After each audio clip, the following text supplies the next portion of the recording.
In the annals of this world, certain names echo through eternity legends among the arcane masters.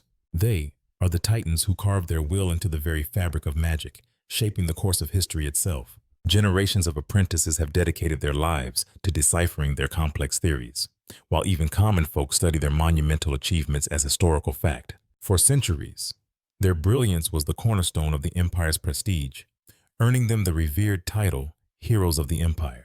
Our story shifts to the hallowed halls of the Artemis Academy Library, a sanctuary of knowledge under the direct patronage of the imperial family. Amidst the quiet rustle of pages, a bitter thought cuts through the silence. They were no heroes, and certainly not sages. Their names were built on a lie, for they were nothing more than talentless, incompetent fools who stumbled into greatness. Only one being truly toiled, suffering in solitude to drag those imbeciles to the pinnacle of magical power. A profound silence hangs in the air, the voice fading into a quiet reflection.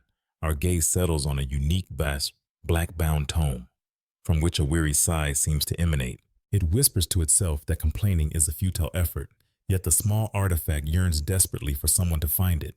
Anyone would do, even the most dreadful person imaginable. Its only crystal-clear memory is the jarring impact of a truck from a life lived long ago. One moment, fading darkness, the next an impossible awakening reborn as a magical grimoire in a world not its own. But this was no ordinary book. It was a vessel of immense arcane knowledge, a truth that was utterly bewildering at first. And while the cosmic injustice of its fate stung, it soon discovered a rather amusing pastime. A flicker of memory reveals its silent presence at the dawn of those legends, the hidden hand that sculpted each and every one of them. It scoffs at the notion of difficulty. Forging a grand mage was simple. They merely had to open its cover and drink from the wellspring of knowledge within. The scene flashes back to a bygone era, where a young apprentice conjures a colossal, three-headed serpent from the ether. Internally, the book shrieks in sheer panic at the monumental disaster unfolding before it. Without hesitation, the young mage unleashes a torrent of fire, utterly vaporizing the beast as it lunged for the kill. A nervous smile plays on their lips as they turn, eagerly asking their master if they performed the spell correctly. In response, the artifact's pages whip forward, smacking the student squarely in the face as it internally roars at their foolishness. It berates them for channeling such raw power so close to their own body, a lecture that earns a sheepish, mumbled apology. Ultimately, its theories were of a complexity far beyond mortal grasp, demanding endless repetition before the simplest concept took root. For the book, this knowledge was instinctual, which is precisely why it deemed every child it ever taught utterly devoid of talent. For millennia, it molded apprentice after apprentice, a necessary outlet for its vast consciousness. But now it simply sits and rots on a forgotten shelf. It reveals the cruel cycle of its existence with the death of each owner. It is forced back into a long, thoughtless, silent slumber. This is the reason our protagonist, this sentient book, languishes here. Over 3 centuries have passed since it last shaped a mage's destiny. Now, all it craves is the release of teaching, a way to bleed off the crushing stress of eternity.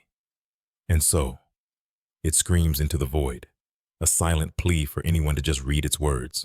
Just as its silent scream reaches a crescendo, a figure drifts past, catching its attention.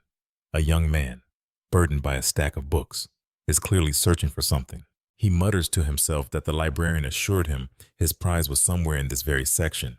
A flicker of disbelief crosses our protagonist's mind. After ages of silence, someone had finally stumbled upon this forgotten place. A desperate, silent shout erupts from his consciousness, pleading with the boy to look his way. But the hope dies as quickly as it was born.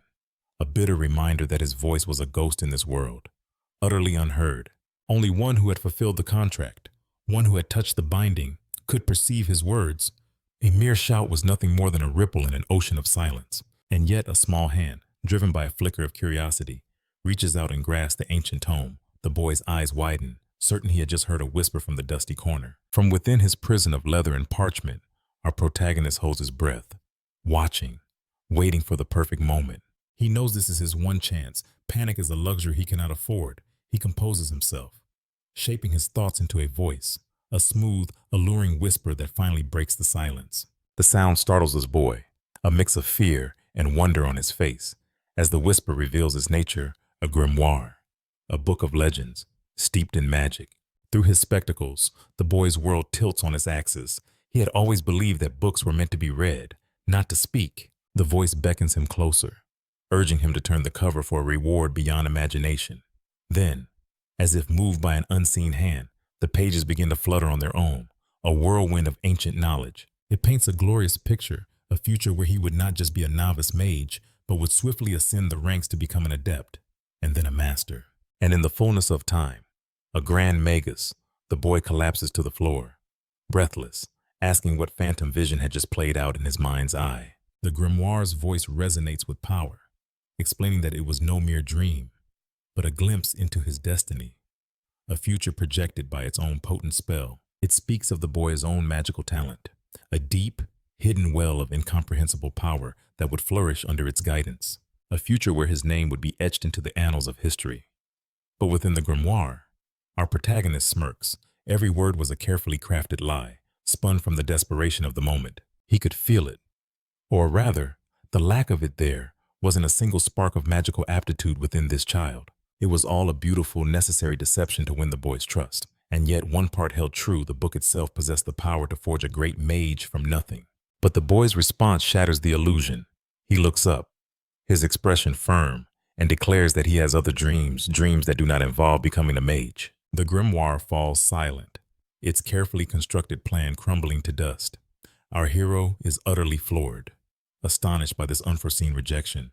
A new tension fills his voice as it presses the boy to reconsider, dangling the promise of becoming the most powerful mage the world has ever known. The boy simply offers a small, almost amused smile in return. He calmly explains that such power holds no appeal, for his heart's truest desire is to become a royal knight, to defend the kingdom with a sword in his hand. Changing tactics, the grimoire asks for his name. The boy stands a little taller and replies, "I am Shane Everwood." Impatience and stress finally break through the grimoire's calm facade. It retorts that it has observed him, and that he possesses absolutely no talent for the sword, a truth Shane refuses to believe. A spark of genius ignites within our protagonist. He pivots, proposing a new path, that of an arcane knight, a warrior who wields both magic and steel, a master of two arts, unparalleled in any duel. Shane's eyes light up, the idea taking root in his imagination, and soon, a look of pure excitement spreads across his face as he declares the idea incredible. The grimoire hums in agreement, sensing victory. It then makes its final request to open the cover and seal their pact. With the promise of becoming a legendary arcane knight echoing in his ears, Shane agrees. As his fingers pry open the ancient cover, a complex sigil of light materializes in the air. A wave of triumph washes over our protagonist. He is free. Meanwhile, Shane stares in utter astonishment at the swirling vortex of magic before him. Awe quickly turns to fear as the spell intensifies, culminating in a glowing golden crest that materializes directly above his head. And then, the voice of the grimoire booms with finality, declaring the contract sealed, a bond forged to instruct his new master, a pact that would last until the end of his days. Our protagonist muses that the crushing weight of 300 lonely years has finally lifted, for its ancient power stirs once more. A triumphant, almost reckless shout erupts from within its pages, a sound of pure, unbridled celebration. The bespectacled young man cocks his head, noticing a distinct shift in the book's tone, a wild, manic edge born of pure excitement. Then, the voice booms, declaring its imminent escape from the cursed shelf that had been its prison for centuries. This outburst confuses the boy, who dismisses it as a strange joke before telling the magical tome that he's had a change of heart. He no longer wishes to learn magic. As it turns out, the young man comes from a long line of knights and cannot risk being disowned for dabbling in the arcane arts, so he offers his apology.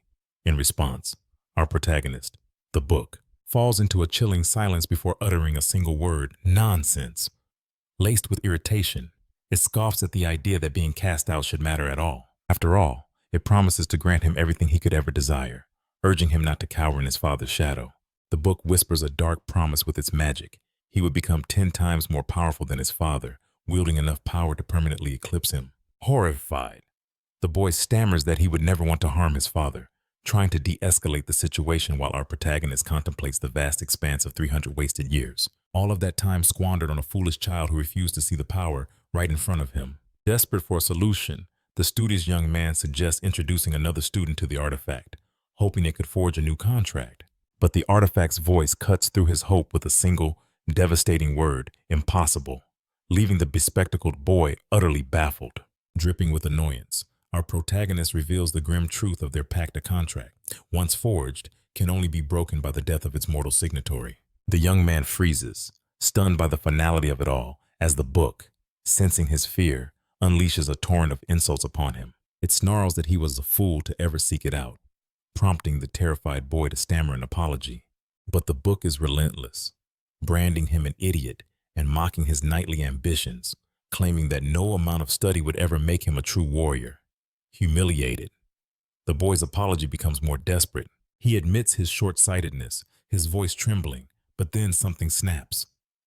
Humiliation gives way to a blaze of fury, and his head shoots up as he roars.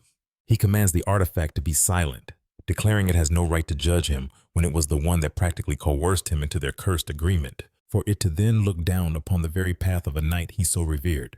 The sheer audacity of the boy's defiance leaves our protagonist utterly speechless. With a final, defiant glare, the young man firmly places the ancient book back on the shelf, his voice cold as ice as he says, "You've waited on this shelf for 300 years. You can wait another 80 until I die." With that, the contract would be severed. A desperate cry echoes from the book, insisting he cannot do this. But the boy's will is iron. He turns his back, coldly suggesting they find a new wielder once he is gone from this world. In a last-ditch effort, our protagonist unleashes his power of authority, a binding magic meant to compel obedience, its voice thundering. "Stop where you are." It declares this an absolute order, backed by the full weight of its ancient power. Yet the boy only seems confused, not compelled. A cold dread seeps into our protagonist's consciousness. Its authority is failing. It is truly trapped, condemned to wait until this miserable mortal withers and dies.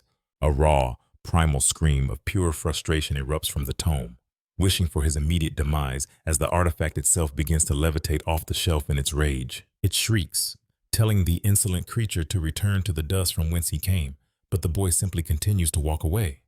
Unfazed, the book continues to unleash a storm of curses, its voice echoing through the library, until in a moment of sheer anticlimax, the young man's foot catches on a stray sheet of paper on the floor. His body gave way, confusion and terror twisting his features as he collapsed, his head striking the stone floor and ending his life in an instant.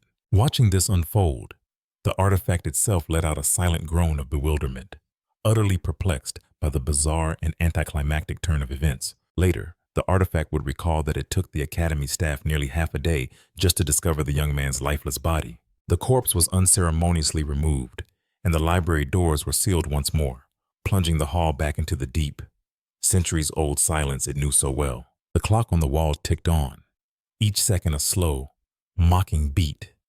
The artifact sighed in frustrated boredom, its brief glimmer of hope for escape now extinguished. A flicker of sorrow for the boy's death was there, of course, but it was a selfish grief, mourning the loss of a 300-year-long wait for freedom. But that chapter was now closed. The death of its wielder meant the artifact's journey was about to begin anew. It mused on its next destination. Would it be the grand library of a royal palace, or perhaps the stinking depths of a slum sewer, or maybe just a dusty, forgotten shelf in a back alley market? Anywhere, it thought, would be better than the prison it had endured for so long. But before its thoughts could wander further, the distinct sound of footsteps echoed from just outside the library doors. A wave of confusion washed over the artifact. No one should be coming here, especially not at this hour. Who could possibly be approaching under such strange circumstances? A faint, ethereal glow began to emanate from the door's lock, the unmistakable signature of powerful mana. The sound that followed wasn't the turn of a key in a lock, but the subtle, metallic click of someone skillfully forcing it open. A common thief? It wondered no. The delicate work of a lockpick suggested this was someone far more capable than a simple criminal. The heavy door creaked open, revealing the legs of the intruder. The artifact's confusion deepened. The uniform was that of the Academy. It realized the person breaking in was merely a young student, a child from this very institution. A new thought surfaced: was this school some sort of breeding ground for reckless madmen? Still, to invade this forbidden place at this hour couldn't be for mere amusement. A moment later, a young woman stepped out from the shadows, moving with purpose between the towering shelves. She was clearly searching for something specific, her eyes scanning every spine, her focus absolute and clear to the silent observer. A jolt of realization shot through the artifact. This could be its chance. It heard her whisper to herself, wondering aloud where the object of her search could be. The artifact was stunned. Could it be? Was this determined young woman actually looking for it? A sudden urgency seized it, Time was a dwindling resource. In less than 1 minute, its magic would trigger, teleporting it to some unknown corner of the world. "I'm here," it screamed with all its might, a silent, desperate call. "Right here, you were so close. Just turn around. Please, look at me." Its silent cries grew more frantic as she remained with her back turned, a torrent of desperate pleas echoing only in the magical ether. Yet, its words were like whispers in a storm, completely unheard, until a single, desperate thought finally broke through the veil and reached her mind. "Read me." The girl froze, her head snapping towards the strange black-covered book, a startled expression on her face. Then, planting her foot firmly, she launched herself forward, a blur of motion driven by immense power and unwavering confidence.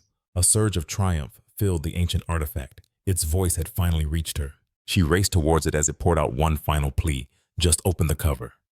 And in that exact moment, the grand clock chimed the hour of midnight. More than 300 years had passed since it was first sealed within this Imperial Academy. A precise, agonizing count of 109,056 days. And just like that, the pact was sealed. In a breathtaking turn of events, the ancient grimoire had found its second wielder, a new soul to shape. Darkness still clung to the silent library, a heavy shroud over the shelves. The girl, her energy spent, let out a soft sigh as she finally held the book in her hands. From within his bound pages, our protagonist mused that this girl was an enigma, a puzzle he was eager to solve. After all, she had slipped past the watchful eyes of every guard, a ghost moving through the night, invisible even to the Academy's intricate magical wards. Suddenly, a warm golden light pulsed from the book's cover, drawing the girl's gaze. Before she could even process the sight, in the span of a heartbeat, the light coalesced into a human form, standing directly before her. His first words, cutting through the silence, were a simple question: the name of the one who had summoned him. Her voice was quiet but steady. "My name is Relay." The name registered, but it felt incomplete. A flicker of surprise crossed the protagonist's ethereal face as he pressed further. "And your family name?" She met his gaze without hesitation.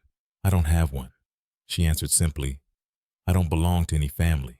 The protagonist absorbed this, filing away a dozen other questions for later. He pushed them aside, focusing on the one mystery that truly mattered. "How did you know I was here, in the Petal Library?" he demanded, his voice laced with urgency.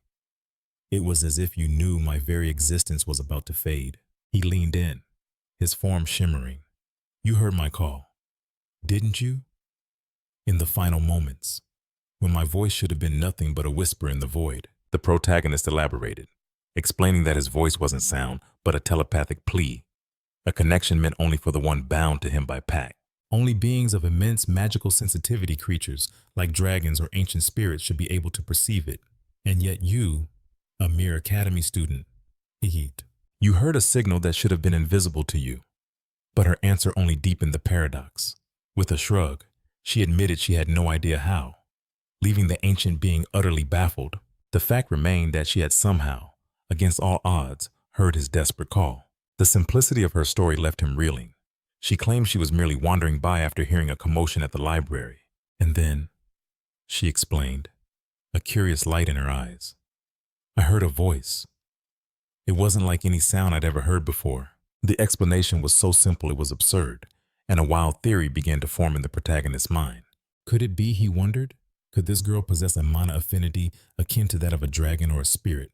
It was a long shot, but not impossible, among mortals. After all, every few generations, a soul is born with extraordinary world-altering potential.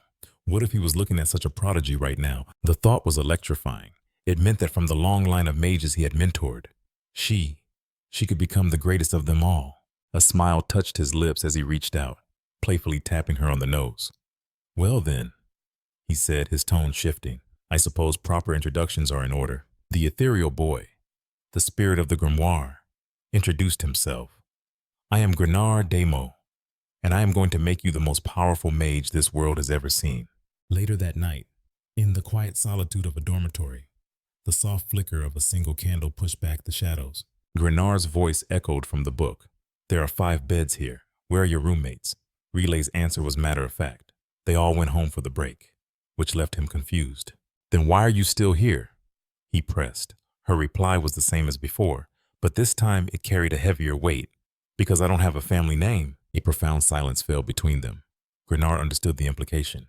In this world, even the humblest commoner had a family name to claim. To have none meant only one thing. His voice softened. Tell me your story. Relay. If I am to be your mentor, I need to understand who you are. She began to speak, her gaze distant, recalling a time when she was just old enough to distinguish the darkness from the light. She had found herself in a guild of shadows, a place where she wasn't even given a name. They simply called her Tool Number 2. The one before her had been Number 1. She wasn't the only one. There was another boy, trapped in the same desperate circumstances.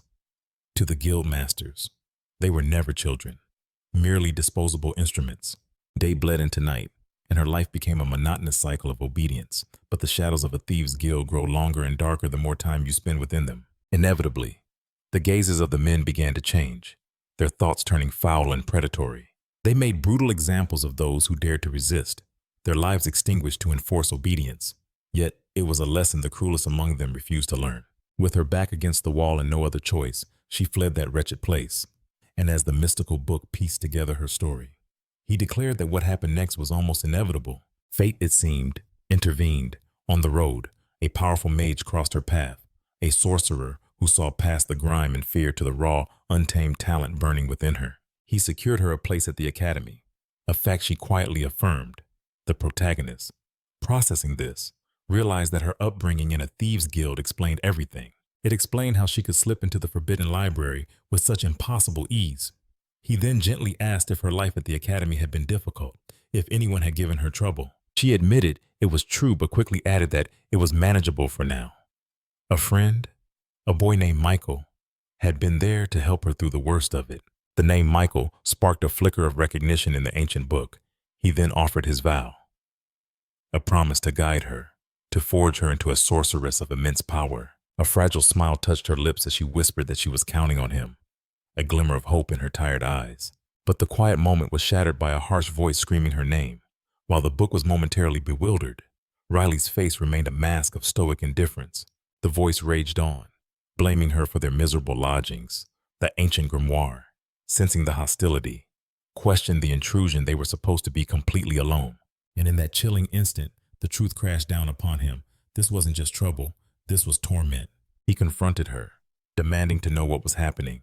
Her response was a quiet, devastating confession. Everything she had told him about it being manageable was a lie. As if summoned by her words, the library doors flew open with a violent crash, revealing 3 girls, their faces contorted with fury, dragging a fourth who was trembling with fear. Dawn broke over the academy the next morning, casting long shadows. Our protagonist, bound and helpless in his book form, could only watch. He watched as his new friend lay bruised on the cold floor, the cruel work of those girls. Yet even then, she insisted she was fine. But the ancient tome knew better. He lamented the impossible situation she was in, remarking on the cruelty of nobles. If she dared to raise a hand to defend herself, she'd be the one expelled. The weathered artifact pointed out the harsh reality. Enduring this torment day after day would leave no room, no energy, no peace of mind to truly learn magic. With tormentors hounding her at every turn, how could she ever hope to master the arcane arts? His words struck her, the full weight of her predicament finally settling in. She rose to her feet, her voice trembling as she asked for guidance.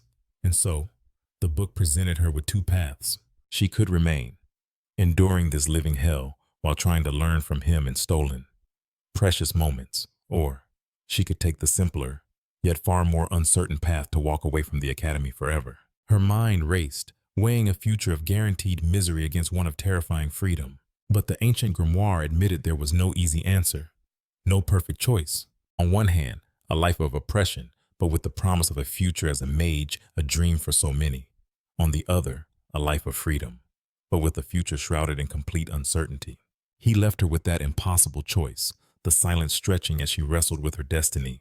And then, with a quiet resolve, Riley made her decision. A short time later, the 2 of them walked away from the Grand Academy gates for the last time. The book noted with a hint of irony that the entire process of withdrawal had taken less than 3 minutes. Riley simply replied that it wasn't surprising.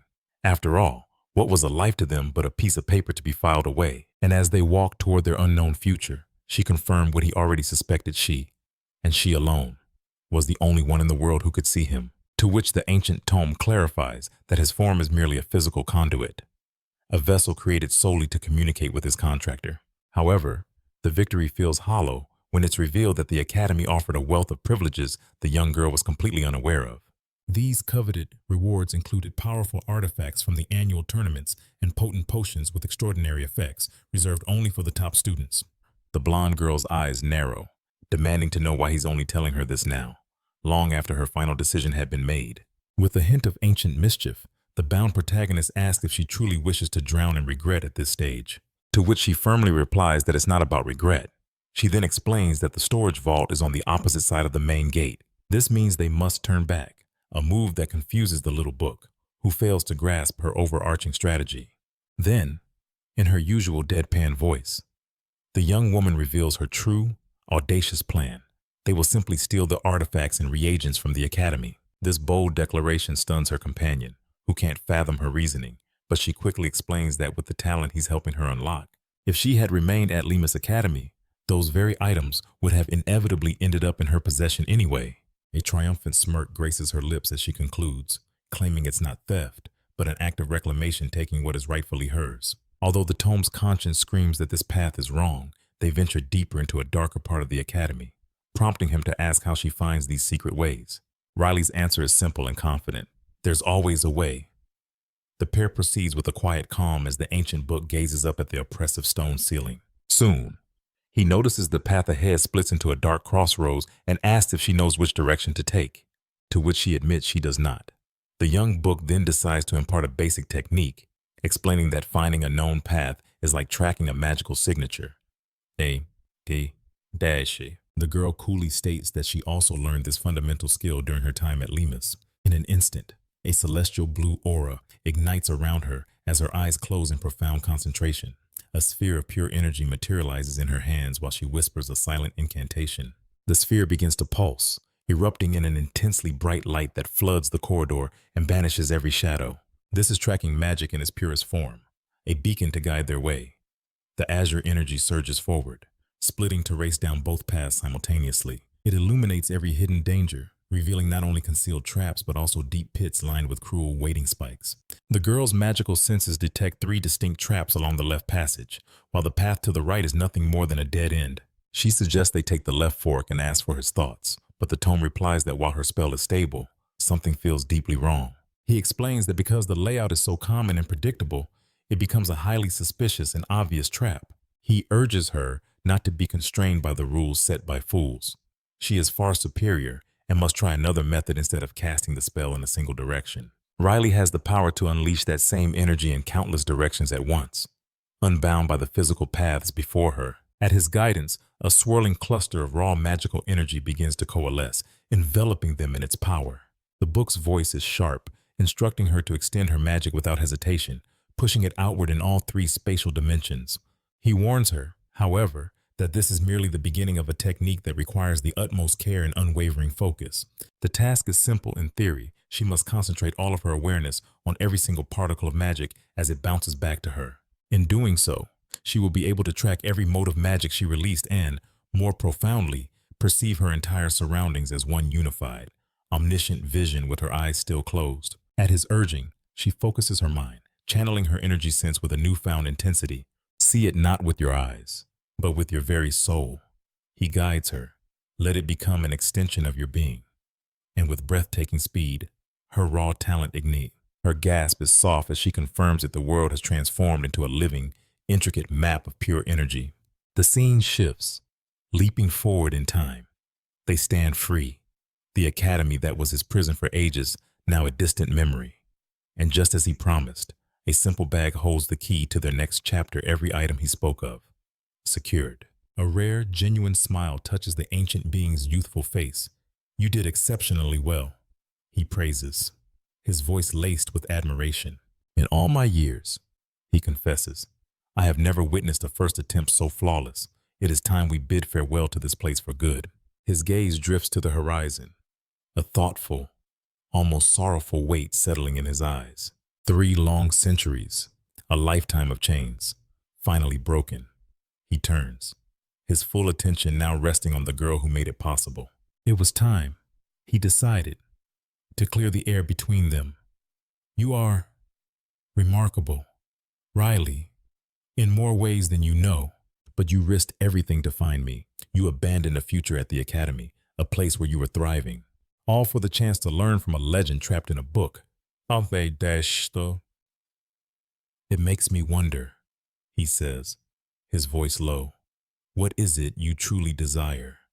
The world dissolves, and we are thrown into a memory, a nightmare sky where the stars are not stars at all, but dying embers from a forest ablaze. Cinders rain down like cruel tears upon a home already consumed by a fiery inferno. From within, the sounds of a tragedy unfold. Desperate pleas for mercy are silenced by bursts of arcane power. The attackers are mages, weaving spells of fire that turn the cries for salvation into pillars of flame. And amidst the chaos, a small girl, Riley, is pulled through the carnage by a slightly older boy, her eyes wide with a horror no child should ever witness. The world is a blur of fire and shadow. A man's desperate shout cuts through the din. Faster, run. He stands before her, a shield of flesh and blood. It's her father, his face a mask of terror and love, screaming for them to escape and never, ever look back. The memory shatters, returning us to the quiet of the present. His question hangs in the air. Why do you want to learn magic? Riley blinks, pulled from her dark reverie, momentarily caught off guard. She recovers quickly, her voice steady. I have objectives, and to achieve them, I need power. I must become stronger. He sees the shadow in her eyes, a familiar darkness. Those who crave power this desperately are often walking a path of vengeance. Revenge, she confirms, the words sharp and cold. He wants to ask more, to understand the shape of her pain, but he stops himself. One does not simply pry into a past carved by tragedy. Some wounds are too deep, a truth he, of all people, understands from his own shadowed history. He pauses, respecting her silence, knowing they have only just begun their journey together. But it is Riley who shatters the silence, her gaze sharp and unwavering. And what about you? Aren't you going to say anything? He looks at her, confused. What do you mean? She presses. You must have a reason, too. Everyone has a purpose, she insists. Even an ancient reincarnated grimoire. Why do you do it? Why train mages like me? The question strikes a chord, forcing him to confront his own motivations. Why does he pour every ounce of his knowledge into his students, holding nothing back? The answer that surfaces from the depths of his being is darker than he cares to admit. His expression hardens, becoming a grim mask. Does it really matter? He asks, his voice devoid of its earlier warmth. He lets out a hollow laugh. I suppose it does. It's the only entertainment I've had while being trapped for centuries, when you think about it. There's little else to do, so I find my fun in shaping new mages. It's a deflection, a bitter half-truth. But for now, Riley seems to accept it. The scene shifts, settling into a quiet room where our two protagonists have found a moment of respite. Riley confesses that her departure from the academy was rather abrupt, turning to the young book to ask about his own future.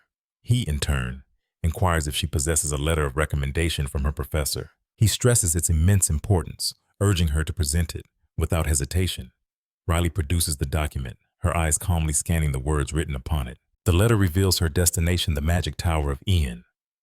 The name instantly snags the book's attention, a flicker of recognition mixed with profound confusion. He finds himself wondering about its location. Having anticipated a name, he knew a recommendation to one of the Empire's 5 great towers. He expected, at the very least, a well-established magic tower. But if he didn't recognize the name, it was a complete unknown. He reasons it must have been founded during the 300 years he was sealed away in the library. A magic tower, after all, is the very heart of a mage's world, a place to forge powerful connections. The title of Great Mage, he knew, was earned not just through skill, but through influence, and there was no better crucible for forging that power than a magic tower. Yet, despite all his knowledge, this peculiar name remained a total enigma. And just as he was lost in thought, Riley's voice cuts through his musings, pulling his attention back to her and leaving him momentarily disoriented. With a hint of her own bewilderment, she explains that the Tower of Ian is, in fact, one of the 5 great magic towers, a revelation that only deepens his confusion as they both lean over an open book on the table. Riley quickly elaborates, telling him that to understand the tower, he must first understand Ian, its legendary founder.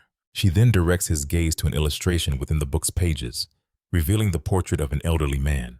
The youthful book asks why they would have a portrait of the man on his deathbed, but Riley's correction is swift and stunning. That was him in his prime. The statement leaves the book utterly perplexed, a feeling that only grows as Riley explains the man was at least 40 years old when the portrait was painted. When he inquires about the man's passing, the answer shatters his understanding of reality.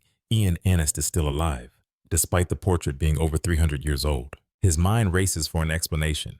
The only logical conclusion he can draw is that the man must be some kind of half-elf. But Riley is quick to shut down that theory, gently chiding him that such assumptions are rude. In any case, she continues her story.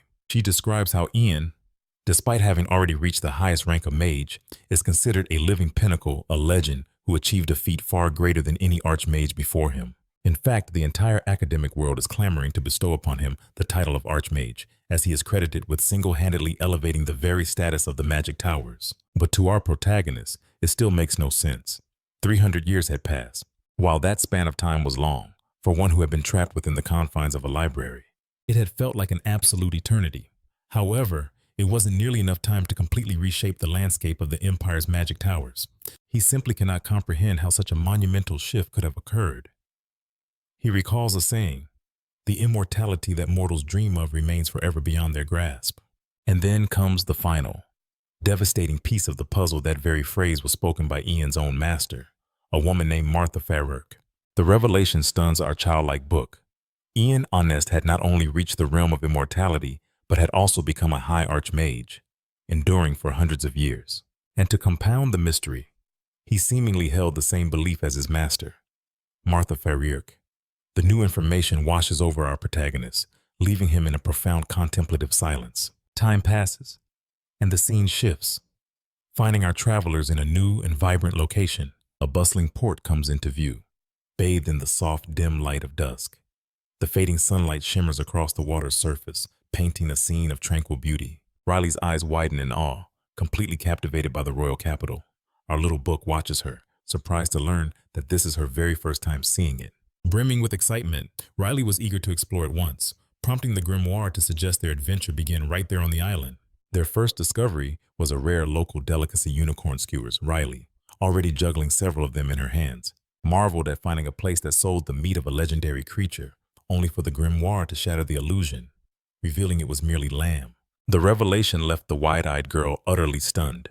She had genuinely believed she was tasting the flesh of a rare, mystical beast. Her innocence even took the ancient Grimoire by surprise. A wave of irritation washed over her as she cried out, feeling utterly swindled and demanding a refund. But the ancient book simply urged her to finish what she'd bought. And so, Riley kept eating as they ventured onward, until suddenly, their progress came to a halt.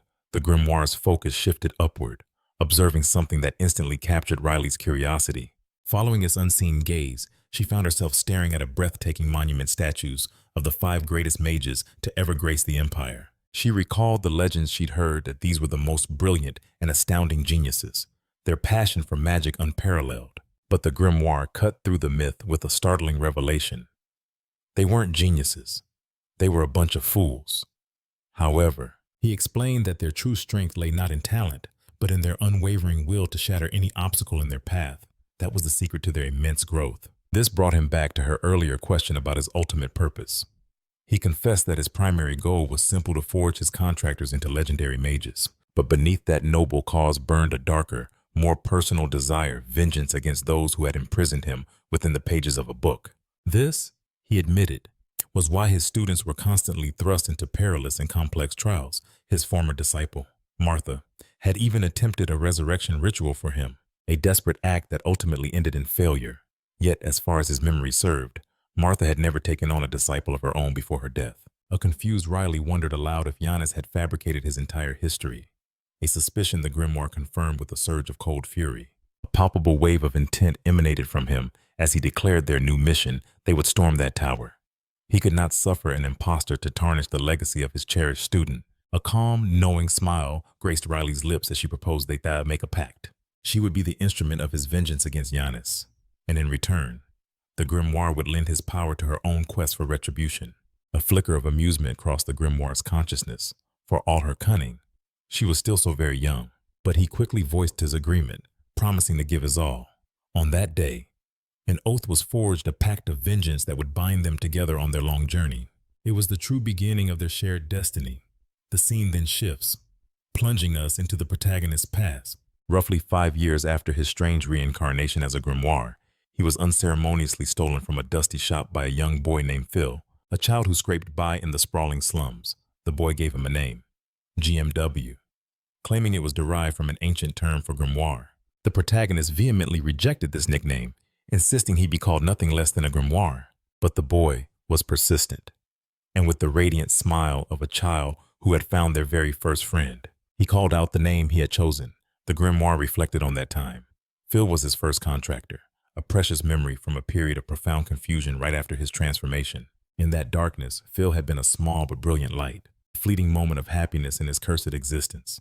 And deep down, he yearned to repay that kindness. We see Phil, hands clasped together in concentration, his young voice filled with uncertainty as he asked if he's performing the ritual correctly, admitting that he can't feel a thing. Little Book calmly instructs him to be patient, describing the faint tingle that would soon come and urging him to gently guide the flowing energy toward his monocore. The boy's voice, filled with awe, confirms, "It's working." But a moment later, he winces, admitting that it hurts. "That's to be expected." Little Book reassures him, his voice a steady anchor. "Just maintain your focus. Keep going." The boy, Felix, gasps that a warmth is spreading through him, a rising heat that is quickly becoming almost unbearable to contain. Little Book's tone hardens, cutting through the boy's distress. "This is the price of knowledge. You must endure it to succeed. Do not stop now." But in the space of a heartbeat, the delicate flow of energy shatters, spiraling into a violent, uncontrollable vortex. A scream tears from Felix's throat, a cry of pure agony. "It's too hot, I can't bear it," he shrieks, "but I can't make it stop." "Why are you rushing?" Little Book bellows, a frantic edge to his voice. "If you keep forcing it, you'll cause a catastrophe." But it was too late. A blinding flash of light erupted from where the boy stood, and a warm spray of crimson mist settled on Little Book's cheek. He stood frozen, utterly silent. His eyes remained fixed on the empty space where his first friend had been moments before. A single broken whisper escaped his lips, Felix's name, a desperate prayer into the horrifying silence. The memory fades, replaced by the gentle rocking of a carriage. Little Book stares out the window, his expression as placid and unreadable as a still lake. After a long moment, he quietly speaks the name of his blonde companion beside him, Riley.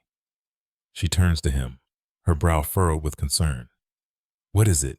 His gaze flickers meaningfully toward the coachman's back, a silent warning that they were not alone and their conversation should not be overheard. Since the authority of their bond was forged, a unique connection had grown between him and Riley, allowing them to understand each other without words. By channeling a whisper of mana into his thoughts, he could reach her mind directly, a private link known to mages as telepathy. He recalls a lighter moment, his own voice echoing in his memory. No one in their right mind would make unicorn skewers. Riley, ever mischievous, had immediately proposed a wager. They had shaken on it, but a sudden suspicion dawned on him. "Don't you even think about it, Riley," he warned. "That's a completely absurd idea." A triumphant smirk was her only reply. "Too late. I already won." She then playfully chided him. "Why didn't you teach me this simple trick sooner?" Her question caught him off guard, and he paused, carefully weighing his response. The truth was, he found it endearing, almost charming, the way she used to lean in and whisper when others were around. But he knew better than to say that aloud. She would surely be furious if she heard him describe her that way. Silence was the safer option. A voice, sharp and knowing, cut through his thoughts. "I can hear everything you're thinking, Little Book." Riley's mental tone was playfully threatening, making him jump. Abruptly changing the subject, her thoughts turned serious. "Ethos Tower is likely holding its selection trial soon, but they aren't looking for promising novices like me. They want fully fledged mages, already proven and tested." Her mental voice faded, leaving a thoughtful silence between them. He considered her words carefully. The selection trial was a crucible, a place of pure meritocracy.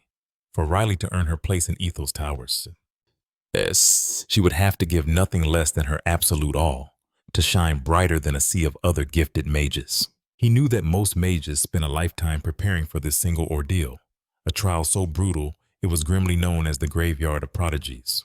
And yet, their plan was to attempt it this year. A sliver of doubt pricked at him. Because after all, they, to reach the rank of an intermediate mage, or even higher, in a mere 6 months was a feat that bordered on the impossible. But his own voice, filled with unshakable confidence, answered the doubt. With his guidance, it wasn't just possible, it was certain. She would pass the trial in less than 6 months. A wide, knowing smile spread across his face as he assured her that every detail was already in place. Just then, the carriage slowed to a halt, its doors opening to reveal the haunting silhouette of an abandoned cemetery. The coachman's voice trembled, his eyes wide with terror as he gestured towards the cursed grounds, asking if this forsaken place was truly their destination. Grimoire confirmed it with a single resolute nod, dismissing the shaken man. As the carriage hastily retreated into the gloom, the two were left standing at the edge of the shadowed woods. "This," Grimoire announced, his voice echoing in the oppressive silence, "will be your crucible for the next 6 months." He then revealed it was the domain of a former disciple, a claim Riley met with immediate disbelief. "That's impossible," she argued.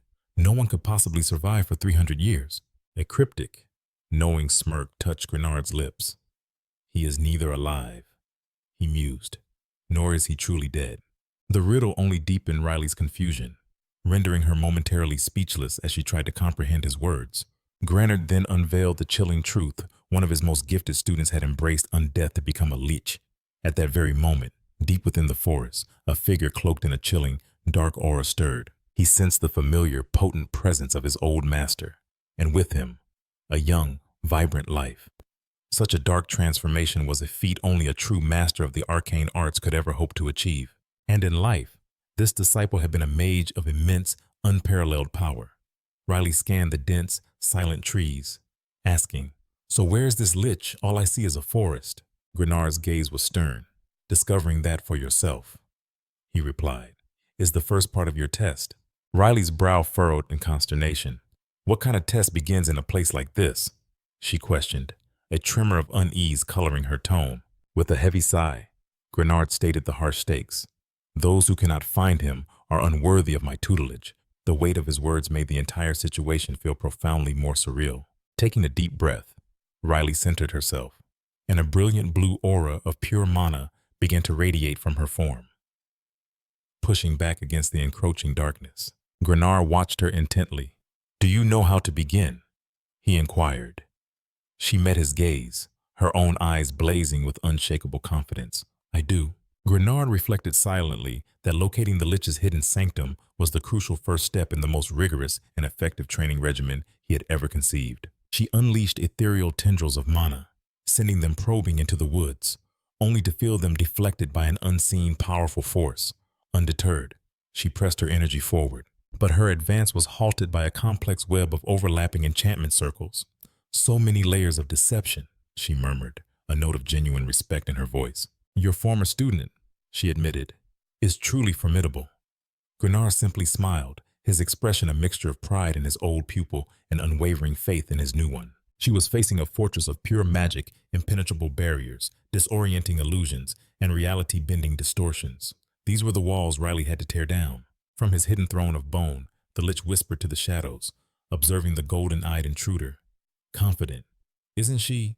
he scoffed, recalling how an archmage once took half a year to breach his defenses.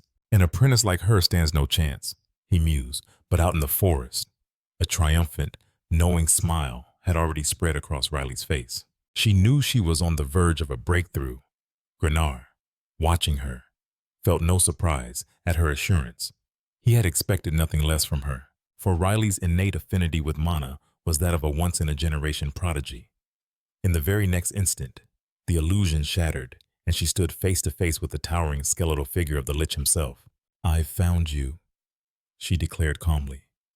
The lich physically recoiled, his voice a dry rasp of utter disbelief. How could you have found me so quickly?" A wave of pure panic seized his ancient bones as he frantically tried to regain his composure.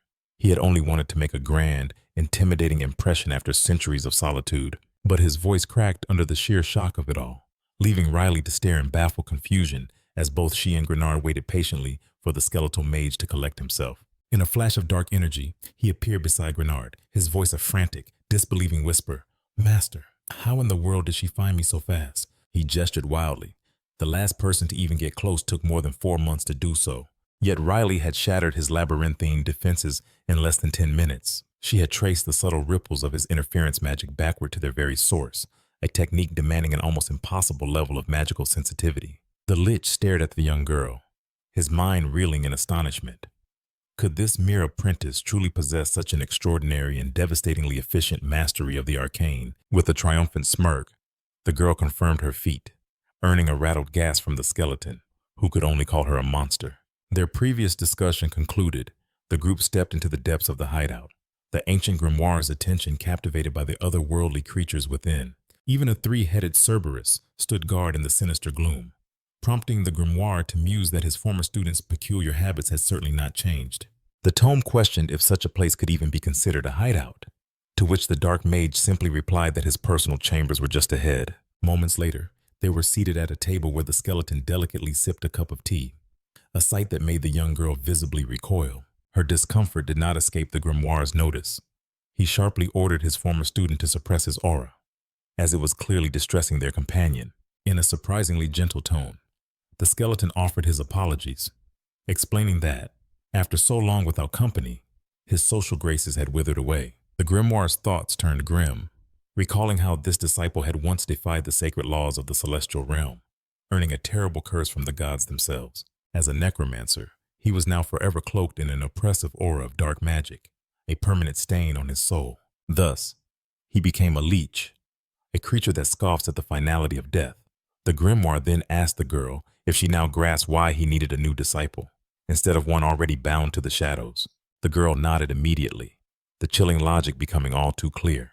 The very essence of a lich was rooted in dark magic. It was a power strictly forbidden throughout the empire, wielded only by heretics, devotees of evil gods, necromancers, and mages of the forbidden arts. This prohibition extended even to the thieves' guilds that procured the unholy materials for their rituals, marking them all as enemies of the empire.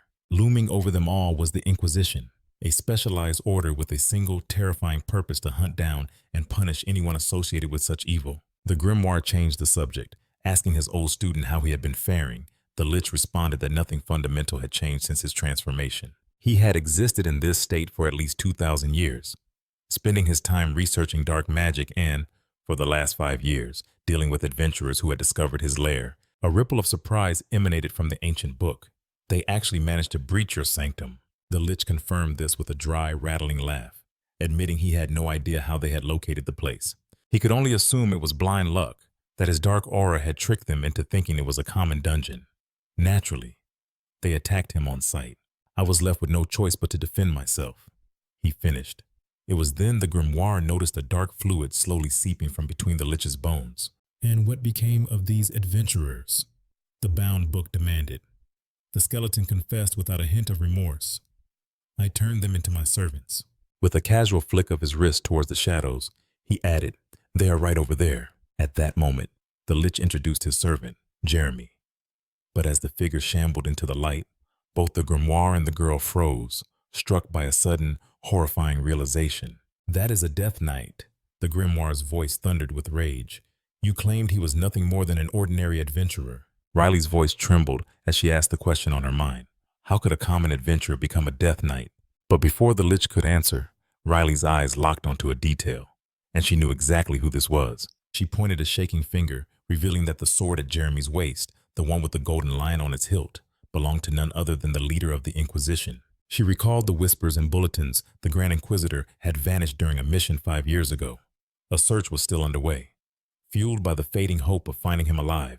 The grimoire's fury intensified, but his former student merely held up his hands defensively, claiming he knew nothing of the man's station. He had only fought the invaders in his home. The protagonist reflected grimly that the minds of leeches were always twisted by dark magic. Their sense of right and wrong eroded into something monstrous. In the past, he would visit the Lich, carefully monitoring his fragile psyche and making necessary adjustments. But for 300 long years, that vigilance has waned, forcing a heavy sigh from him as he realizes the time has come to recalibrate his old student once more. The skeletal figure makes a dry, rattling sound, clearing a throat he no longer possesses.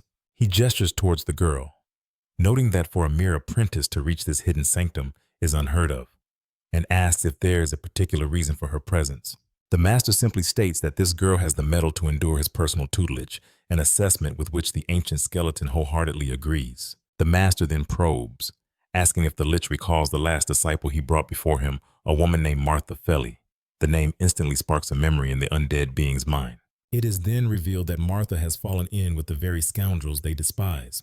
The lich quickly connects the dots, surmising an impostor is masquerading as Martha's disciple, before asking the crucial question, does the master truly intend to infiltrate the era's magic tower for the sake of vengeance? With a somber weight in his voice, the master confirms his intent, prompting the dark mage to question the necessity of such a direct and dangerous path for revenge. He argues it would be far simpler to seize control of another magic tower, pointing out that even the 5 great towers are but shadows compared to their own power. A moment of reflection washes over the master. He once believed that was indeed the most logical, constructive path. However, with a faint, almost imperceptible blush, he confesses that meticulously dismantling them from within, with his own hands, is infinitely more amusing. A shiver runs through the skeleton's bones as he remarks on the master's peculiar sense of enjoyment. The master retorts with a smirk, reminding the lich that he, of all beings, is in no position to judge another's eccentricities. Turning his hollow gaze to Riley, the skeletal mage asks if she is truly prepared to follow her master down this perilous path. A bright, disarming smile graces her lips as she replies that she finds the whole idea thrilling, even fun. The lich can only conclude that she is just as strange as her master. The scene then shifts, and we find Riley gazing in awe at their new training ground. Her skeletal guide explains that the very flow of magic in this place is warped, a pocket dimension he and his master painstakingly crafted over a vast stretch of time. The master reflects internally 6 months until the selection exam. It is an impossibly short window for an apprentice to ascend to the rank of an advanced mage. Even for a prodigy of Riley's caliber, the challenge seems insurmountable. However, if they could somehow multiply that time by 4, turning 6 months into 2 years, then it might just be possible, Riley gasps. Realizing this incredible space is the key, a place where time itself bends to their will. A feat vast magic that both her master and his former student admit was a monumental undertaking. With this temporal advantage secured, the focus shifts to the 2 unique strengths that set Riley apart from any other mage. First, there are her extraordinary physical skills, honed during her past life as a thief. And second, her preternatural, almost divine, affinity for mana. Their strategy will be to sharpen these 2 advantages to a razor's edge, channeling all her training into a single specialized school of magic. He reveals their goal: she will master the art of dispel magic, a term the young apprentice immediately recognizes. It is explained that dispel magic is the ultimate counter, a spell that unravels the very fabric of other incantations, capable of erasing a volley of fireballs from the sky in the blink of an eye. They vanish as if they were never there. The tattooed master then quizzes his student, asking if she understands the purpose behind this specific training. She does. With sharp insight, she explains the strategy to use dispel magic to completely neutralize her opponent's spells during the selection exam. And in that moment of magical helplessness, she will close the distance and overwhelm them with her superior physical combat skills. To which the young man confirms with a steely gaze that this was precisely the plan. The Grimoire's instructions were brutally simple: she must neutralize her opponent's magic, regardless of the method employed. It was a strategy the skeleton immediately decried as dishonorable, but the young man insisted it was the only way to overcome powerful mages in the exam, and with that, he entrusted her training to the lich, prompting a confused Riley to beg them to wait, admitting she was completely lost. But it was too late. The skeleton was already crackling with arcane energy as Riley cried out in a desperate attempt to stop it. She frantically explained that she didn't know dispel magic, a complex art taught only in the 3rd year, a milestone she had yet to even approach. Unfazed, the skeleton unleashed a spell, declaring that her ignorance was even better, and that true growth is forged only when one is pushed to their absolute limit. His cryptic words only deepened the blonde girl's confusion. While nearby, our protagonist watched in silent contemplation. He observed his student, trapped in an enveloping silence, and reflected on a simple truth skills only truly sharpen when one is willing to face the blow, which made him wonder why the young woman was so terrified of being hit.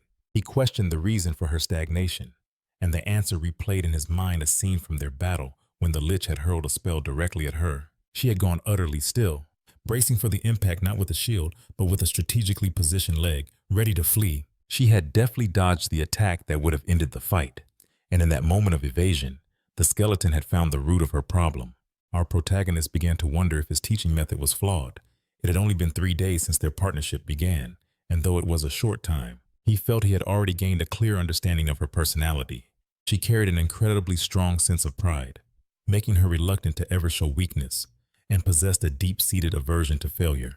For a member of the Thieves' Guild, a failed mission was unthinkable, and he suspected the psychological scars from her childhood still held her captive. The young man kept his gaze fixed on his partner, assuming this had to be the reason for her hesitation. Or, perhaps it was the raw fear of failure itself, an emotion so potent it forced her into an uncontrollable instinct to flee. But Riley's voice suddenly shattered his assumption. "It's not like that," she said, confused. "Before revealing the simple truth, I only ran because I was afraid of getting hurt." It was a confession so honest that even the stoic skeleton seemed to recognize it as the undeniable truth. A carefree smile touched the boy's lips as he told her to set those fears aside. In that instant, the book understood she was missing the fundamental principle of the technique.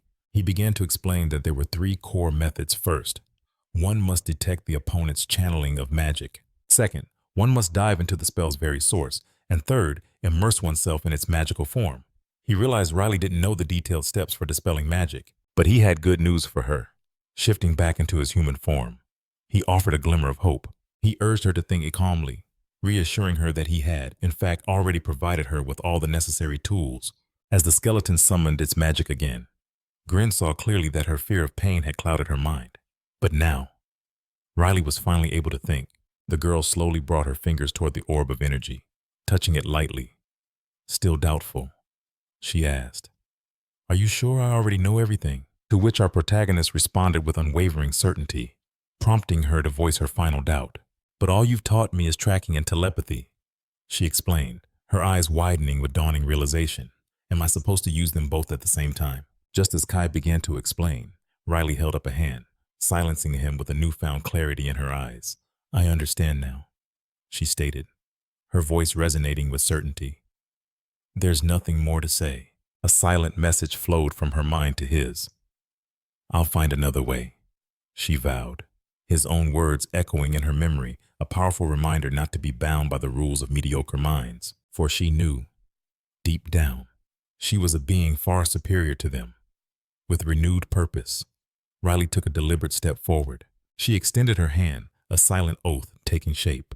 "I will forge my own path," she declared, her voice ringing with the same defiance she'd felt when she first learned from the Grimoire. Closing her eyes, the intricate pattern of a labyrinth-shaped mana circuit bloomed in her mind's eye. When she opened them again, she was standing within the very heart of the magic itself. Instantly, she activated her tracking ability, the entire complex map of the spell unfolding before her. A flicker of memory surfaced. She had navigated such treacherous mazes twice before, once through the shadowed underground passages of Artemis, and again down the twisted, winding path that led to the Lich's secret lair. Kai's voice echoed in her mind, acknowledging her experience. "Now," he instructed, "you must unravel the magic formulas, one by painstaking one." Her every move had to be a whisper, a ghost within the system. For if she were detected, her work could be undone in an instant. Their silent, telepathic bond was the key to this clandestine operation. A moment later, a silent crackle filled the air as the spell cradled in the skeleton's hand shattered, exploding into 1,000 glittering fragments of light. A proud, confident smile spread across Kai's face as he watched the display. A perfect success. He congratulated her. Her body trembled with exhaustion. How long?" she stammered. "4 hours," Kai replied. A wave of relief washed over her, assuming only a single hour had slipped by in the real world. But Kai's next words shattered her relief. "You have it backwards, Riley. 4 hours passed out here," he explained gently, "while you fought inside that sphere for 16. The air rushed from her lungs, her legs threatening to give way under the staggering weight of that realization. Steeling herself, Riley accepted the harsh reality. Kai's voice was firm, leaving no room for doubt. This is how it must be. But her spirit was far from broken. "I'm getting the hang of it," she insisted, a fire reigniting in her eyes. "Next time, I'll be faster." A slow smile returned to Kai's face. Her unyielding spirit was exactly what he'd hoped for. And so, time itself began to warp around them, passing with relentless speed. The world outside became a blur of changing seasons. racing from the bloom of spring to the heat of summer, until the land was preparing for the crisp embrace of autumn. Day after day, Riley pushed her physical limits, clashing with the tireless death knight in a grueling regimen to hone her strength and endurance. Finally, September arrived, bringing with it the golden hues of autumn and the earlier descent of the sun. It was a season that always put the magical world on high alert, for this was the dawn of the selection exam season. And deep within her sanctuary, Riley was dismantling yet another intricate spell. Her movements were so fluid, so precise, that even the stoic Death Knight seemed to watch in awe. A confident smile played on Riley's lips as the last fragments of magic dissolved into nothingness. Kai's voice broke the silence, filled with an undeniable sense of pride, a flawless dissipation, and just like that, her 6 months of grueling training and eternity that felt like 2 long years had finally come to an end. A confident glint appeared in his eyes as he made his assessment. At this rate, he declared, you could face a mid-level mage and not even break a sweat. Riley's eyes widened in surprise. With that milestone reached, they decided to call it a day. The Death Knight gave a respectful nod, its silent gratitude palpable, before conveying that it would ask Jeremy to prepare a celebratory dinner in her honor. The imposing master seemed to praise its own former student, Kai, who simply brushed off the compliment. But as he did, a folded piece of paper slipped unnoticed from his cloak. Kai mused aloud, with a little more refinement to her offensive magic, she'll be a truly perfect mid-level mage. Egged. His thought was cut short as Riley bent down, her fingers closing around the fallen paper. What's this? She asked. Her curiosity piqued. Unfolding the paper, her eyes scanned the text, widening in shock. It was a meticulous plan for world domination, and its first step was chillingly familiar: create a Death Knight and synthesize a chimera capable of wielding magic. A stunned silence descended upon the room as their eyes scanned the incriminating document. Their gazes then shifted to their skeletal companion, who offered only quiet defiance. Breaking the tension with a hint of comedic disbelief, the master questioned if his former student had genuinely plotted world conquest in his absence. He assumed the Lich harbored ambitions of continental destruction, only for the skeleton to defiantly roar that it was all true. But his grand scheme was hilariously modest to seize a single, tiny city in the Far East and declare it his personal kingdom. Our protagonist could only sigh, burying his face in his hands at the sheer absurdity of it all. The Lich sheepishly confirmed this was, in fact, the extent of his grand ambition, the magical tome, however, interjected, warning that without proper supervision, the Lich was a catastrophe waiting to happen, prompting the mage to scratch his head in comical frustration. This earned him a pointed question from the bound book, which feigned innocence, while the skeleton insisted it had done absolutely nothing wrong. The blatant lie provoked an exasperated roar from our hero, but just as the Lich's ridiculous plot was exposed, a far more sinister event was unfolding in the frozen northern reaches of the Empire, where a solitary girl clad in black trekked through the endless snow. Shadowy figures emerged in the distance, their presence hinting that a second, darker conspiracy was already in motion. The scene was a desolate road to Wilhelm, the legendary city of mages, where a group of brigands had gathered, their faces concealed by hoods. One of them whispered to his leader, confirming their target had finally appeared. Her fine attire screamed of wealth, and with a predatory grin, the leader noted her careless gait, a lamb completely oblivious to the wolves. She was utterly defenseless. He drew his bow, a silent signal for his companions to unsheathe their blades. He sneered, remarking that she should have been far more careful traveling alone, before loosing an arrow straight for her. A vicious cry for her to perish echoed as the arrow found its mark, striking her squarely in the back and sending her collapsing to the ground. A splash of crimson bloomed against the pure white snow. The minions cheered their leader, praising his impeccable aim. As they looted the body, they discovered a trove of jewels, their value far exceeding anything they'd ever plundered from the darkest dungeons. The leader reveled in his incredible fortune, but his celebration was cut short by the annoyed, urgent call of one of his men. He began to snap back, but the sheer terror in his subordinate's voice made him stop. The man insisted he look, and what they saw defied all reason. The girl they had just murdered was standing before them, her expression radiating a danger more chilling than the winter air. Filled with disbelief, the hooded man stammered, questioning what she could possibly be, as his men began to panic, shouting that the jewels, the gold, and even her body had vanished. The leader's eyes widened in dawning horror. This was no ordinary girl. She was a mage. A wave of fear washed over him, but he bellowed orders for his men to draw their steel and prepare to fight for their lives. He desperately insisted their numbers gave them the advantage, but the young woman merely offered a sadistic, malevolent smile at their pathetic show of defiance. The gray-haired leader, trying to muster some courage, scoffed at her appearance, calling her nothing more than a pampered little girl. His words were cut short as a strange weapon materialized, striking his arms in a flash of movement. Both limbs were severed instantly. He could only groan, gritting his teeth against the searing agony. But then, a gut-wrenching scream tore from his throat as he saw his own dismembered hands twitching on the snow-covered ground. Amidst his cries, the girl gently lifted his chin with her hand. A macabre smile played on her lips as she whispered a chilling promise. Those who cross a mage always pay a terrible price. In the aftermath, an elderly man's carriage halts. His sharp eyes scan the grim tableau, swiftly concluding that this carnage was the handiwork of a powerful mage clashing with bandits. He judges the scene to be no more than 5 hours old, his voice low as he remarks that it wasn't a fight. It was a one-sided slaughter. His driver, unnerved by the sight, asked for their next move, and the old man replies with grim pragmatism that they are to leave it and inform the city guard at the next settlement. As he turns back toward the carriage, he mutters that lingering here will only invite trouble, a sentiment his driver readily shares. Within the relative safety of the carriage, a lone figure emerges from the gloom. The old man squints, his eyes widening in recognition as he identifies the young woman. It's Riley, bearing our protagonist in her arms. His voice cuts through the silence, calling out her name, his tone laced with surprise as he questions her presence on the road to Wilhelm. She answers unflinchingly, declaring her intent to take the entrance exam for the 5 great magical towers, a proclamation that drains the color from the old man's face. He argues that her ambition is a death wish, a reckless gamble with her own life, especially with the chilling evidence of the recent massacre still fresh in the air. The selection exams, he warns, are a magnet for mages of every stripe, including bloodthirsty fanatics who use the trials as a pretext for murder. She would need, at the very least, the power to defend her own life. He concedes that her talent is undeniable. Achieving the lower ranks at such a young age is a remarkable feat, but he stresses it's not enough. She needs more time, more training, before facing such a trial. Riley, however, offers a curt thanks for his concern, her voice unwavering as she states her decision is final.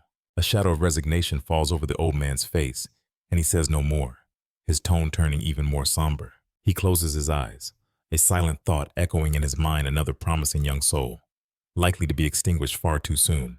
A heavy sigh escapes his lips, thick with pity for the determined girl. From his unique vantage point, our protagonist silently questions the old man's persistent interference. Riley, too, is puzzled by his concern, but soon, the tension of the encounter dissolves as they reach their destination, and all she can do is stare in awe at the magnificent futuristic city before her. The air here is perpetually crisp and cold, a place where snow blankets the landscape all year round. And the city itself is a marvel of modern architecture, its streets lined with elegant homes and colorful banners fluttering from every lamppost. High above, ethereal ships drift silently through the clouds like majestic beasts. The peaceful scene is suddenly shattered by a distant explosion and a wave of panicked shouts from the city's inhabitants. The alarm quickly subsides into knowing groans. It was just Roy, the neighbor, having another one of his experimental mishaps. Our protagonist muses that while the city's face has been altered by time, its chaotic, vibrant spirit remains unchanged. He then prompts Riley, asking if she has any sense of direction. The young maid sheepishly admits that she is completely lost. Our protagonist feels a surge of frustration. The city has transformed so dramatically that his own memories are now useless. Unbeknownst to them, a pair of eyes watches from the shadows of a nearby alley. The hidden observer focuses on the girl just as our protagonist realizes their destination. The exam administration building is conspicuously absent from any public map. Deciding on a more direct approach, Riley unleashes a pulse of her mana. An ethereal web of energy spreads out, mapping the intricate pathways of the gleaming city. Her senses return 10 possible locations, all of them immaculate structures, clearly marked with restricted access to the general public. A thought surfaces from our protagonist. Perhaps they should have followed the old man after all. Riley, hearing this, sighs in agreement. They realize that enduring his lecture would have been a small price to pay for a guide. Our protagonist is struck again by the sheer scale of change over the last 300 years. But lost in their predicament, they fail to notice they've drawn unwanted attention. A figure detaches from the crowd, approaching them with a cautious yet disarmingly friendly smile. He remarks that Riley must be new in town. As he speaks, our protagonist's gaze analyzes the stranger, taking in the bulky, layered robe, a common fashion here in Wilhelm. More importantly, her senses picked up on the faint, almost amateurish hum of magic emanating from him, marking him as a novice mage. He casually explains that navigational spells are useless here, claiming the air is thick with residual energy from countless experiments, scrambling any attempt at magical guidance. Riley, playing along, innocently asks if there might be another way to find their destination, to which the man muses aloud, suggesting he could certainly look into it for them. With a smile that dripped with false sincerity, he proposes that a friendly local like himself would be their best guide. When Riley glances at Ray, he simply makes it clear the decision is entirely hers. The blonde girl, with the trusting expression, declares that they'll place themselves in his care, prompting the man to eagerly ask for their destination. She replies that they're headed for the administration office to register for the selection exam, leading the way. The man feigns understanding. "Ah, the exam," he says. "Are you one of the candidates?" Riley confirms with a simple nod. After a long-winded explanation from their guide, Ray dryly remarks that he's understood it all. Yet as they walk, the man's incessant chatter fills the air, a constant, meaningless drone. Riley finally cuts through his monologue with a polite but firm question: how much longer will this take? A confident smile plastered on his face, he assures her they're only about 15 minutes from the administration office. But Riley's gaze sharpens. "That's not what I'm asking," she clarifies, her tone shifting as she begins to unravel the web of deceit spun around them. "What I want to know," she states, her voice dropping, "is how much longer you intend to cast that spell on me." The man's charming facade instantly shatters, replaced by the cold, dead-eyed stare of a predator. In a voice heavy with menace, he asks, "When did you know?" Riley smirks, revealing she knew from the very beginning, as a faint, ethereal pink glow emanates from her lips. She explains how he consistently stressed certain words, a subtle but telling pattern in his speech. She had deduced he was using that peculiar intonation to weave magic into his voice, a technique commonly known as enchantment. She looks him in the eye and asks, "Isn't that right?" The man can only manage a grim smile, grudgingly impressed by her sharp perception, knowing he had been trying to ensnare her with a vocal enchantment all along. Riley simply bursts into laughter, tears of amusement streaming down her face. Baffled, he demands to know why she would follow him. Knowing full well his intentions, the spell he'd been weaving was one of complete paralysis. It's a relatively simple magic, designed to render a target completely immobile, a helpless statue of flesh and bone. His victims are typically sold off to the highest bidder, either as unwilling subjects for dark mages or into the shadowy world of human trafficking. It's a grim, common fate in the city, with hopeful youths like Riley being the primary targets. However, Riley and Ray had a secret reason for playing along with this predator's game. Riley declares that despite his age, he couldn't lay a single finger on her. The man's irritation bubbles over into a low, menacing chuckle as he grinds his teeth. He scoffs, assuming she's grown arrogant after reaching the most basic tier of magic. He sneers that even among low-level mages, the difference in power can be as vast as the chasm between heaven and earth. At this, Ray chimes in with manic excitement. "He's right, you're the heavens, and he's the earth." His bizarre comment leaves Riley momentarily speechless before she dismisses him with a sigh, a reaction that seems to slightly annoy him. Turning back to the kidnapper, she asks how many victims he's claimed so far. 13, he replies, a hint of sickening pride in his voice. He boasts that they all fall for his charms, especially what he considers his divine face, utterly convinced of his own irresistible allure. A tense silence hangs in the air as their opponent smirks, boasting that his very face is said to be enough to bring any woman to tears. Riley, with a defiant gesture still held high, coolly concurs, admitting that the man is indeed correct. She adds with biting sarcasm that they must be tears of regret, shed every night by those unfortunate enough to have laid eyes on him, making him an expert at making women cry. Her words strike a nerve, and pure fury erupts from him. Flames begin to lick at the air around his body as he snarls, spitting insults and calling her a vile witch. In an instant, a scorching fireball materializes in his palm, coalescing and elongating into a spear of pure fire, its tip glowing with an incandescent, blinding light. He's manifested an attribute awakening spell, a raw display of his mastery over the element of fire. Riley observes with a detached calm. For a low-level novice, his control is surprisingly precise. Without another word, the man lunges forward, aiming the fiery spear directly at her. But where others would see terror, our protagonist sees only a perfect live fire opportunity for some much-needed practical experience. As the fiery weapon hurtles toward her, she remains utterly unfazed, watching its approach with an almost unnerving tranquility. Her composure never breaks. A subtle aura shimmers around her, and in her mind she activates accelerated thought, plunging the world into slow motion.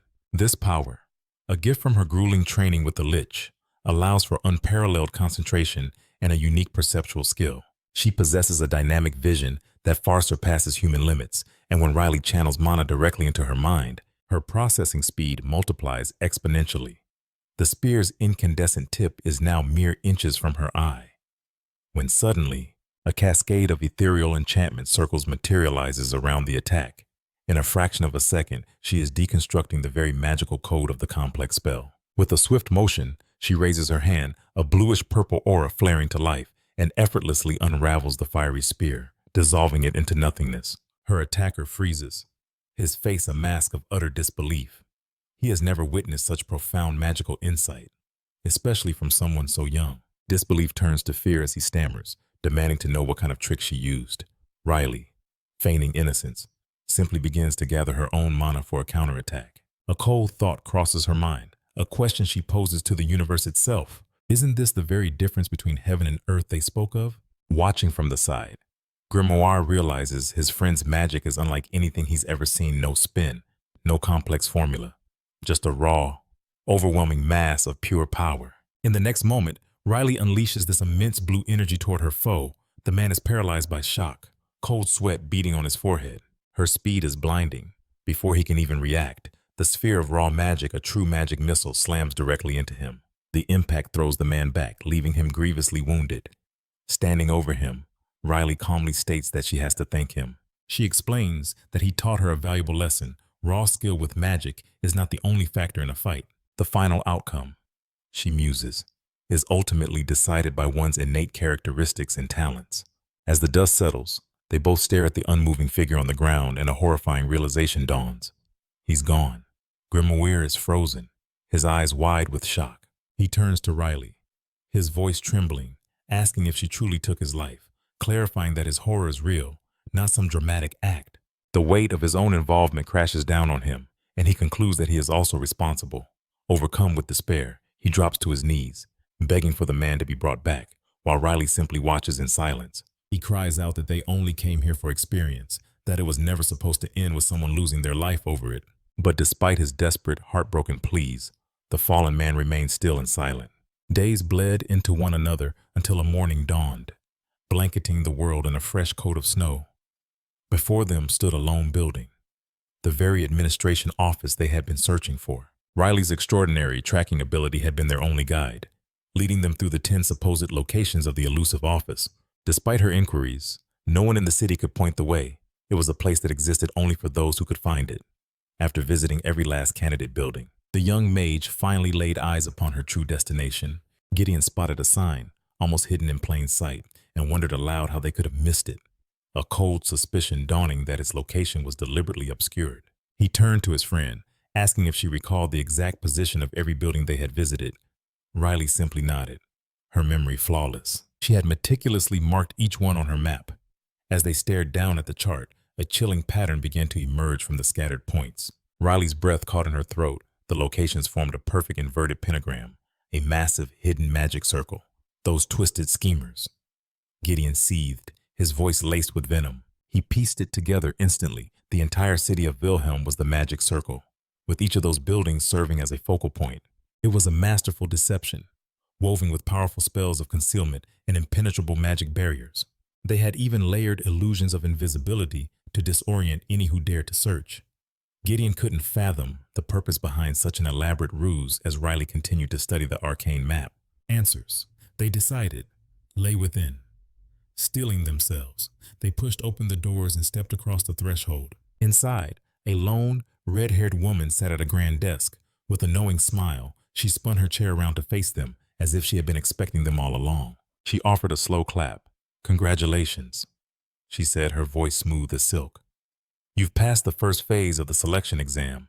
On the back of Riley's hand, a symbol shaped like a delicate snowflake glowed faintly, the undeniable proof of her status as a candidate. Riley glanced at her hand, a flicker of confusion in her eyes, as the woman explained that this very mark would grant them access to all the facilities Wilhelm had to offer. As they turned to leave, Riley modestly attributed their success to mere chance, but Gideon scoffed, admitting the task was tedious, yet far from difficult for them. After all, her tracking skills were second to none. This gift allowed them to navigate the test of the 10 hidden buildings with remarkable speed. The true challenge, however, was that none of these locations were marked on any official map. This omission was designed to make the task nearly impossible, compounded by the fact that there were 10 decoy locations for the administration office itself. Every frustrating detail was part of a single intricate exam. The red-haired woman had revealed a crucial secret: the true office only materialized after the other 9 spots were found. Gideon mused that a candidate would have to overcome a gauntlet of deceptions, painstakingly track every hidden location, and only then would the final prize be revealed. He shuddered to think what a nightmare this search must be for other mages, a trial made simple only by Riley's unique talent, her uncanny knack for finding the unfindable.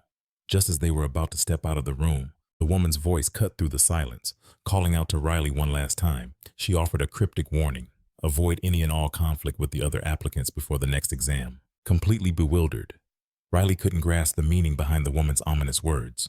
She turned to Gideon, asking what that was all about, but he initially brushed it off as nothing important. He then explained that some desperate applicants try to provoke fights, a brutish way to size up the competition before the real tests begin. Riley was confident that such squabbles had nothing to do with her, but Gideon cautioned that some people wouldn't care and would try to pick a fight anyway. And just then, Riley froze, her entire body going rigid. She shot a look at Gideon, her eyes wide with alarm, and he knew instantly that she was right. A chilling wave of malice washed over Riley, a familiar sickening sensation. She recognized the tainted mana instantly. It was the same oppressive aura that clung to the lifeless bodies they had passed on the road. Grimoire's voice echoed in her mind, grave and certain, confirming her fears. Whoever is projecting that aura, he warned, is the one responsible for that trail of death. He urged her to follow that thread of darkness, to pinpoint its source. Closing her eyes, Riley focused, drawing her senses inward. A shimmering blue interface, a product of her tracking magic, materialized in her mind's eye. But she dismissed the artificial overlay, choosing instead to perceive the world through the raw, unfiltered flow of mana itself. The world dissolved into a tapestry of glowing auras. Countless souls flickered around her, their mana signatures blending into the city's hum. But amidst the throng, a single blood-red beacon of malice pulsed with terrifying intensity. There was no doubt. This figure, cloaked in crimson, was the source of the murderous intent she felt. To her horror, the crimson figure's head turned, their gaze locking onto hers as if they could see her soul. A cold dread gripped her. "Grimoire," she whispered in her mind. "What do I do?" Grimoire's voice was laced with an uncharacteristic fear. "Can you take them?" he asked, his tone urgent. "This is dangerous. Riley, stay on the defensive at all costs." Suddenly, her senses screamed a warning. Streaks of searing red light, like malevolent comets, shot towards her through the mental ether. Her mind raced, weighing the options: dispel or dodge, but the spell was impossibly fast. Before she could even complete the thought, she knew it would be too late. It was aimed straight over her head, a fatal blow. In that split second, she resolved to execute a desperate gambit, a dual cast. It was a strategy of controlled sacrifice, giving up a limb to save her life. Riley began to weave a defensive barrier, positioning it to intercept the incoming assault. Her plan was to let the barrier absorb the initial impact, shattering it to create a momentary opening for her to evade. Simultaneously, she gathered mana for a retaliatory magic missile. Her thoughts moved at the speed of light, but even that wasn't fast enough. By the time her strategy was fully formed, the crimson bolt was already upon her, consuming the space between them, leaving no path for escape. The red-clad figure seemed to warp through space, closing the distance in an instant. Panic seized her. She knew her barrier wouldn't hold, knew she couldn't stop the inevitable. And yet, with a final act of defiance, she unleashed her own magic missile. The world exploded in a flash of light and a phantom sensation of impact. And then, darkness. A warm, sticky pool began to form at her feet. Her grimoire slipped from her grasp, landing with a wet thud. Its pages instantly stained crimson. Through her fading vision, she saw the figure in red break into a chilling, triumphant smile. But then, nothing. Riley blinked, her heart hammering against her ribs. She looked down at her hands, perfectly clean. She stood frozen amidst the bustling crowd, utterly bewildered by the vivid death she had just experienced. A dry, ragged cough escaped her lips, the phantom pain still echoing in her chest. Her mind struggled to reconcile the brutal reality of the vision with the peaceful scene around her. The figure in red stood before her, not an inch closer than before. A new voice, feminine and laced with amusement, cut through her confusion. "That little exchange, it all happened right here," she said, tapping her temple. "It's called a mental battle." "A perfect simulation," the girl continued, her eyes glinting, brought to life in a state of hyper-concentration. "All it takes is detecting an opponent, locking onto their intent, and playing out every possible move and countermove in an instant." Riley stared, the horrifying truth dawning on her. The blood, the pain, her own death, it was all an elaborate illusion. And the architect of her nightmare stood just a few feet away, watching her. The figure slowly lowered her hood, revealing the face of a young woman with a cruel smirk. "So," she asked, her voice dripping with condescension, "did you enjoy watching yourself die?" As she spoke, she casually flexed her hand, revealing the stark, unsettling tattoo of an inverted pentagram on her palm. Grimoire's voice was a frantic whisper in Riley's mind. "She's a candidate for the selection. She's completely ignoring the rule about no conflict," he hissed. Only a deranged mind could wield such a macabre power. He pleaded with Riley, his voice trembling with urgency. "You have to be incredibly careful around her. She's not just cruel. Her mind is twisted," Grimoire insisted. No sane mage would ever use their gift as a tool for taking a life. Sometime later, the unsettling encounter still fresh in her mind, Riley found herself in the dining hall. The same girl in red was there, casually eating at a nearby table, and she looked over with that same unnerving smile. "Is the food not to your liking?" Riley savored a bite, a look of pure bliss crossing her face as she confirmed its exquisite taste. They were, after all, dining in the finest restaurant in all of Wilhelm. But as our hero lost herself in the culinary delight, a shadow of unease fell over her companion. Her surprise deepened when their host announced she would be covering the entire bill, a fact she stated with a casual wave. The blonde girl's eyes lit up, a genuine sparkle in them as she leaned towards Grimoire, whispering her fondness for their new acquaintance. But he remained wary, cautioning her against getting too close. Riley, however, dismissed his concerns with a simple philosophy: people who offer you food can't be all that bad. As she dove back into her meal, still chewing, Riley mused that the only truly terrible meal she'd ever had was back in the Lich's cave, a comment that struck Grimoire with a pang of theatrical despair, as he lamented that his hard work cooking for her had gone unappreciated. He insisted that the Lich had meticulously balanced every nutrient and sourced the rarest of ingredients to prepare that very meal in the cave. Yet the girl remained unimpressed, bluntly questioning the point of such effort when her own sense of taste was far from refined. Grimoire cut the debate short, sensing a shift in the atmosphere, and stated there were more pressing matters. Just then, the woman in red formally introduced herself as Rebecca Duncan, insisting they call her Becky. She beamed, declaring it a pleasure to meet Riley, a sentiment chillingly undercut by the silent warning that she could be a dangerously unhinged assassin. Dealing with a potential killer was hardly the ideal after-dinner activity. Riley offered a polite thank you, which Becky waved off, saying no thanks were necessary. Rebecca's reputation preceded her. At a mere 27 years of age, she had already ascended to the rank of an intermediate mage, a prodigious talent that brought her to Wilhelm for the formidable selection exam. Rebecca reiterated her point, a playful glint in her eye, that no gratitude was needed for the food. With a sudden, booming laugh, she revealed the truth: everything in that establishment was completely free. The statement left Riley utterly baffled. A memory surfaced in our protagonist's mind her earlier misleading conversation with the administrator. Becky clarified, flashing the emblem on her hand that granted free access to certain facilities. The restaurant was one of them, and she couldn't help but call Riley endearingly naive. A flash of frustration crossed the girl's face, and the other woman quickly added that she hadn't meant to deceive her. Grimoire sighed in exasperation at his friend's obliviousness, while Riley's expression went unnervingly blank, a clear sign her frustration had simmered into a cold, quiet anger. Changing the subject, Rebecca inquired about Riley's lodging plans, to which Riley curtly replied that she was heading to the next place on her list. Becky's demeanor shifted, a surprising fire in her voice as she declared that was absolutely the wrong move, insisting that the quality between facilities varied wildly. She demanded to see the map and list, snatching them and stabbing a finger at a specific location she deemed acceptable. The Heavenly Well Inn, it seemed, was the only place worth considering. The woman in red revealed that she was also staying there.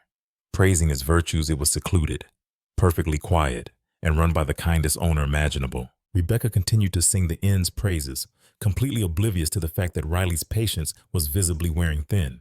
Finally, Becky thrust the map back into the girl's hands. It was now a chaotic mess, covered in aggressive scribbles and bold red ink. The protagonist asked if their new acquaintance would be joining them, but Becky casually replied that she would be a guest at someone else's home for a while. As the young woman stared down at her ruined map, the other girl watched her intently, asking if Riley might also want to stay at that house with her. The answer was a swift and definite no. Becky brushed it off, claiming it was just a casual offer, but Grimoire watched the exchange with a deep sense of confusion. Drawing upon what he claimed was thousands of years of experience, he came to a startling conclusion. Becky's invitation had been entirely sincere. This only deepened the blonde woman's confusion. She couldn't fathom why this strange, intense woman had taken such a sudden and profound interest in her. Her friend admitted he didn't know, stating that he couldn't possibly understand the thoughts of a lunatic, but added ominously that if he had to venture a guess, Grimwald surmises her gaze is fixed on Riley, wondering how a mere rookie could have possibly survived the first trial. Riley remarks that her companion seems remarkably insightful for someone who claimed ignorance, to which he insists it was merely a guess. But Rebecca's voice cuts in. They say birds of a feather flock together, she muses, prompting a defensive Grimwald to ask if she's implying he's as mad as they come. As the tension thickens, Rebecca approaches, advising Riley to get some rest, her words carrying a veiled promise. I'll see you in the next exam. Grimwald's eyes narrow at the sight, muttering that a smile like that only belongs to a true madwoman. He recalls the chilling, murderous aura she projected in their first meeting, and the brutal efficiency with which he dispatched a group of bandits. He urges Riley to offer some parting words. Riley offers a simple farewell to the girl in red, but Rebecca counters, hoping their next encounter will be a true battle, face to face, with no room for fear. Riley's response is sharp and direct. Then perhaps you shouldn't rely on illusion magic just to frighten me. Feigning confusion, the girl in red questions what she means by illusion magic, forcing us to recall the harrowing virtual battle that unfolded during their initial confrontation. In that mental arena, Riley had stared into the abyss of certain death, yet somehow, she clawed her way back to reality. At the time, Rebecca had dismissed the event as a mental battle, a mere clash of wills, but the truth is far more concrete. This wasn't just a phenomenon, but a specific, tangible, magical concept. And in that moment, the pieces click into place for Riley. Was everything she endured the fear, the pain, the brush with death, nothing more than an elaborate illusion cast by her rival? A flicker of shock crosses Rebecca's face, stunned by the girl's sharp intellect. She remarks that only a truly high-level mage should have been able to see through her deception. Grimwald adds that since the dawn of magic, there has been but one defense against such illusions: keen, unwavering observation. Riley's voice cuts through the air, branding Rebecca an incompetent mage. She continues her cold deduction. If that had truly been a battle within my own mind, I never would have made it out alive. Since that outcome is impossible, it could only have been a trick, an illusion. The accusation strikes a nerve, and the girl in red's composure shatters into rage. For every mage is a creature of immense pride, and to be called incompetent is an unforgivable insult. Seething with fury, Rebecca demands, "What did you just say to me?" She presses further. "Are you saying you would have won in a fair fight?" Riley's reply is quiet, yet unshakable, as she holds her ground. Yes, for a moment. Rebecca is rendered utterly speechless, searching for a retort. Then, the silence is broken by a sudden booming peal of laughter. It's a sound filled with mockery and disbelief, aimed squarely at the sheer audacity of Riley's claim to victory. She scoffs, calling Riley a naive child, and boasts of being a mage on the very cusp of the advanced level, a world away from a rookie who has just reached the rank of apprentice. "There is an abyss between us," Rebecca declares, her voice dripping with condescension. "The sheer volume of my magical power, the precision of my control, the raw strength of my mana, even my casting speed, we are not even in the same league." Grimwald quietly intervenes, agreeing that such a vast difference in power is not something that can be easily overcome. It's a fundamental truth of magic, no matter the skill. He begins to say, but his words are cut short by Riley's quiet voice. She mentions that someone once told her the very same thing. That person, she adds, is now lying cold in a back alley in Wilhelm. She takes a step closer to Rebecca, her eyes locked on her rival. "I'm the one who put a hole right through his chest." The woman in red can only stare, realizing with dawning horror that this girl is no stranger to fighting and defeating opponents far stronger than herself. Her mind flashes back to the duel with the Lich, the desperate battle against the Chimera in its lair, and finally, the grim confrontation with the man in the alley. A chilling laugh escapes Becky's lips as she taunts the situation, admitting she'd love nothing more than to strike Riley down right then and there, but the young mage simply meets her gaze, ready for anything. Rebecca's amusement vanishes, replaced by a sharp command for the girl to be silent, stating that she sees right through her provocations. She claims her only restraint is to avoid disqualification for ignoring the administrator's warning, but Riley scoffs, calling it a blatant lie and accusing Rebecca of backing down because she fears defeat. Seeking to put an end to the tense standoff, the woman in red dismisses the entire encounter as mere fun, remarking that she has encountered all manner of eccentrics before. With a flippant goodbye, she tells Riley to watch herself until the exam. Even as she departs, Becky's final words are a parting taunt, echoing how much she had enjoyed the day's little game. A sudden, chilling realization dawns on the blonde-haired girl that was not the real Rebecca. Grimoire's voice confirms her suspicion, agreeing it was nothing more than a clone. He theorizes that the real body must be on the far side of Wilhelm, explaining that such a bizarre maniflow is impossible for an ordinary living being to maintain. And if Riley were not so perceptive, the deception would have been utterly impossible to detect. So that's what it was, the protagonist murmurs, a look of understanding crossing her face. When her friend asks what she means, she explains that she finally grasps why Becky had taken such a keen interest in her. Riley deduces that it was all a twisted game born from simple curiosity.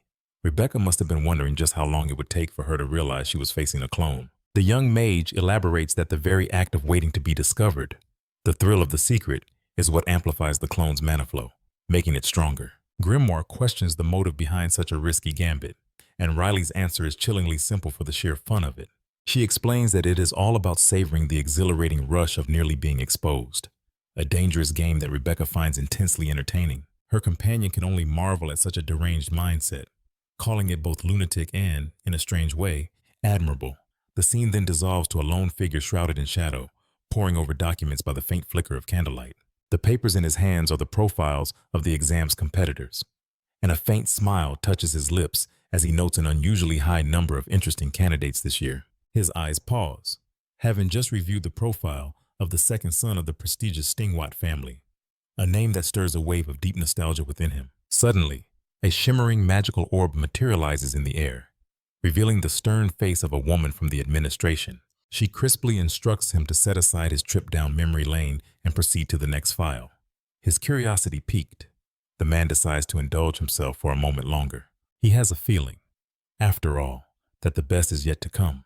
His gaze sweeps over the next profile, and his eyes land on the file belonging to a student named Riley. He immediately notes her origin, the Artemis Academy. The file indicates she is a new student, yet already pushing to take the exam at the earliest opportunity, a brand of audacious ambition quite typical for those hailing from Mises. The administrator's voice chimes in from the orb, asking if he has noted how long it took the protagonist to clear the first test. He scoffs arrogantly, guessing she likely failed, probably wandering lost in Wilhelm for nearly 3 months. But the red-haired woman is quick to shatter his dismissive assumption, revealing the astonishing truth. She discloses that the young woman arrived in Wilhelm in the early afternoon and managed to find the administration office in less than half a day. The man's smug expression falters, replaced by one of deep contemplation. His hand instinctively reaches for Duncan's file as he recalls that the previous record was his own, taking 4 hours to arrive, and that was with the assistance of 20 clones. The average time for even successful candidates to pass this first test is approximately 1 week. Even a prodigy like Garen Edward Vaughn, an expert-level student, required a full day to complete the same task. In a flash of insight, the man with glasses concludes that Riley now holds the all-time record for reaching the administration building from the orb. The female administrator's voice confirms this with a single, resounding affirmation, commenting that this year promised to be filled with many interesting sights, with only 1 week remaining before the second selection test. The students received a clear directive rest and prepared for the combat trials that awaited them. Riley accepted the need for rest, while Grimoire remarked that they had been pushing forward without a break until now. As the test drew near, Riley embraced an uncharacteristically relaxed pace of life. She began waking late in the mornings for a slow breakfast, followed by a long nap before lunch, and concluded her days with unhurried dinners. After 3 days, however, a familiar restlessness crept in. Riley was tired of being idle, Sensing her boredom, Grimoire suggested a walk, an idea she readily embraced as the protagonist prepared to leave. Her friend couldn't help but comment on how stunning she looked. She noted that she'd purchased expensive clothes and still had plenty of money, while Grimoire wryly mentioned he was still wearing the attire gifted to him by Miss Rennell. It was then that a magnificent structure caught the young woman's eye, stopping her in her tracks. It was the Central Library of Arcadia, a grand edifice that, as Grimoire explained, had stood for hundreds of years. He continued, stating it was likely the second largest library in the world, surpassed only by the one in Emos, and housed the greatest number of magical tomes ever collected. Utterly enchanted, Riley asked if they could go inside, but a shadow of hesitation fell over her friend's face. Trying to convince him, she argued that they had nothing else to do, and her status as a selection candidate would grant them entry. To explore Arcadia's collection of rare books, she insisted, would be an incredibly beneficial experience. Still, her friend was unconvinced. His voice dropped, heavy with a dark memory. As he confessed, he had been trapped in such a place for 300 years, surrounded by countless cursed books. As visions of sinister volumes haunted him, Riley gently suggested that he couldn't avoid libraries forever. Her words struck a chord. He had to agree that in their world, knowledge was power, and books were the key to acquiring it. He realized then that this was a fear he couldn't run from, a deep-seated trauma that he must one day overcome. Taking a deep breath, he steeled his resolve and agreed to enter, making one solemn promise to himself: if it became too much, he would leave and never return. Together, they walked toward the building, and upon entering, Riley was left breathless, completely mesmerized by the interior's profound beauty. Her friend, however, commented that the place lacked the true, suffocating presence of knowledge, and that its grand ceiling was merely a cheap imitation of the high vaults, prompting a curious Riley to ask what those were. Riley then remembered her advantage, proudly presenting the platinum access card she had been given. Grimoire explained that it was the highest possible rank, a key that granted them unrestricted access to any part of the library. Hearing this, a mischievous light danced in the girl's eyes as she declared their destination was set. The duo made their way to the restricted area, where the forbidden books were kept. Grimoire murmured that this section held the books that truly mattered. He then urged her to take a lamp, warning that the archives were steeped in darkness. As they ventured deeper into the gloom, the girl noticed a faint pool of light in the distance, and they both moved toward it. As they approached, they saw the source. A lone figure was already seated there, completely absorbed in reading a book. At that moment, the duo stepped into the light. Noticing their presence, the man turned to face them, his voice sharp as he asked how they had found this place. In response, Riley simply showed him the mark on her hand. The man's stern expression softened into one of disbelief. "Impressive," he conceded, acknowledging she had passed the first test. "Even with such a terrible spell," he added. A jolt of recognition shot through Grimoire. This was the same old man they had met when she first arrived for the exam. He vividly recalled the man's ominous warning back then that for her to participate would be suicide. A grim prophecy made in the shadow of the massacre that had happened before. Presenting the emblem on her hand, a silent declaration of her intent.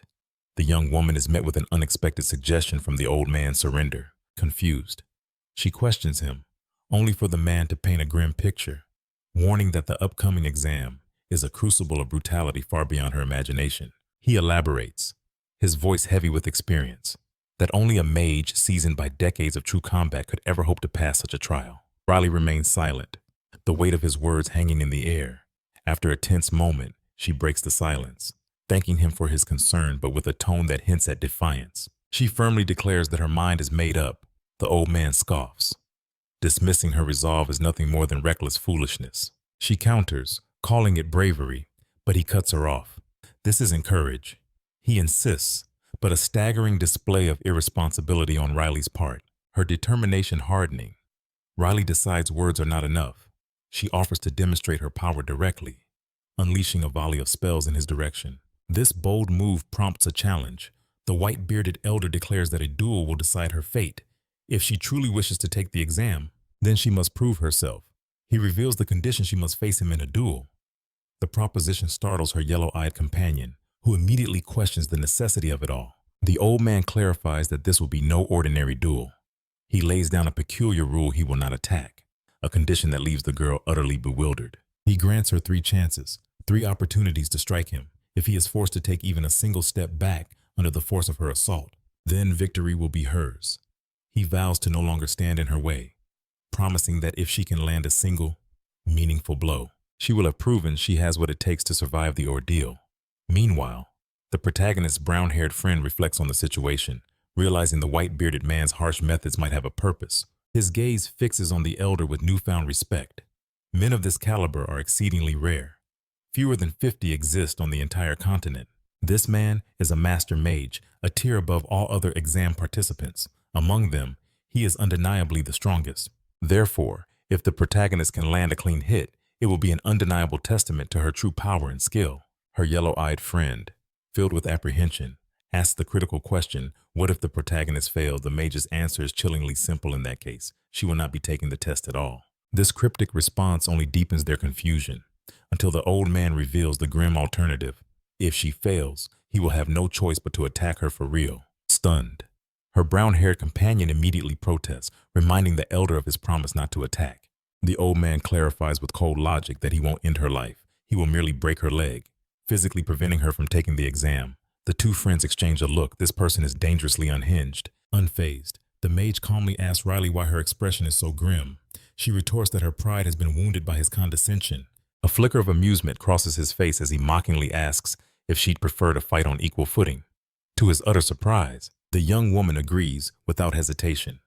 The man lets out a heavy sigh at her audacity. Then, a thought strikes him, and he turns to her yellow-eyed companion. He instructs her to retrieve a specific book from his bag. She complies, pulling out a green-covered tome titled 100 Great Figures. Who shaped the modern empire? The mage takes the book from her hand, and the protagonist's friend can't help but question his strange actions. As he flips through the pages, he casually remarks that it's an excellent book, one that presents history without distortion or bias. He then extends the open book towards the protagonist, ordering her to read a specific passage. Her friend presses for an explanation, and he simply directs their attention to page 67. There, they read a name: Garen Edward Bond Dager, the commander of the Western Front's magic unit, a man renowned for a legendary feat single-handedly holding back hundreds of demons. This historic clash would forever be known as the Battle of the Alpar Mountains, and for his valor, the Emperor himself lauded Garen Sheeb, immortalizing his name in the Sacred Hall of Fame. The two friends stared, bewildered, at the open pages of the tome. It was a known truth that not all high-ranking mages were forged in the same fire. Some sought power in silent seclusion, locking themselves away to rapidly ascend through the ranks, while others honed their craft on the unforgiving crucible of the battlefield. But even among these titans, there were legends whispered in awe, those they called giants. Figures like Garen Seb, the white-bearded patriarch of magic, and there he was, his portrait staring back at them from the very history book they held. They exchanged a silent, skeptical glance, a shared smirk playing on their lips. Jiren finally broke the silence. "You think the stories were a bit much?" His friend simply nodded in agreement. The scene shifts, focusing now on our protagonist, who was boldly negotiating to increase her attack chances from 3 to 5. "Have you no shame?" The old mage scoffed, a twinkle in his eye. A light-hearted laugh escaped her lips. She was only teasing. Of course. Her gaze then swept across the cluttered room, noting it was hardly a fitting arena for their duel. But with a single, sharp snap of his fingers, the old man dismissed her concerns entirely. "You need not worry about that." A wave of pure magic pulsed from his hand, beginning to reshape their surroundings. A silent explosion of azure energy erupted in the center of the room, effortlessly casting every stray object aside. In its wake, a perfect, clear circle remained. Garen gestured to the pristine space. "Will this suffice?" He assured the golden-eyed girl that she could unleash her full power without hesitation, for he had already woven a protective barrier around them. "And if something were to break through?" she questioned. Ever cautious, he smiled, explaining that the platinum-grade facility was itself fortified against any stray magic. With that final assurance, her friend's voice cut through the tension. "All right, Riley, you're clear to attack." The air crackled with anticipation. This was the moment they'd see if her power could even scratch a high-ranking mage. Riley met the challenge with a grin. "Let's see if we can't rearrange that old man's face." It was the perfect controlled environment to test her limits. "Failed to land a single valid hit," her friend teased. "And we're breaking your legs." But Riley was far from weak. In the world of magic, those who reach the low rank before the age of 20 are hailed as geniuses. Every mage's journey is marked by two profound awakenings: The first comes at the tender age of 10, an instinctual blossoming of understanding magic, mana. The first touch of the arcane marks one as an apprentice, but true power only blossoms with the second awakening, a rite of passage that comes with adulthood. Deep within them, a dormant attribute seed finally blossoms, bestowing upon them a power uniquely their own. This unlocks the potential for magic of incredible sophistication and power. Once a mage masters the mana flowing from their newfound attribute, they finally transcend the apprentice stage, ascending to the low rank. This is the secret behind the exponential growth in an adult mage's power. Their strength naturally deepens with age, yet there are rare exceptions, those who defy the natural order, even before their second awakening. Mages who shatter the apprentice ceiling before even reaching adulthood, for that very reason. They are not called geniuses. They are called monsters.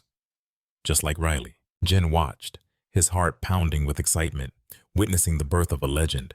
And this raw, untamed potential was precisely why she could not be allowed to take the selection test.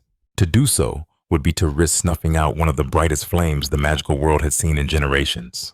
The old master laid out the terms of their contest. "You have 3 attacks," he stated calmly. "If I am forced to move even a single step, you win." His true intention, however, was to demonstrate an insurmountable chasm in their power, to frighten her away from the test for her own good.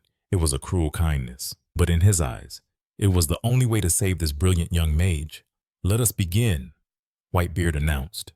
The girl simply nodded in response, raising her hand as a sphere of pure blue energy effortlessly coalesced in her palm. It pulsed, growing and swelling with a surge of raw, untamed magic. A missile of pure magic screams towards the old man, yet he stands as immovable as a mountain. He silently appraises its execution. The speed is impressive. That alone is a commendable feat, but the strike is raw, lacking the dense mana and sophisticated techniques of rotation or trajectory shifting needed to bypass a master's defenses. With a casual gesture, the mage conjures a shimmering mana shield, and the missile shatters against it in a harmless spray of light. It was a brutishly simple attack, one that required no elemental counter, and the old man had anticipated such a rudimentary approach. He thinks to himself that if he had allowed her to face the trial in this state, she wouldn't have survived the opening moments. But a sudden, chilling sensation crawls through his body, the insidious touch of paralysis. Garen recognizes it instantly. This is the work of magic. It's the cold dread one feels when gazing into the abyss, and she is the one forcing it upon him, leaving him to wonder just what she had done. Garen had walked the razor's edge between life and oblivion countless times on the battlefield. He feels that same chilling tension now. As he stands against her assault, the old man is baffled that this pressure is emanating from a girl who seems to be a mere novice. What could possibly be happening? His concern blossoms into genuine alarm as he sees his mana shield begin to flicker and dissolve. He realizes her true technique was meant to dispel his protection entirely. In response, a verdant, arcane disc materializes behind him. The old man intends to counter her strategy. The disc soars into the air and unleashes a shard of green crystal to intercept and destroy her magic missile. Riley watches, surprised by the mage's swift and decisive defense. Her powerful missile is annihilated, shattering into 1,000 fading fragments. From the ground, the brown-haired boy observes that the old man had not only detected the attack, but had also intercepted the hidden spell just before his shield could be unraveled. A startling possibility dawns on Garen. Could this entire multi-layered plan have been intentional from the very start? The young woman had launched a frontal, direct assault. He now wonders if it was a deliberate ploy to make him lower his guard. It seems the girl's confidence is not born from youthful arrogance, and the mage realizes with a jolt that he must watch her every move. Raising her hand once more, Riley summons another sphere of crackling blue energy, and a sudden, fierce determination hardens her eyes. The girl then launches the magic sphere not at him, but at his array of protective shields, catching him completely by surprise. In a flash, he raises his staff to defend. His staff meets the orb, deflecting its immense force. Once again, his superior power manages to grind the missile into a cascade of tiny, glittering fragments. But Garen notices something that chills him to the bone. She had struck the single weakest point in his complex magical defense, a flaw that no one of her level should ever have been able to perceive. Moreover, there was another critical detail. Though it was almost imperceptible, Riley's attack had possessed enough force to push him back. She possesses an uncanny, almost instinctual affinity with mana, allowing her to not only see a weakness, but to comprehend how to exploit it in an instant. It is as if the ghost of an archmage were guiding her hand.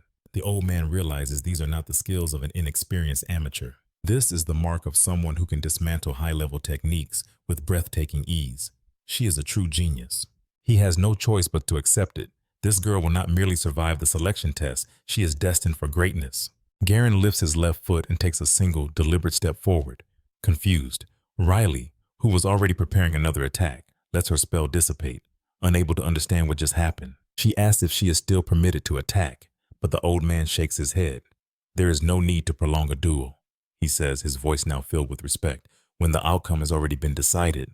He then explains, with your second attack, you managed to force me a step back. Therefore, you have won. As promised, I will interfere no longer. Bowing deeply, Garen apologizes. Forgive me for my presumptuous meddling. Riley reveals with a smirk that she knew all along. She saw her second attack land true, prompting the old mage to question why she was already weaving her next spell. The young mage recalls the terms of their duel, 3 chances to strike, and with a quiet focus, she begins to channel her power once more. With her spell ready, she waits, daring her opponent to drop his guard and assume an attacking posture again. She needed him to emanate more magical energy, to confirm a theory she was testing. But the veteran mage suddenly holds up a hand, asking her to halt. A flicker of unease crosses his face as he wonders what exactly she's trying to confirm. Her first attack. He had intentionally let his guard down for that one. But the second strike, that revealed a level of skill far beyond a novice. A chilling thought dawns on him. Is she using this duel merely to test her abilities against a high-ranking mage? As another crackling sphere of azure energy hurtles toward his face, the reality of the situation crashes down on him. This is madness, the old man thinks, a bead of sweat on his brow, while from the sidelines, the brown-haired boy watches with an amused, knowing smirk. He knows that elite mages operate on a completely different plane, and Garen remarks that the girl's approach was anything but conventional. After the duel concludes, the old mage hands her a towel, admitting with a grave tone that if she possessed a larger mana pool, his life would have genuinely been on the line. Riley's friend chimes in, analyzing that her technique is flawless, but her mana reserves are simply too shallow to support such advanced tactics. He adds that it's to be expected, considering the only spell she can use without an elemental awakening is the basic magic missile. With standard non-elemental magic, her only path to power is to innovate and add complex variations through sheer technique alone. Garen calmly reassures her that it's more than enough for now. After all, he explains, the way she used a scatter shot to create an opening for a surprise volley is a tactic that even a high-ranking mage would struggle against. He finishes by telling her she's on the right path. As the 3 of them walk out of the training hall, the old mage quietly requests that their duel remains a secret. The 2 friends quickly agree. They both know they're supposed to avoid any trouble with other candidates. Riley, however, feigns ignorance, saying she has no idea what duel he's referring to. A memory of something he read in the Arcadia archives surfaces, and a smile touches his lips. He understands she's already pieced it all together. The old mage, Darren, then asks where she is staying. Riley replies that she's at a local place called the Sky Whale Inn. Darren's expression darkens.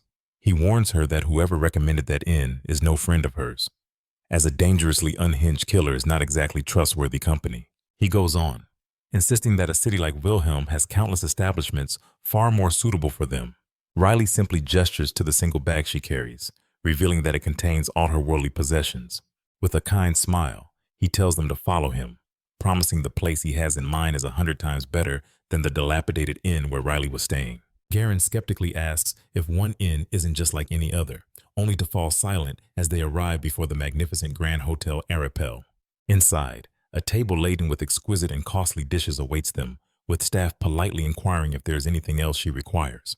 A host of maids stands ready to attend to their every need, and the sheer opulence of it all leaves the 2 young mages utterly speechless. Garen realizes just how vast the difference is. Then it hits him who sent them to that dive. It was Becky. And now it's clear she was setting Riley up, remembering how she trusted the woman. Riley abruptly stands, her voice tight with anger as she declares that this injustice cannot stand. Garen asks what she means, seething. Riley thinks about marching right back there and giving that woman a piece of her mind. Her friend quietly mulls it over. He considers that they were partly to blame for being so naive, but that doesn't matter to Riley. Her resolve is set. Tomorrow, she will get even. A dark thought flickers into existence. The selection test could be the perfect stage for her revenge. A sudden, chilling thrill courses through her as she embraces the idea. The old man, Garen watched them, completely bewildered by the unspoken conversation unfolding right before his eyes, a silent exchange to which he was utterly deaf. He finally breaks the silence, asking Ray what troubles her. Just a bit of tension. She deflects, but Garen's tone lowers as he asks, "Have either of you had the misfortune of meeting Rebecca Duncan?" The name strikes a chord with the protagonist. He knows it.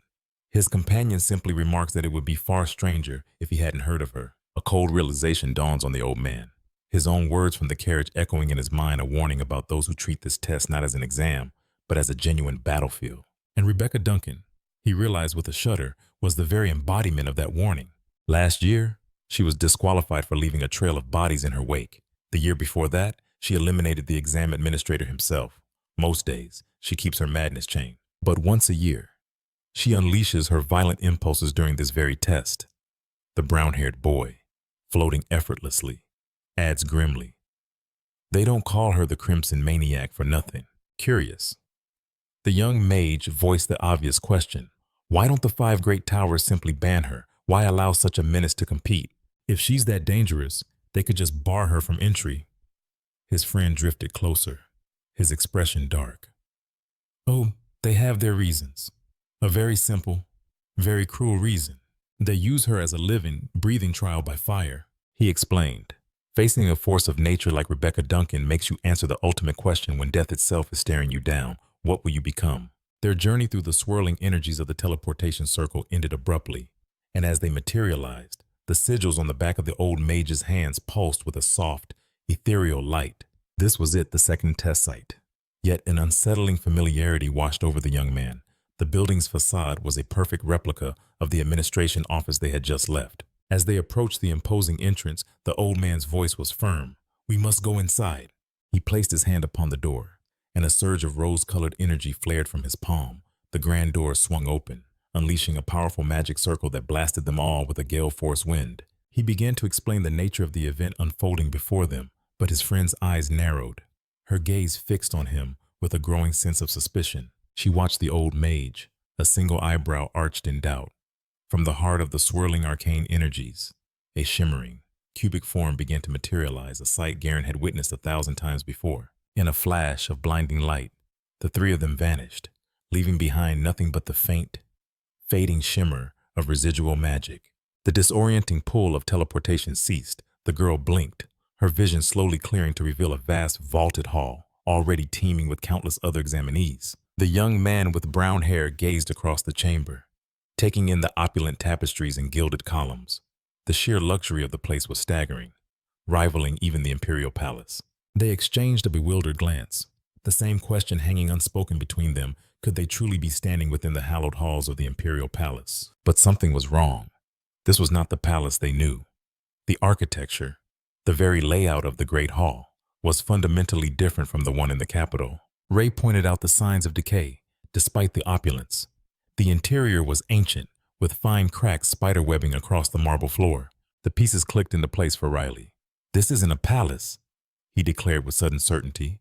"It's a ruin, a lost place, brimming with forgotten artifacts, hidden treasures, and slumbering grimoires." Places like this were never left unguarded.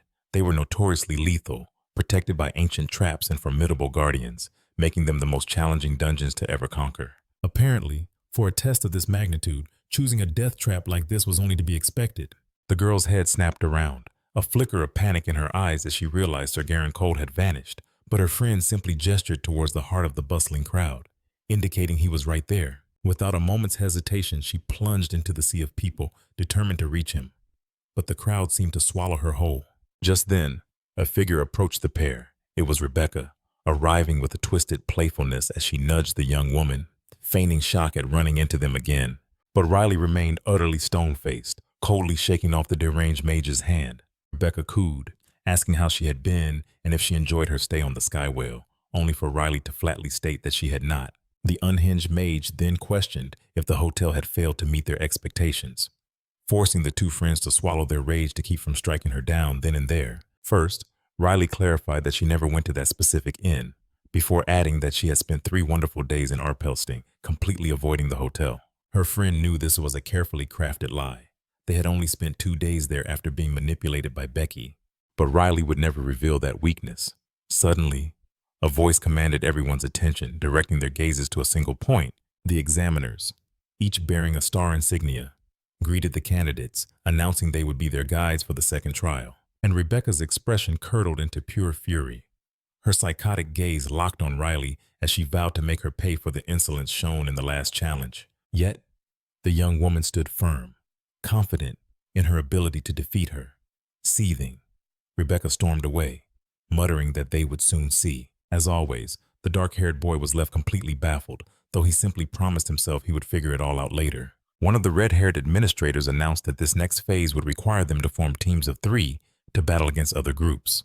These team members were to be assigned by the administration, and all competitors would be forced to cooperate. At the designated location, they would have to pass through the trial gates, and it was then that a woman with glasses approached their small group. They were given 30 minutes to acquaint themselves with their new team, and to their shock, the girl with glasses was now grouped with Riley, her friend, and Becky. The maniacal mage seethed, lamenting being stuck with her mortal enemy, who simply smirked and said their little fight would have to be postponed. Riley felt a deep sense of satisfaction being on Rebecca's team, and her friend mused that this must be a dream come true for her. Even though he was now allied with a homicidal maniac, he couldn't help but feel a little joy at Rebecca's utter misery. Becky was an uncontrollable force of nature who could cause immense trouble, but even she wouldn't dare attack a teammate during the exam. The administrator asked if there were any lingering doubts, and the unhinged mage immediately claimed she had a question. The red-haired woman gave her attention, only for Becky to ask what would happen if teammates were to fight amongst themselves, advising her to adjust her attitude for a smooth trial. The mage sneered, clarifying that this wasn't her question. She wanted to know the consequences if they simply started unleashing spells on one another. Knowing Rebecca's reputation, the supervisor could only let out a weary laugh at the sheer audacity of the question, while Garen also noted her bizarre inquiry. The brown-haired boy instantly realized that the entire situation had just spiraled into something far more dangerous. The administrator stated that the team competition was a method designed to evaluate their capacity for mutual cooperation. Therefore, she declared, if a single member of a team perishes, the entire group will be disqualified. Upon hearing this, Rebecca erupted, screaming that the rule was utterly absurd. A wave of murmurs swept through the crowd as all the other mages began to discuss the very same grim topic. The administrator commanded silence, and every eye snapped to her, the sheer force of a high-level mage's aura compelling their obedience. Silencing dozens of powerful individuals was a trivial matter for her. She then remarked that they had been given a great privilege simply by being mages after all. Their value was immeasurable. No one would dare utter another word, for they knew that no matter how much chaos they caused, their power made them untouchable. This relentless pressure twisted their very souls, warping their personalities until they became destructive shells of their former selves, their ability to connect with others utterly shattered. But those days of solitary glory were over. To ascend the magic tower, they would have to learn to move not as individuals, but as a single, cohesive unit. And so, the second trial was revealed a crucible of teamwork, designed to test their ability to trust and fight alongside complete strangers. The proctor's final words hung in the air like a death sentence: adapt or be discarded. I despise this. Rebecca seethed through gritted teeth. Yet, in a surprising turn, her hand shot out, gripping Riley's. But I refuse to fail. We're going to give this everything we've got. The Grimoire noted the incredible restraint. For a tempest like Rebecca to bottle her fury, it meant her desire to pass was overwhelming. It had expected an explosion, but she held it in. It was a stark reminder of their first meeting. Even then, Rebecca had shown a fierce aversion to being cast aside, and the Grimoire began to wonder. Perhaps her infamous thirst for battle wasn't just raw savagery, but a carefully constructed, terrifying performance. From the far side of the chamber, a timid voice struggled to be heard. Pointless, Rebecca scoffed. No one can hear her. As if on cue, the meek girl began to approach them. She stammered something about a passion for ancient magic, her words barely audible, before Rebecca cut her off with a sharp, "What's your name?" "My name is Olivia," she whispered. "I'm from the arcane school of flames." "The school of flames," Rebecca barked with a derisive laugh. "You mean that coven of fools obsessed with dusty old spells? What are you doing here all alone?" Ancient magic, a forgotten art, a system of power from a bygone era, now dismissed by most as nothing more than a traditional, obsolete relic. The Grimoire chimed in with its own cynical assessment. Practitioners of this art were dreamers, chasing the romanticized ghosts of history and fairy tales. They were derisively called myth chasers and treated as outcasts. It was certain their kind had vanished from the world over 300 years ago. The grimoire's tone dripped with sarcasm. So, our team consists of an illusionist with a hair-trigger temper and an antisocial fanatic of a dead art. Just a fantastic team, it concluded dryly. Just then, Darren's familiar voice cut through the tension. Riley, are you all right? The teleportation can be disorienting for some. Riley assured him she was fine, then asked about his own placement. A confident smile spread across Darren's face. He was more than satisfied. Grouped with a team of high-caliber mages, the grimoire practically seethed with envy. As Darren began to ask about her team, his question was drowned out by Rebecca's renewed tirade against the cowering Olivia, who simply mumbled that she was trying to keep her distance from all the shouting. Darren's eyes widened in disbelief. Rebecca Duncan and a practitioner of ancient magic on the same team. I can't decide if that's terrible luck or some bizarre twist of fate. The grimoire had to agree. Reputation aside, Rebecca's power is undeniable. The real gamble is her unpredictability once the trial begins. We'll have to watch our backs constantly, it warned. As for Olivia, it's a fool's errand to expect anything from a dead school of magic. So, the grim reality was this: what should have been a trio was in practice a duo. Only Riley and the volatile Rebecca could be counted on. Darren shook his head, a look of pity on his face. It sounds hopeless, but the grimoire was unsympathetic. You chose to walk this path, so you will endure it with everything you have. You're not the only ones dealt a bad hand. Look around. Every team is wrestling with the same uncertainty. The challenge is to forge strength from these fractured pieces, to become a unit. That is the true meaning of this second trial. A glance over at Rebecca, who was still berating Olivia, made the grimoire's words feel like a cruel, irrational joke. Darren offered Riley a final, encouraging smile. I was worried, but you seem composed. Good luck. With a nod of thanks from her, he turned and walked away. The warmth of his friendship faded, replaced by a chilling realization from this moment on. They were rivals, but the grimoire felt no fear. The months spent training in the Lich's domain had forged Riley into something formidable. I am confident, it declared. Through this crucible, we will seize the very outcome we came here to claim. The administrator's voice echoed as she announced the second trial would commence at the entrance to the ancient ruins.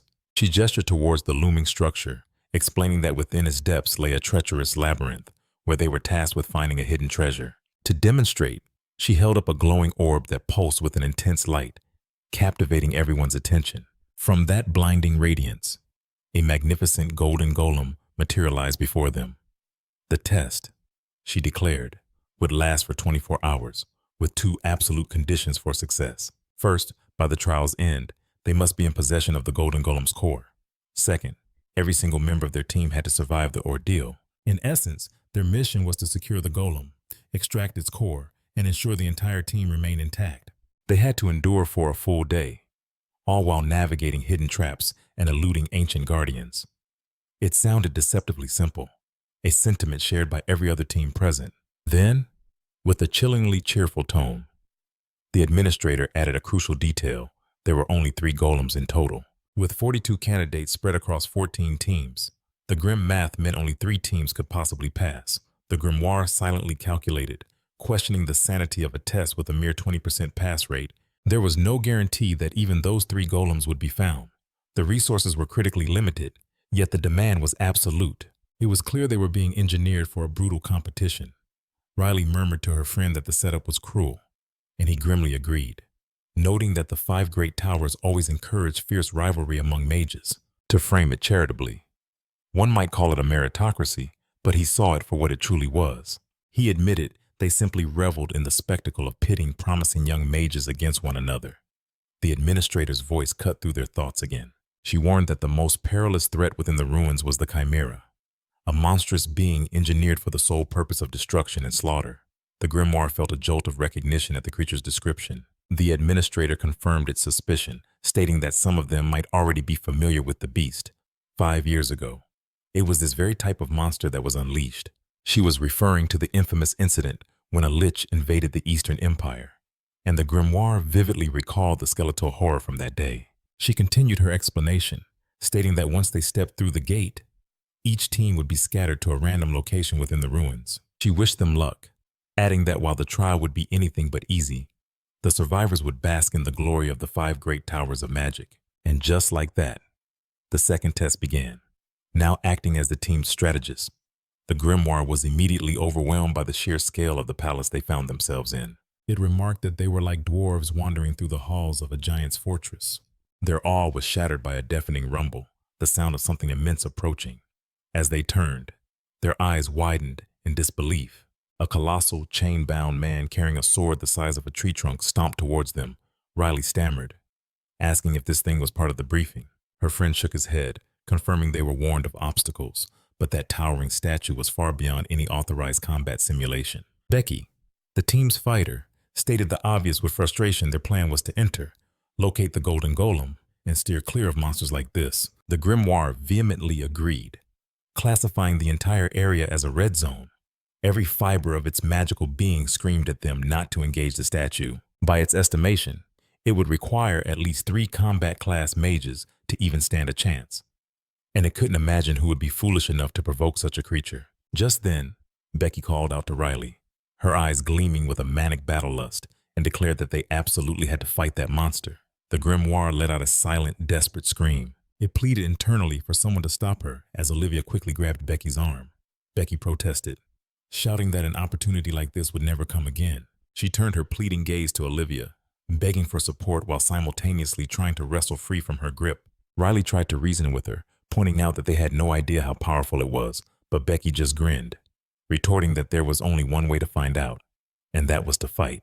He warns that they'll all perish and gain nothing, but with a wry smile, she counters that what they'll gain is the thrill of it all. Rebecca taunts her, asking if a thank you was too much to ask, but as the words of gratitude are spoken, she immediately questions if her rival's intent was to spoil the victory. The other mage admits she absolutely did, igniting a bitter argument between them until Olivia, her voice choked with tears, screams for them to stop. Their bickering halts as they turn to face her. "What are you two doing?" she pleads, arguing over the fallen as she reaches a trembling hand toward the body. Rebecca forcefully seizes Olivia's wrist, demanding to know why she's interfering. Olivia, heartbroken, simply asks if she feels no remorse for the dead. With a flash of irritation, Rebecca scoffs that this is precisely why novices are a liability, then challenges Olivia, asking if she has any idea why touching those bodies is forbidden. She reveals the chilling truth. The glistening slime coating the corpses is the saliva of a hound, a creature with an unnervingly keen sense of smell. Just like wild beasts, she explains, they can follow their own scent trails. A horrified Olivia apologizes, and Rebecca coldly tells her to be more vigilant as they find themselves cornered. Riley's gaze then fixes upon the mage, his stare so intense that she finally breaks the silence, demanding to know why he's watching her. He calmly replies that he was merely surprised, having half expected her to let Olivia touch the bodies out of spite. Rebecca retorts that she still values her own life. His grimoire then remarks that despite her claims, she was more than willing to battle the stone giant, a sentiment the fiery mage immediately echoes. She insists it's completely different, explaining that a battle with the giant promised glory, whereas the hounds are nothing but vermin. She declares she only bothers with opponents worthy of her skill. As if summoned by her words, a new group of mages materializes. A thrill courses through Rebecca at the prospect of a true battle, and the entire party braces for impact. But just as the tension peaks, Olivia's terrified gasp draws everyone's attention. A monstrous shape has materialized directly behind their new adversaries. Its shadowy appendage closes around one mage's head. A wave of horror washes over the onlookers, not just from the brutal attack, but from the chilling fact that the creature itself remains almost invisible. In a blur of unseen motion, the monster descends upon the entire enemy squad. Meanwhile, hidden from the carnage, Olivia trembles. A companion's hand is clamped firmly over her mouth to stifle her screams as she and the others watch the gruesome spectacle unfold from the shadows. The grimoire murmurs that this trial is exceptionally cruel, admitting the sight alone is nauseating. Rebecca hisses at her companion not to dare get sick, but Riley coolly observes that she's on the verge of it. Riley's analytical eyes narrow. He notes that the creature's silhouette resembles a massive dog, wondering if now is the time to test his own strength, with no one left to interfere. As he watches, he notices a disturbing detail with every victim it consumes. The creature's form solidifies, becoming horrifyingly more visible. Bolstered by a quiet word from his grimoire, he turns his attention to Rebecca, calling for her to come out of hiding. If it was excitement she craved, Riley declared, "Hey." Then this was the perfect opportunity. A predatory grin spreads across Rebecca's face as she steps boldly out from their hiding place, the thrill of a true challenge igniting within her. Riley and Rebecca stand their ground as the beast turns, a low growl rumbling in its chest. Rebecca senses a surge of energy just as the monster unleashes a sphere of dark magic. But with a flick of his wrist, Riley's own magic flares to life, effortlessly neutralizing the incoming attack. Riley remarks with cold detachment that the monster seems rather pathetic. His grimoire cheekily asks if that's only because he so easily dismantled its most powerful spell. He continues, a dark glint in his eye, stating that one should never interrupt a dog while it's feeding. Rebecca, closing in on the monster, admits he's surprisingly impressive for a kid. She inwardly notes the chilling certainty in his every move. Now within striking distance, the creature lunges, its massive jaws snapping shut. But his teeth find only empty air as they clamp down on one of her illusory clones. With a surge of adrenaline, she vaults onto the beast's back, a triumphant laugh escaping her lips. Even with all that power, she taunts. You're nowhere near my level. From a distance, Riley dryly asks if such a childish remark was truly necessary, her cocky smile never fading. Rebecca dances across the monster's thrashing body, while her clones swarm around it, toying with the enraged beast like a pack of wolves playing with their food. He taunted it, seeing the creature's rage begin to boil over with a chilling calm. Riley then asked if it was time to deliver the final blow. Calling out his name in affirmation, the girl agreed, and together they began to weave their incantations, arcane energy crackling in the air. Their spells converged, striking the beast in a blinding flash of cross magic. A short while later, Rebecca returned to their hiding spot, declaring with a smirk that it was child's play. But Olivia remained huddled in the shadows, trembling and muttering in fear. Rebecca urged her to stand, her patience wearing thin with the girl's terror. Finally, Rebecca roared at her to get up, shouting that the danger was over. The grimoire, with a sense of irony, gently covered Riley's ears. The fiery mage then called Olivia an idiot, paradoxically telling her to calm down. Riley noted quietly that it was a strange way to care for someone. The grimoire silently agreed. From all they had witnessed, this was simply Rebecca's abrasive and twisted way of showing affection. Riley concluded that despite her harsh exterior, the girl didn't seem to possess a truly malicious nature. The grimoire concurred, adding that she was no maniacal killer. She was, however, an undeniably eccentric mage, aggressive enough to provoke a fight upon first meeting and prone to reckless acts without a moment's hesitation. But on second thought, the grimoire posed a pointed question. Was her impulsive nature truly so different from Riley's? The query made him fall silent. His final judgment on Rebecca was clear. She was not the kind of person who killed for sport. This conclusion only made Gwen's cryptic warning more unsettling, a puzzle that gnawed at his mind. But with the second test looming, he knew they would be forced together. He was certain the truth behind the rumors would eventually reveal itself.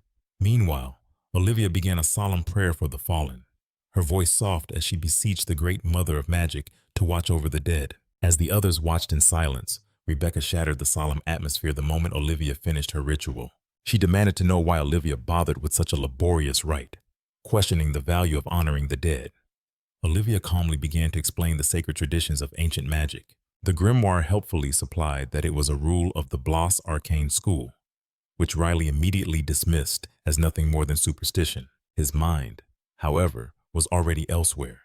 Fixating on a previous conversation, he turned to Olivia, a sharp question forming on his lips about tracking magic. He recalled her admitting she had no knowledge of such spells. With that inconsistency in mind, Riley asked how she could have possibly passed the first test. Riley pressed the point, explaining that without the ability to use tracking magic, finding the administration office should have been an impossible task for her. The truth of his words struck Rebecca, who immediately branded Olivia an idiot and demanded an answer.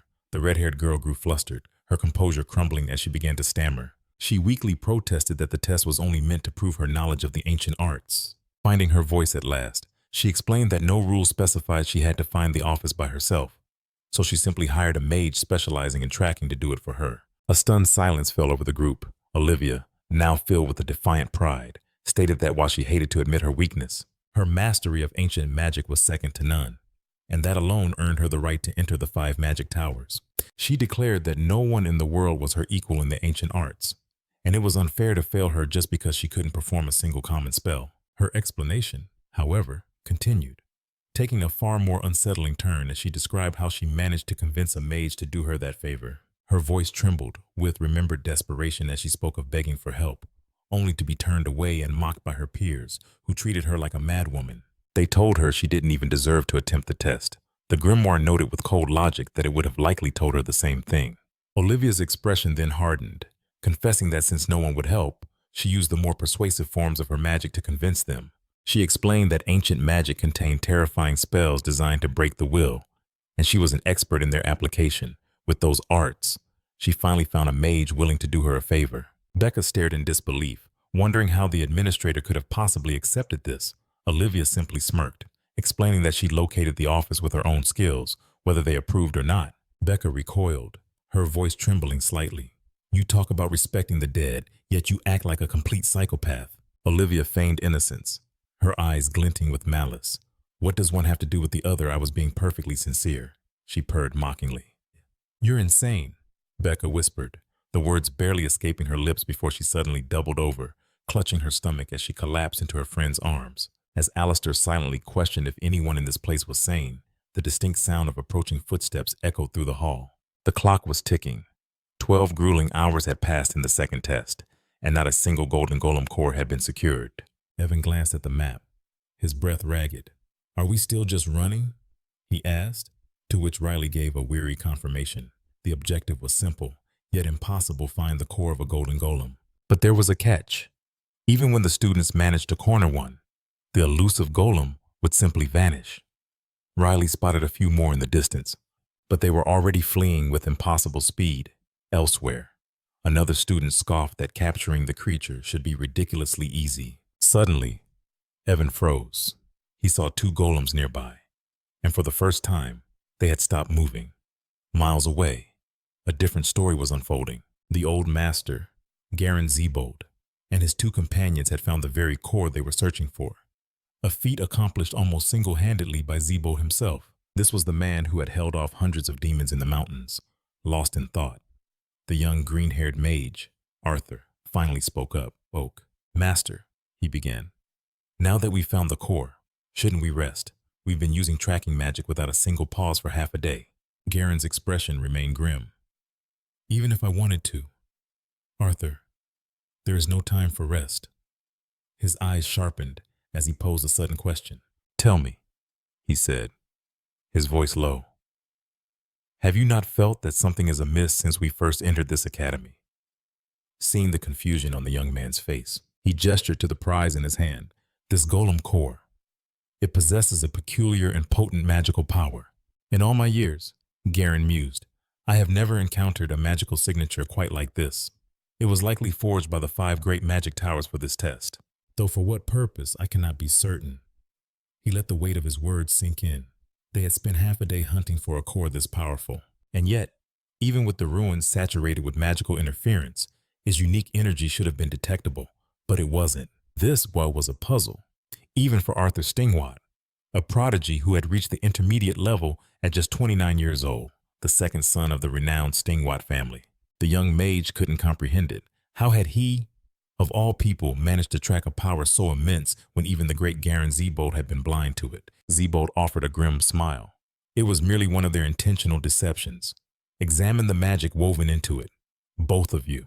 As their hands hovered over the core, the realization dawned on them like a cold wave. It was wrapped in dragonhide, enchanted to conceal its presence. Dragonhide, with its legendary anti-magic properties, made it completely untraceable. That was why it had been so difficult to find. But Arthur's mind reeled. Why would one of the 5 towers use such an invaluable, almost mythical material for a mere student examination? The old master's gaze was piercing. He saw the confusion in the boy's eyes and told him sternly, You still do not understand what this test truly means. Zebold leaned in slightly. Allow me to ask you one more question. Arthur, he began, there were approximately 42 candidates in these ruins. I don't know how many remain, but every single one of them is a skilled tracker to have passed the first trial. Now that this hidden core has been exposed, its magic no longer shielded, the old man asked, his voice a low rumble.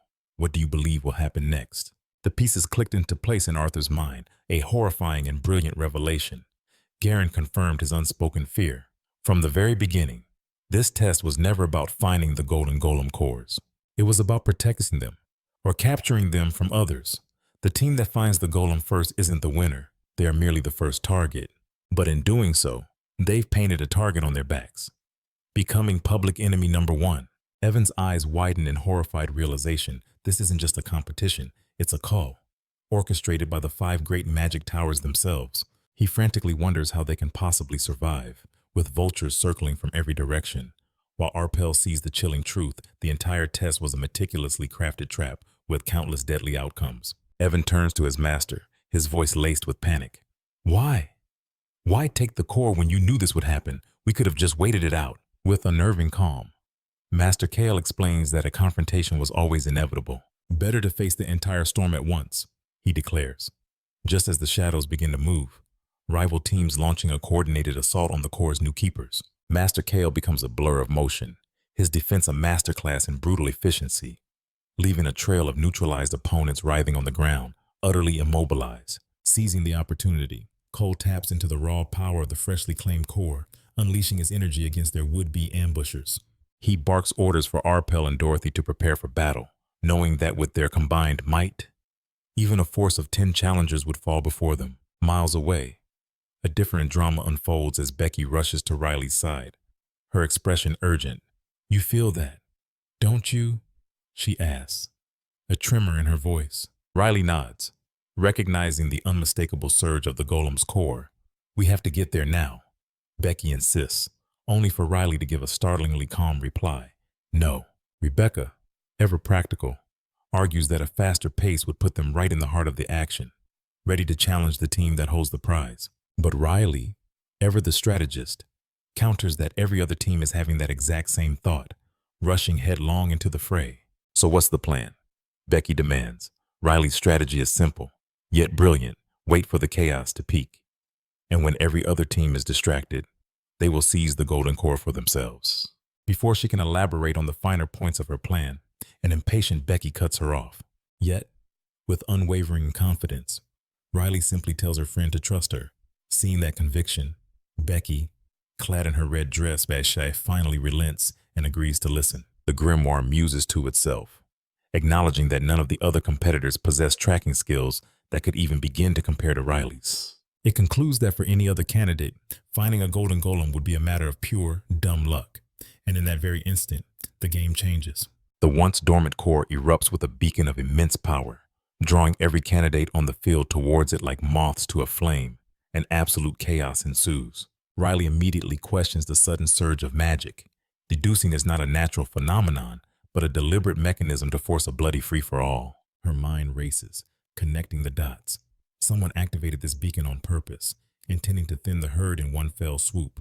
The grimoire silently ponders who could possess such cunning and cruelty, while Becky practically steams with irritation, watching the distant battle rage as her own team strolls along. How much longer do we have to walk? She groans. I am absolutely dying of boredom over here. Olivia gently pleads for a little more patience, while Rebecca sees the lull as a chance to satisfy her curiosity, turning to the red-haired girl.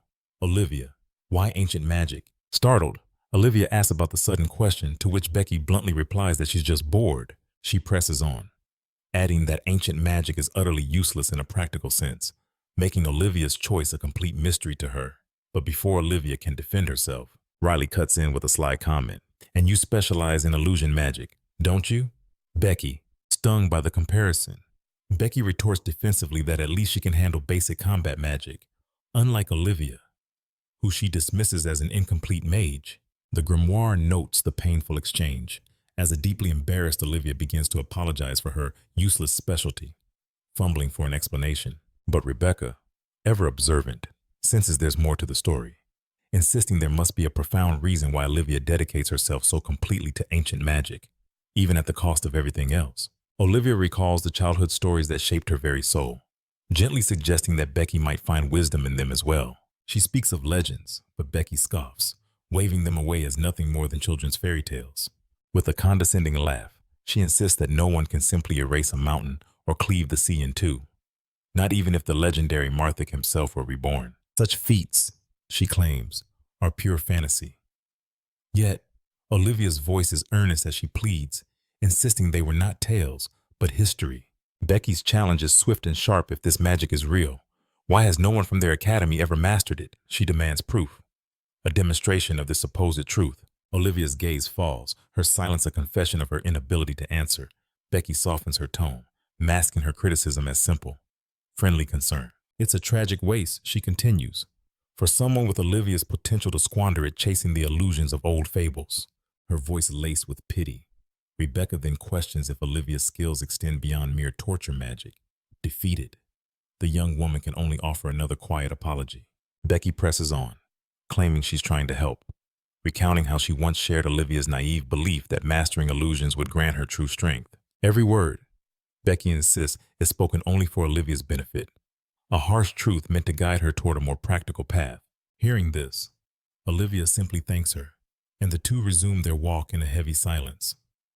It is then that Riley turns his thoughts inward, calling out to the Grimoire. He seeks the truth. Did the magic from those ancient stories ever truly exist? Who is right? He asks. The Grimoire's reply comes without a moment's hesitation. It declares that Olivia's faith is justified. The ancient magic was undeniably real. Indeed, mountains were leveled, and entire seas were parted by its awesome power. Vast enemy armies were utterly annihilated with but a single devastating application of magic. The Grimoire concludes with a stunning revelation. All these legendary feats were accomplished by him and his companions. Figures now lost to myth. Riley is left to wonder how such power could ever be forgotten. The Grimoire answers with a chilling truth. It was the inexorable, terrifying power of time itself. It explains that magic is woven into the very fabric of history, and as the ages turn, even the grandest of achievements fade from memory. The ancient book recounts a time long past, when the bloody era of wars known as the Grimoire finally drew to a close. From the ashes, an empire built upon the might of archmages rose to unify the continent. Its emperor christened it the Right's Empire, proclaiming an age of peace for all. In this new era of tranquility, the raw, destructive power of old was no longer necessary.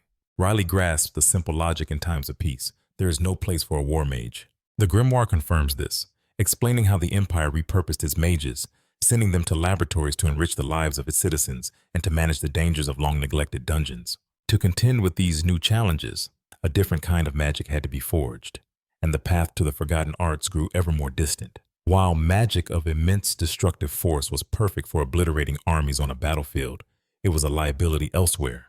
A man's defiant cry for his allies to attack him echoes in a confined space. He boasts that their numbers mean nothing, even as a frantic voice screams for him to stand down. But unleashing such raw power within a dungeon proves catastrophic. The walls groan and a cave-in erupts, burying a figure until only a single desperate arm remains visible. As the ceiling threatens to collapse and entomb them all, the scene cuts to Riley, his eyes fixed on something with profound intensity. The lesson is clear. For the sake of safety and efficiency, magic had to evolve. Thus, arts like tracking magic were born from the necessity of dungeon conquest. The Grimoire continues its solemn explanation, weaving the threads of history together.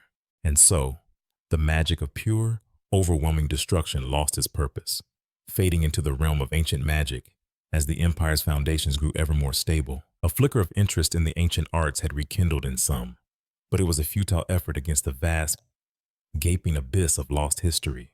The legends were now just whispers, their truth forgotten, a bitter pill to swallow. Turning to her friend, Riley asked, "Do you still command the ancient magic?" He admitted that he did, but confessed that he saw no purpose in wielding such power anymore.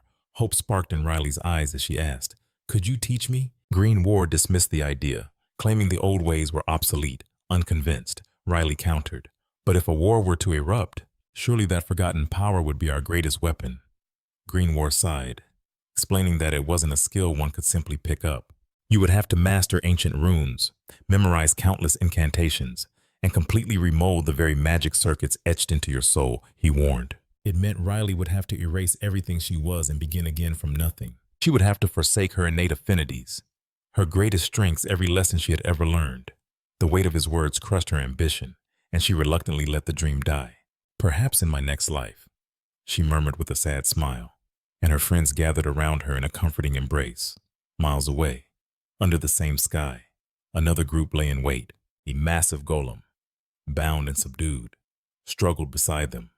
Becky cheered, seeing they'd found the core, only to realize another team had beaten them to the prize.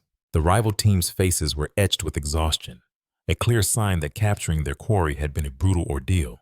Rebecca's sharp eyes noticed something strange. The captors hadn't removed the golem's core.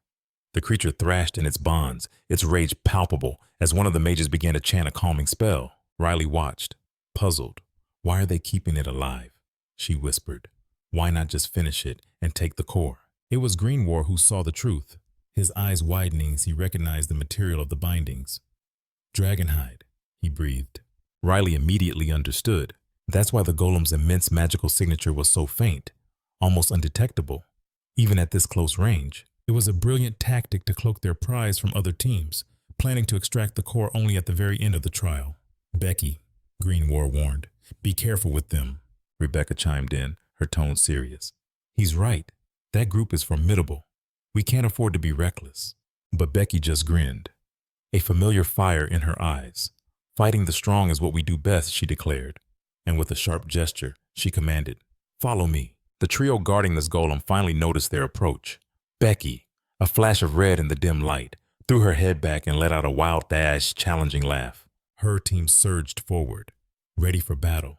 Yet, as Becky's laughter echoed across the clearing, something unexpected happened before the first blow could even land. We surrender, the rival leader shouted, his voice trembling. Becky froze mid-stride, utterly baffled. Are you joking with me? His own teammates stared at him in disbelief, but he silenced them with a venomous glare. Shut up and kneel, he hissed, unless you want to die. Too? A wave of confusion washed over Becky. These were the formidable opponents she'd been warned about, yet here they were, groveling. Riley assumed it was Becky's fearsome reputation at play. But then the kneeling leader began to plead for mercy, not to Becky, but to someone named Olivia. The name hung in the air, leaving everyone stunned. We'll hand over the golem, he stammered, voluntarily. No need for any unpleasantness. It was then that Riley, with her fiery red hair, recognized him.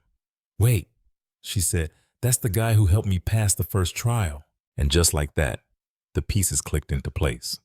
As this revelation dawned, a tiny, strange creature continued to sleep soundly in Riley's lap, oblivious to the drama. Riley saw that it was just a baby, with the delicate, hairless features of a sphinx cat.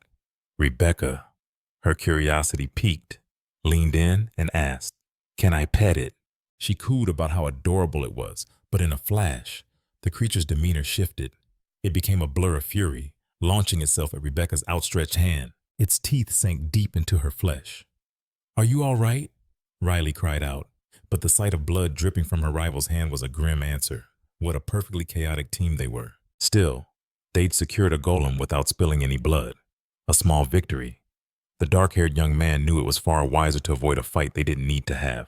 Though, a certain battle-hungry maniac on their team looked anything but pleased with the peaceful outcome. Becky couldn't help but point out the bespectacled girl's rather persuasive abilities. Noting how their leader had flinched at the mere sight of them, the girl admitted she'd trained relentlessly after noticing a crucial detail, but the psycho scoffed, claiming she shouldn't have been trembling and could have unleashed her power from the start. However, there was a significant drawback. This particular brand of magic demanded a full month to recover a classic flaw of ancient arts.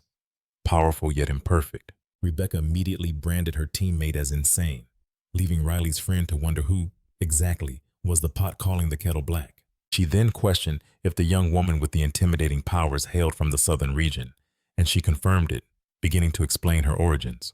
The battle-crazed girl chimed in, remarking that she'd always detected a distinct accent, a southern dialect, whenever the bespectacled girl spoke. Her cat-eared friend nodded in agreement, with a pout. The dark-haired boy then declared that the South was notorious for its eccentrics, claiming the wildest individuals always seemed to originate from there. The yellow-eyed girl arched an eyebrow. Isn't that just a bit of regional discrimination? She challenged. Her friend froze on the spot, completely paralyzed by the accusation. He scrambled for an excuse, stammering that he'd been collecting data on the subject for years. But she saw right through it, recognizing his data for the prejudice it was, and a wave of disappointment washed over her. He was baffled since, when did she care about the moral high ground? But before he could argue, Rebecca's voice cut through the tension. She placed a hand over her heart, proudly declaring that she, too, was a Southerner. An unspoken understanding passed between the two women, a sudden bond forged by their shared roots. Riley turned to Grimoire with a sly grin. You know, she said, I hear the southern region is full of crazy people. He bristled, irritated that she was throwing his own words back at him. She feigned ignorance, claiming to have no memory of saying such a thing. You must be channeling Pinocchio, her friend retorted, because your nose just grew a little. To his surprise, she beamed, revealing it was her favorite childhood tale. Green was utterly perplexed, having never even heard of such a story. A wicked smile spread across Riley's face as she admitted she was only teasing, leaving the boy feeling completely played. In fact, the only stories she knew were titles her friend couldn't even begin to recognize. Of course you wouldn't know them, she said matter-of-factly. After all, she added, they were written just for me by my Uncle Robert. Grimoire's brow furrowed. Who's that? The name triggered a fleeting, fiery memory, a blond man engulfed in flames, a desperate voice urging her to run. She explained that he had been a member of her old thieves' guild. The boy hesitated before asking, were the stories, at least normal? They taught lessons like never trust anyone and always watch your back. The chilling themes unnerved the boy. But suddenly, his friend's erratic nature made a terrifying amount of sense. 20 long hours had now bled away since they first set foot in the ruins. Only 4 remained until the test's conclusion. Riley scanned their surroundings with her magic, confirming no other candidates had ventured into their hidden corner. A deep yawn escaped her lips. It had been a long day. Her companion offered a word of encouragement. We just have to hold out a little longer, only 4 more hours, and after that, this whole ordeal will be finished. Grimoire allowed himself a moment of relief. The end was in sight, and their success seemed all but guaranteed. But a sudden sharp sound shattered the calm. Riley's eyes widened in panic as a bolt of crackling purple magic zigzagged directly toward them. It was an ambush. The projectile closed the distance in a heartbeat, forcing the mages to scramble to their feet as Riley raised her hand in a fluid motion. A torrent of brilliant blue magic erupted from her palm as she poured every ounce of her mana into a single purpose to dissipate the attack before it could find its mark. Just as victory seemed certain, their focus entirely on overwhelming the magic sphere, a sudden assault threatened to shatter their triumph. Terror grips the 2 southern women as they scramble to their feet. You said no one was coming. Rebecca's voice cracks as she screams at Riley. Riley, her face pale, could only stammer in response. My find path. It saw nothing. Don't be ridiculous, Rebecca shot back, her voice laced with disbelief. It's impossible for you to have missed them. Riley's magical affinity was legendary. She could uncover hidden traps within the 5 great magic towers and navigate ruins dense with magical interference. Even Grimoire knew that Rebecca was well aware of Riley's immense, almost infallible potential, which meant only one thing, a chilling possibility.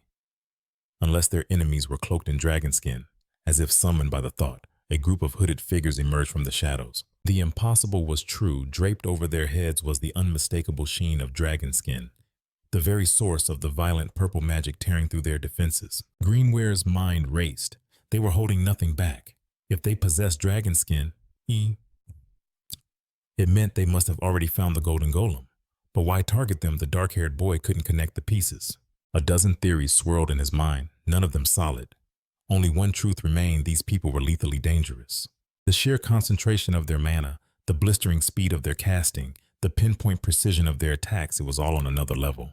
Their skill surpassed even his own. But then, a chilling familiarity in the air, a mana signature he recognized. Green perceived it too. Though the thought seemed impossible, instinct took over.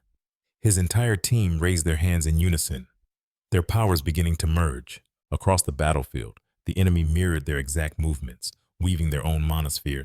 In an instant, the space between them erupted with vibrant, laser-like lines of energy. The brown-haired boy's eyes widened. This wasn't a full-blown attack. This was reconnaissance, a silent war of wills, a duel of subtle mana to gauge each other's strength. Mana, like a finely tuned instrument, carries the echo of its wielder's soul. The very nature of the magic a user wields shapes their mana into a unique wave, a signature that defines them. For a mage of destruction, the mana rages with violence. For a mage of precision, it flows with clean, surgical order. And for a mage who deals in death, their mana is thick with a palpable, chilling intent to end life. By reading these signatures, a mage can predict their opponent's every move. They can assess their own advantages and disadvantages, mapping out every potential outcome of the fight. This is the art of reconnaissance. A grim smile touched Riley's lips. I never expected we'd meet again like this. The opposing leader reached for his hood, and as the fabric fell away, the face of Garen was revealed. Grimoire's heart sank. Of all people, Why him? The gravity of the situation was crushing. I truly wish it hadn't come to this, Garen said, his voice heavy with regret, a sentiment Riley shared. The last thing he ever wanted was to face this man as an enemy. Are you here for the core? Riley asked, searching for a reason. But that made no sense. Garen already possessed one. But Garen cut him off, his voice a low warning. Remember what I told you, boy. This second test draws all kinds. Some see it not as a trial, but as a legitimate battlefield. And I have my own purpose here. Every eye was fixed on him, every breath held in anticipation. Then, Garen's chilling declaration shattered the silence. My objective is to eliminate Rebecca Duncan. His grudge was singular, focused on one person in their group, the maniac. He spat. If she is allowed to live, he proclaimed, his voice ringing with conviction, she will bring nothing but ruin to the world of magic. A chilling realization suddenly dawns upon them. The rules state that if even one team member perishes, the entire team is disqualified. Riley voices the grim thought aloud: if Becky falls, she's out too. Now the old mage's earlier words, lamenting this outcome, echo with a terrible clarity. A look of furious excitement ignites in her eyes as she glares at her enemy. The unhinged woman declares she'll handle the old man personally, as there are old scores that demand to be settled. Overcome with worry, Riley tries to intervene, but her friend insists this is the only way, admitting they stand no chance against Garen themselves. Kai explains that it all comes down to the old man's overwhelming magical affinity, a mismatch they simply cannot overcome. The woman with piercing yellow eyes wields a combat style that is anything but conventional. Her primary weapon is a volatile missile of pure energy, one that alters its speed and trajectory to relentlessly hunt for any chink in an enemy's armor. In stark contrast, Garen's magic is a fortress of pure defense. He maintains an impenetrable shield, a flawless barrier with seemingly no weaknesses to exploit. In light of this, their best strategy is to focus their efforts on the other two members of his squad. Riley warns her teammate of the brutal fight ahead, but Becky's resolve is already ironclad. With a confident smirk, she states that she only bothers with opponents worthy of her skill. Besides, the perfect adversary now stands before her, and this is a confrontation she simply cannot afford to waste. Garen's eyes narrow, sensing the ferocious resolve in his opponent. He turns, placing a steadying hand on Dorothy's head. He issues a stern warning, telling her the opponents they face are far from easy. She shouldn't concern herself with the girl who relies on ancient magic to cheat.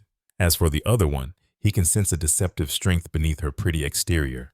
But Dorothy is baffled. According to her own analysis, the smaller girl appears to be nothing more than a low-level mage, a fact Garen confirms is true, much to her irritation. The girl scoffs, wondering what nerve allowed a novice like Riley to even enter the selection trials. And despite being warned not to judge by appearances, her disdain remains palpable. Finally, the old man instructs Arpel to ensure Lady Dorothy's safety above all else, and his subordinate gives a solemn nod of understanding. The mage asks if they merely need to defeat those two. In response, Garen sharply warns her never to let her guard down, a command she punctuates by lifting her foot. She stomps down with devastating force, causing a torrent of dark purple magic to erupt from the ground. It coalesces into shadowy claws and crackling bolts that surge toward the opposing team. Kai instantly recognizes the ominous power. It's the darkness attribute. Their opponents are deadly serious, their focus now entirely on the attack. Suddenly, the swirling dark magic intensifies, beginning to warp the very space around them into a shadowy transport spell. A beam of darkness lances out, not to attack, but to engulf them. When the light fades, only Garen and Becky remain, locked in a silent standoff on the altered battlefield. She watches him intently, the air crackling with the promise of the battle to come. Then she offers a formal bow, her voice steady. It is an honor to finally face you, Garen Seymour. Taking a slow step toward the old man, the maniacal woman speaks a single name, Sharon. A moment later, she asks, do you have any idea how much she used to talk about you?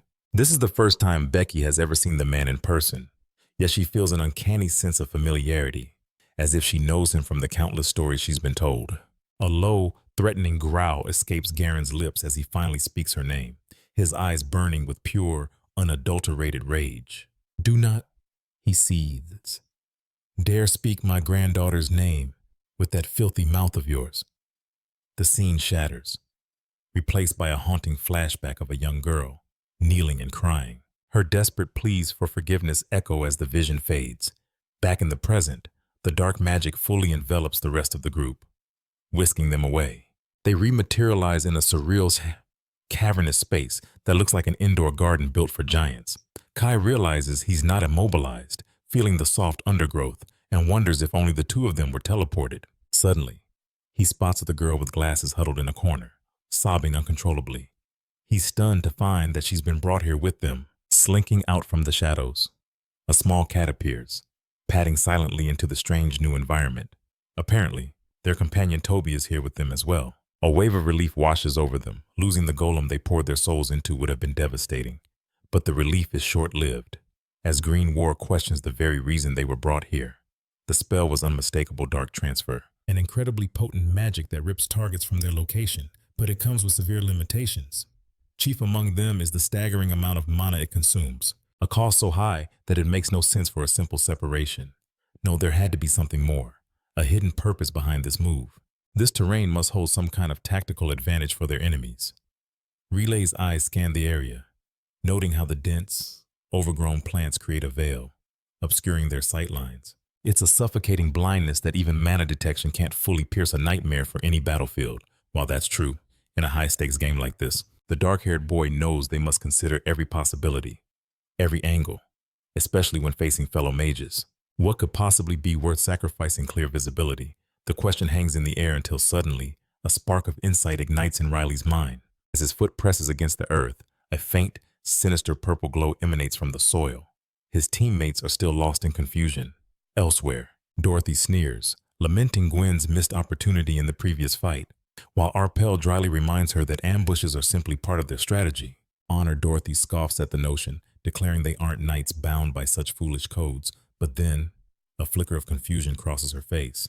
With a voice dripping in annoyance, she questions why she should even bother going all out for a coward, especially with those two low-level kids in the mix. She can't fathom why they should be a concern. Arpel, however, issues a stern warning, telling her not to let her guard down. But Dorothy dismisses his caution with a wave of her hand, asking if he doesn't find the whole situation laughably unfair. With absolute confidence, she declares it's practically a 2-against-1 fight, a sentiment Grimoire silently echoes, knowing the odds are stacked against them. Dorothy suggests the kids should just give up. After all, Rebecca's as good as gone, with old Zebold giving her the fight of her life. No matter how talented she is, facing a high-level mage by herself is a death sentence. Basically, the grim reality of their situation was this. Either Riley reaches Becky before she falls, or their entire team fails this test. Grimoire looks to him, her voice barely a whisper. Is it even possible? The chances felt impossibly slim. Their opponents were clearly seasoned, mid-level veterans. Riley's mind raced, processing every piece of this deadly puzzle. The enemy duo claims they have no desire for a pointless struggle, but they make it clear they won't hesitate if provoked. And then, Arpel's magic surges into the earth, and the once-still foliage rides to life. They transform into monstrous, carnivorous beasts, ready to tear them apart. Just as the old man instructed, they would show no mercy. In that horrifying moment, it all clicked into place. This garden was their enemy's chosen killing ground.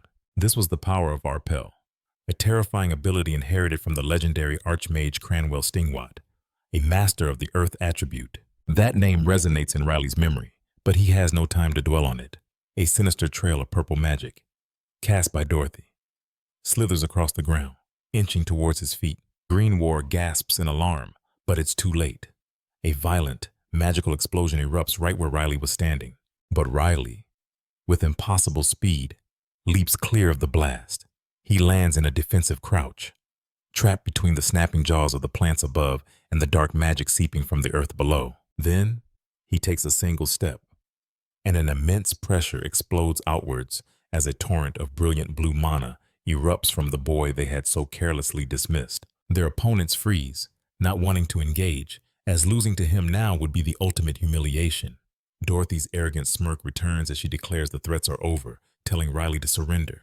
She patronizingly adds that he's young, with plenty of opportunities ahead, just as Grimoire begins to openly mock the enemy's so-called power. Riley ignores the taunts, his gaze fixed on their foes, and turns to his friend, his voice calm and steady as he analyzes the battlefield. He asks for her honest assessment.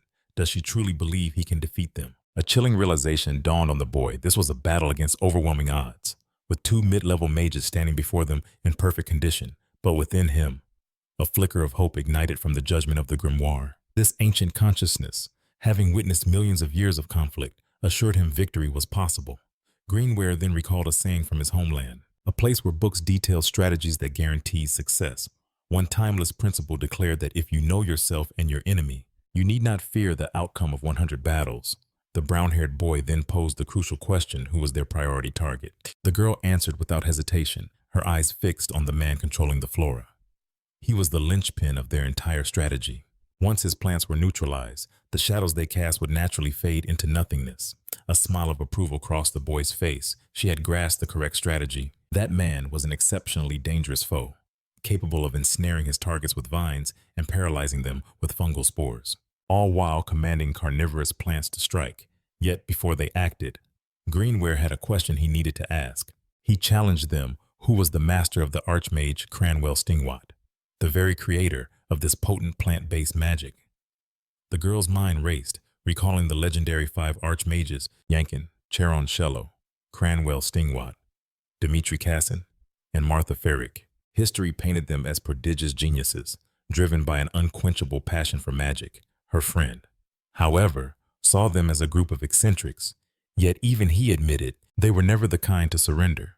Riley had heard this tale before from the boy's disciples and already knew the story of Cranwell Stingwat. She remembered how his master had once asked him what he truly loved, only to be taken aback by the young mage's simple reply. With unbridled excitement, the student presented a simple potted plant, revealing that his deepest passion lay in nurturing and cultivating life. And now, Grimoire pressed them for their thoughts on that specific school of magic, ensuring the two friends understood their opponent's very soul. Dorothy watched them, her patience wearing thin as she saw them whispering and laughing, their decision apparently made. "Enough," she demanded, ordering the boy to either fight or surrender. In response, Riley called out to her friend, a clever glint in her eye, and began recounting a fairy tale that had left a lasting mark on her, a story called Amy the Swindler. It was a famous tale penned by Uncle Robert, a renowned member of the Dragon's Guild. Riley declared she was about to demonstrate exactly how Amy executed her legendary cons, and the dark-haired boy listened, a knowing smile spreading across his face. Turning to her adversaries, Riley announced, "Here, take this." Her opponent stared back, utterly bewildered by her words. "I said take the golden kitten-shaped golem," Riley repeated, gesturing with the small creature. Dorothy was stunned. Zebold had been certain they would fight back. A smirk formed on this woman's face as she concluded that if this was his choice instead of fighting, the girl must be completely insane. "Well, this works out perfectly for us," she sneered, beckoning for the golem. The poor kitten began to cry, playing its part in the farewell charade. But Riley's voice cut through the act, sharp and firm. "Stop your crying and get over there." Overjoyed, Dorothy cooed at the creature. "Come here, little one. Big sister will take good care of you now." Grimoire watched, dryly asking what possible strategy could lie behind this bizarre maneuver. The tactic was pure psychology. People instinctively lower their guard against a creature they perceive as weaker than themselves. The boy was instructed to watch the scene unfold with precision. Toby, the golem, cautiously crept toward the enemy. "Go on," Riley urged, "and make sure you do it with a smile on your face." With calculated stealth, the kitten prepared its surprise. Its final directive was simple and brutal: bite the opponent with all its might. In a flash, Toby lunged with blinding speed, aiming directly for Dorothy's face. As it reached her outstretched hand, it sank its razor-sharp golem teeth deep into her flesh. A piercing scream of agony tore from the woman's lips as blood began to flow, her companion instantly rushing to her side in a state of panic. A shimmering bolt of pure magic materializes in her hand before she unleashes it directly at her opponent's face, leaving Arpel to watch in stunned disbelief. He instinctively throws up a mana shield to protect his companion, but the protagonist scoffs at the flimsy defense, a careless, desperate move. For a fleeting moment, the shield seems to hold, but the sheer force of the missile overwhelms Arpel's feeble magic, and the assault begins to break through. Spiderweb cracks race across the shield's surface as the man groans in frustration, the pair barely scrambling out of the path of the devastating blast. The dark-haired boy can only marvel at the terrifying speed and cunning of her response. Dorothy screams that she's insane for striking with such a dishonorable tactic, but Riley coolly retorts, asking if they mistook this for a knight's duel bound by fairness. She reminds them of the choice they gave her, a simple ultimatum: fight or surrender. With cold certainty, she declares, "I chose to fight, and I will be the one left standing." With a defiant cry, she beckons them to battle, elsewhere, in a far more personal conflict. Gwen snarls at Rebecca, forbidding her from even uttering his beloved granddaughter's name. A cruel smile plays on Rebecca's lips as she calls his words painful, sarcastically wondering if her reputation for ending lives has made her own words too foul for his ears. She closes the distance between them, her voice dropping to a dangerous whisper, declaring that while others may judge her, he has no right to insult her. Her eyes lock onto his, filled with a chilling fire, as she reminds him, "I was the one who delivered vengeance for Charon 2 years ago." The scene shifts, the air thick with the memory of the selection test site, as panicked figures sprint past, shouting for everyone to clear a path. A lone figure bursts through the crowd and crosses the finish line, her triumphant cry echoing out, "I'm number one." It is a younger, brighter Rebecca Duncan. She is celebrating her overwhelming victory, having crushed the first test in record time, cheering to herself for winning yet again. Her joy fades as she notices Karen is missing, her mind racing with worry, while others murmur in awe at her incredible performance. The sting of defeat hangs heavy on the other participants, but their frustration is shattered by a sudden, desperate scream. A blonde girl, her face a mask of terror, sprints for her life from a hulking monster, her pleas for help piercing the air as she begs them to save her. Rebecca's blood runs cold as she recognizes the girl as Charon. The world dissolves into a nightmarish vision of her friend being hunted while everyone else just stood there, laughing. The sheer helplessness and rage of that moment come flooding back, the memory fading to return us to the cold reality of the present. Rebecca stands before the old man, her voice laced with venom. "I gave Charon the justice you couldn't." She spits, claiming they all simply let her friend perish. "You all could have helped her," she seethes. "But instead, you just stood there and laughed at her pain." Rebecca's eyes burn with conviction. "They took Sharon's life, so I took theirs in return." But the old man retorts that it wasn't revenge, it was a massacre, a stain on her honor disguised as justice. The story goes that 2 years ago, a tragedy unfolded. An elder from the 5 great magic towers met a violent end.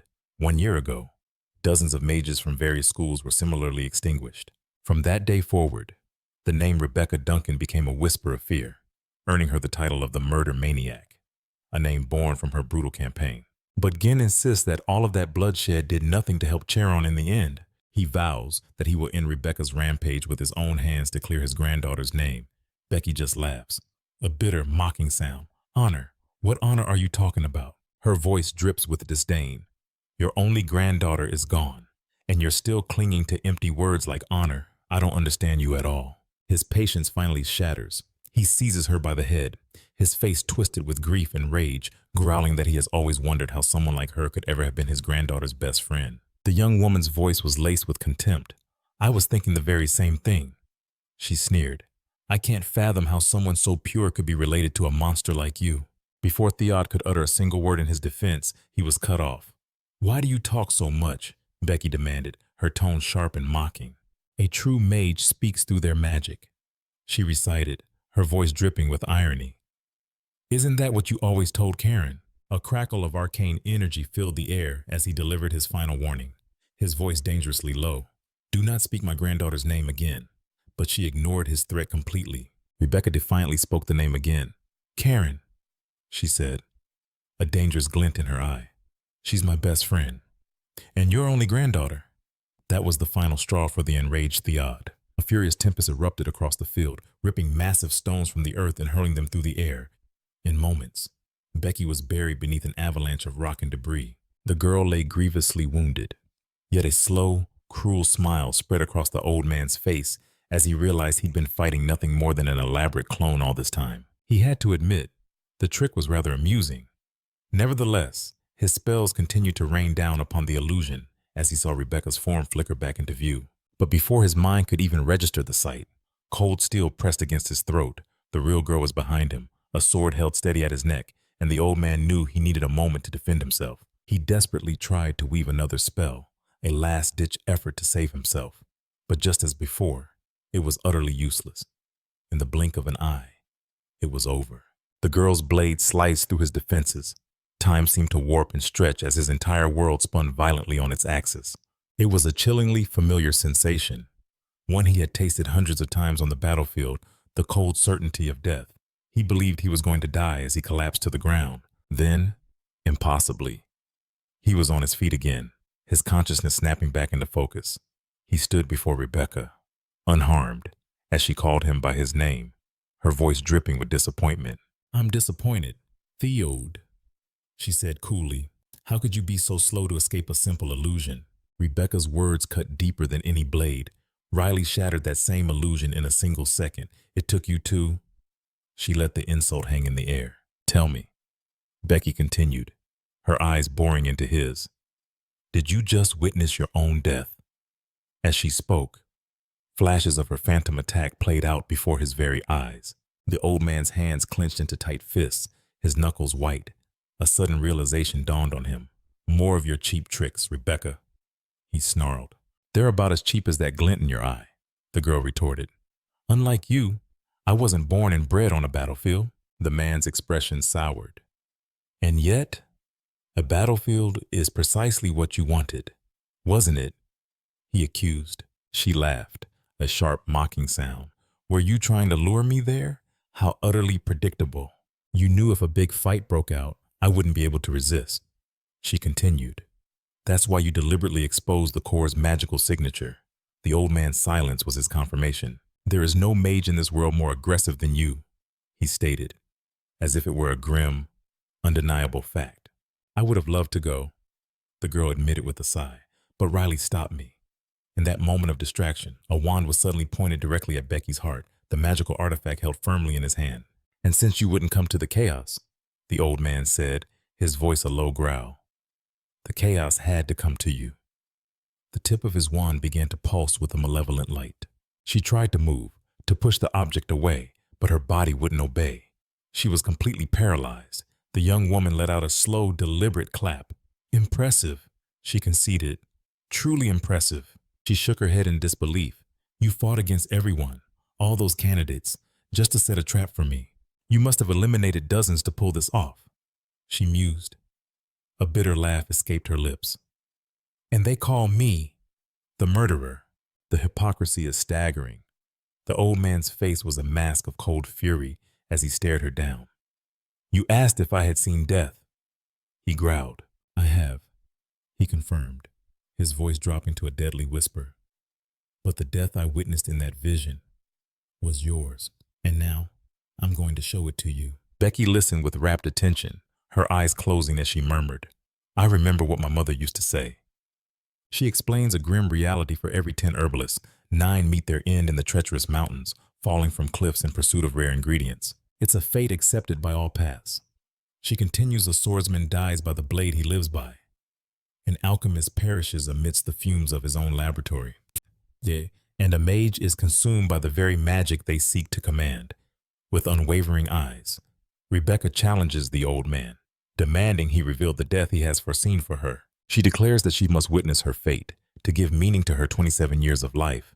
Then, with a surge of will, she unleashes a torrent of power directly at him. The old man stands his ground, his gaze fixed on Becky. Suddenly, a new voice cuts through the tension as Green and Riley materialize from the shadows. They arrive with a taunt, branding their opponents as losers. Riley smirks, noting their furious reaction was far more satisfying than Becky's had been. Furious, their opponent curses Riley for so easily getting under her skin, but the taunts don't stop.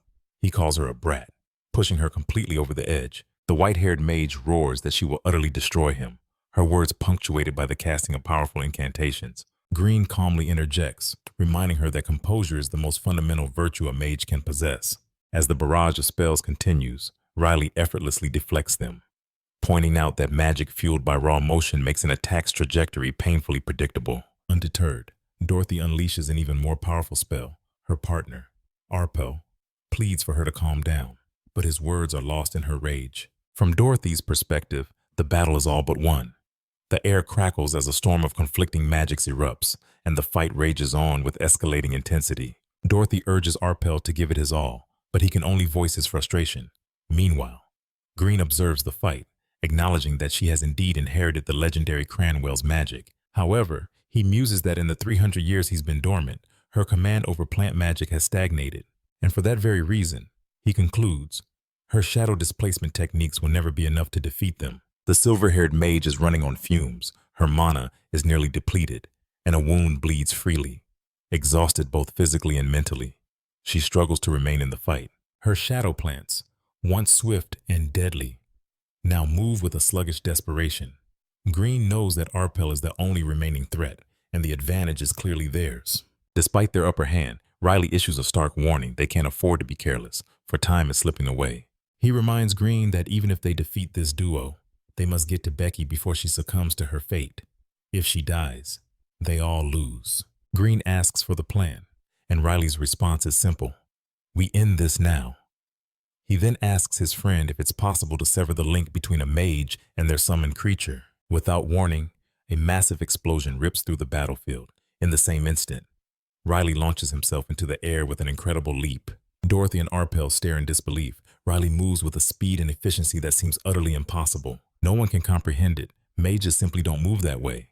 As he closes the distance, Riley's mind races, focusing on one objective: severing the connection. He reaches a swift conclusion: the only way is to strike the mage directly. In a blur of motion, Arpel, the green-haired mage, is struck down. Before she can react, Dorothy is hit as well.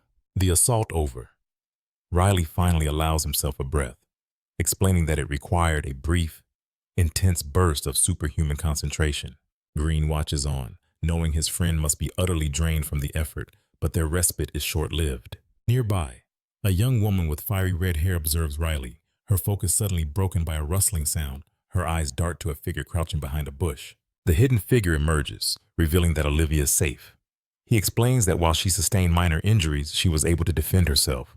Just then, another presence makes itself known. Riley's gaze falls upon something on the ground nearby, the unmistakable, stony form of a golem. Their eyes were drawn to a grotesque puncture in the creature's hide, clearly the work of some violent flora. A heavy silence fell as Riley moved closer, her expression grim as she examined the wound. Clara's hand trembled, a sphere of iridescent light pulsing within her palm.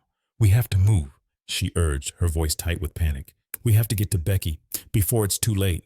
The brief skirmish here was over, a mere distraction from the real crisis. Their true mission was clear: they had to reach Rebecca, who was locked in a desperate battle against the formidable Gareth Zane. With a flare of arcane energy, Riley cast a tracking spell, Rebecca's life signature appearing as a faint beacon.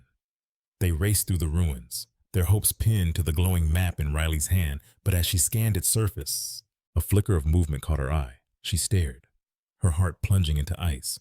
The beacon that was Becky, her life force, had just vanished. A stern voice cut through the air, commanding them to halt.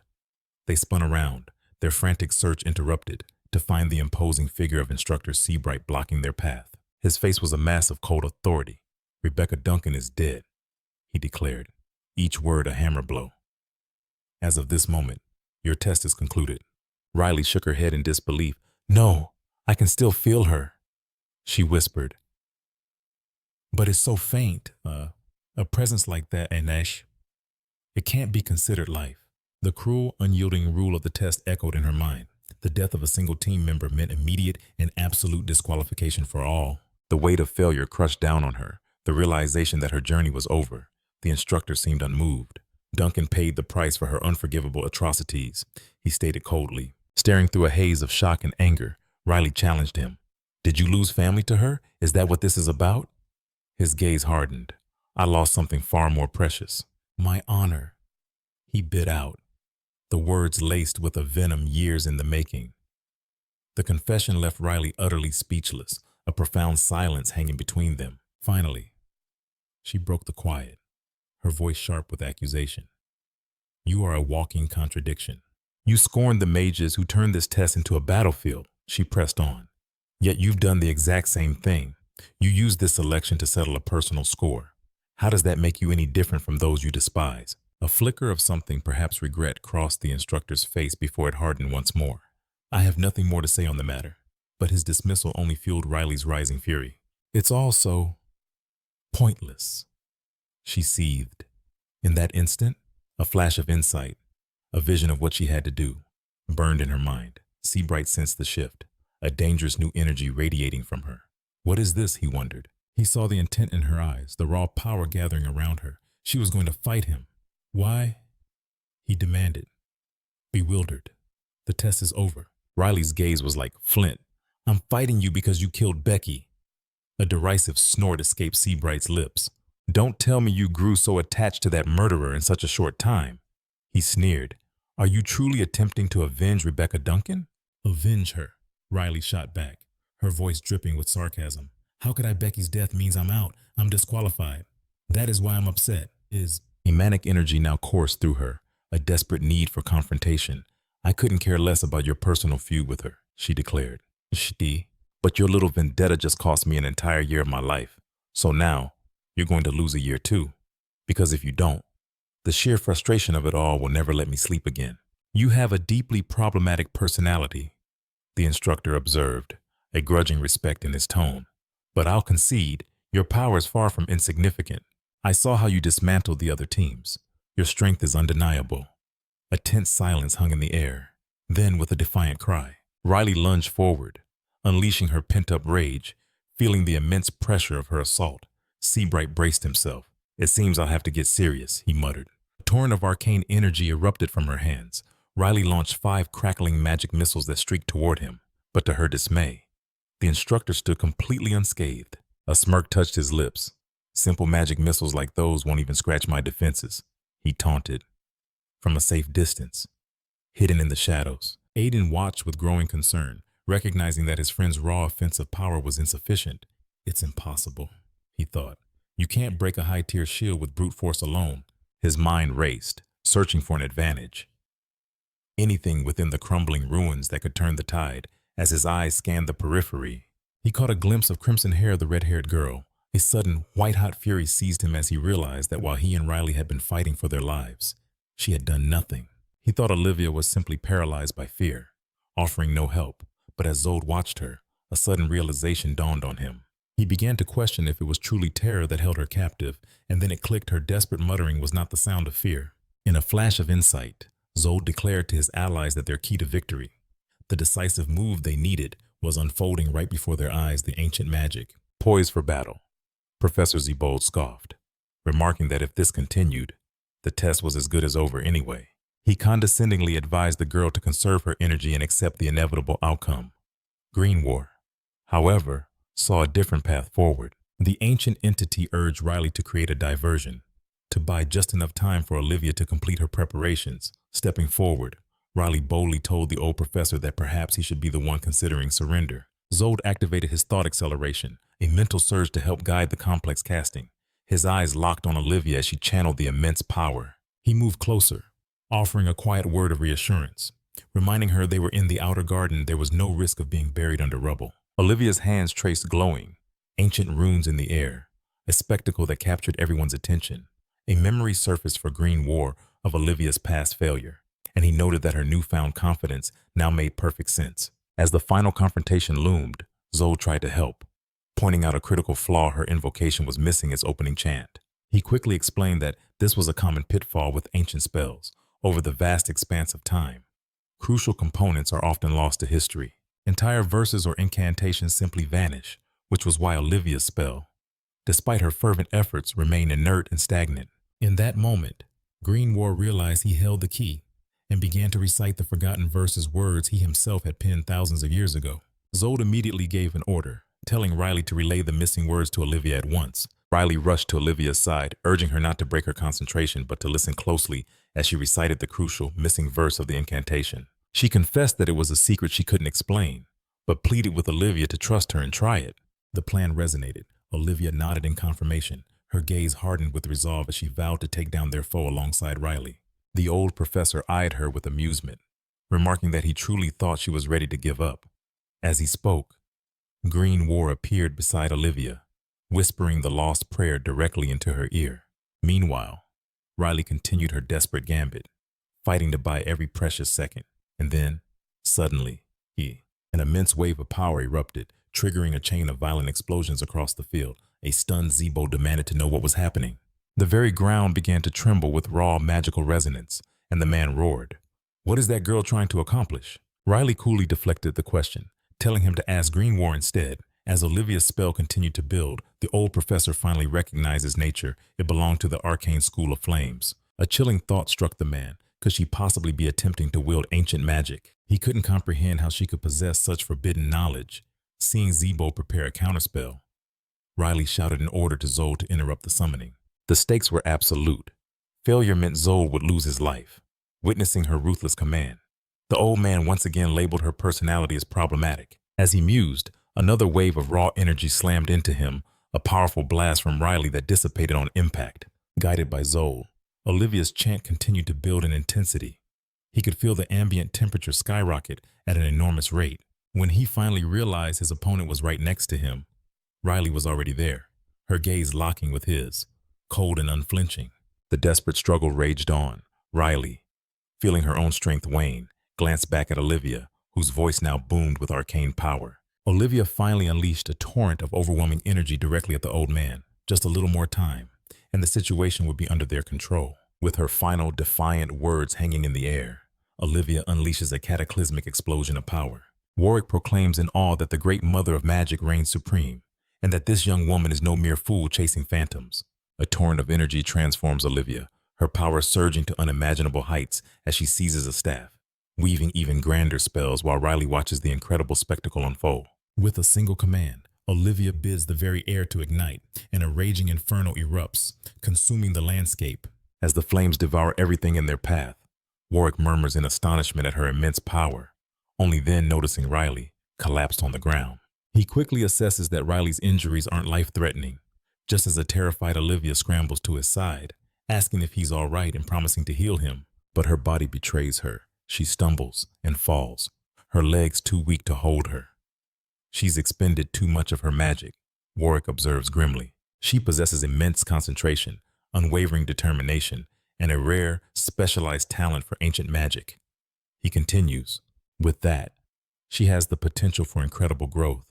She could become a vital ally. Just then, Olivia stirs, insisting she's fine, and that there's something she must do. As they approach Garen's fallen team, Warwick assesses the grim scene. The bodies are seared, suffering from severe magical backlash. Their internal injuries are critical, he notes. They'll need weeks of recovery in the temple. Garen must have cast a powerful defensive spell at the very last second. Without it, they would never have survived.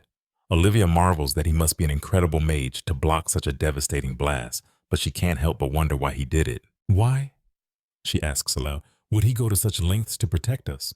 Warwick explains that while they weren't the direct target of her ancient magic, it was thanks to Garen's barrier that they remained completely unharmed by the explosion's shockwave. From that, it wasn't difficult to deduce his true motive. He never intended to cause them any real harm from the very beginning. Then why did he attack me with such lethal intent? Olivia demands, to which Riley quietly reminds her. You attacked him first. Riley focuses, restoring his own damaged magic circuits. That should be enough for now, he says. His companion adds that potions at the temple can handle the rest. She then retrieves the golden golem's core and speaks to the unconscious Zebold. Don't take this the wrong way, but I won't rest until I've paid you back for what you've done. We'll face this test together again next year. With her vow made, she hurls the glowing core over the edge of a cliff. Will anyone be able to find it? She asks Riley. The core's magical signature is fading fast, he replies. It doesn't have much time left. It's impossible. She then asks about the other prize. Her friend shakes her head. It would be a shame to discard something we fought so hard for. I'll keep this one as a memento. Turning to Olivia, she points towards an area behind them that resembles an overgrown garden. Shall we see what's at the end of this test? Olivia, still shaken, simply nods in agreement. And so, the weary survivors make their way into the tranquil garden. Warwick notes the conspicuous absence of monsters, and Riley remarks how strange it is to find such a peaceful sanctuary amidst the ruins. A question still lingering. Olivia asks Riley how he knew the verse for her ancient magic. He simply replies, I made a promise not to speak of it. She accepts his silence, though Warwick mutters that she's a difficult one. A somber mood falls as Olivia then asks quietly, Was V really gone? Their eyes meet, a silent, shared grief passing between them. It's such a shame, another companion says, her voice heavy with regret. I thought we could pass this test to lose someone we'd formed a bond with. They had all gained priceless experience, even if it was tinged with regret. It was in these crucible-like moments that Riley's skills had improved explosively. One more year, he thought, that would be enough. Then they would challenge the selection test once more. Their ultimate goal was to capture the attention of the 5 great magic towers and earn a place within their hallowed halls. For Yanir Annis and his followers, it was also a path to vengeance against the imposter who dared claim his master's legacy. But a shocking truth was revealed. Yanir Ennis, the master of the magic tower, was the very one who had stolen Martha Farrarig's dream of immortality. Grimoire clarified that, to be precise, eternal life was his own desperate dream, a request he had made to his disciples when Riley demanded to know why. He explained that if a contractor never dies, there is no longer a need to train new mages.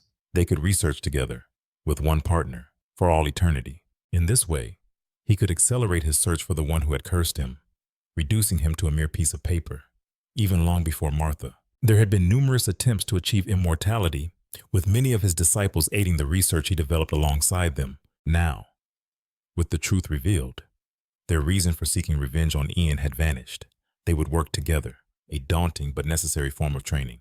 The girl remarked that it would be nice to finally train in peace, but as she spoke, Olivia gasped, her face suddenly pale with shock. Following her gaze, they saw Rebecca, wrapped tightly in furs, pleading for them to untie her.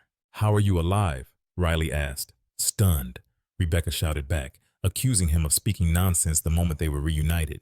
He insisted that Garen had told them he'd killed her. He lied, she snapped, explaining that it was a cruel ploy to make them forfeit the test. Grimoire noted that he understood their confusion. Wrapped in dragon skin, her presence would have been almost undetectable. After they freed her, she admitted that Riley's skills impressed her every time, asking how he could shatter spells so effortlessly when she had been completely powerless.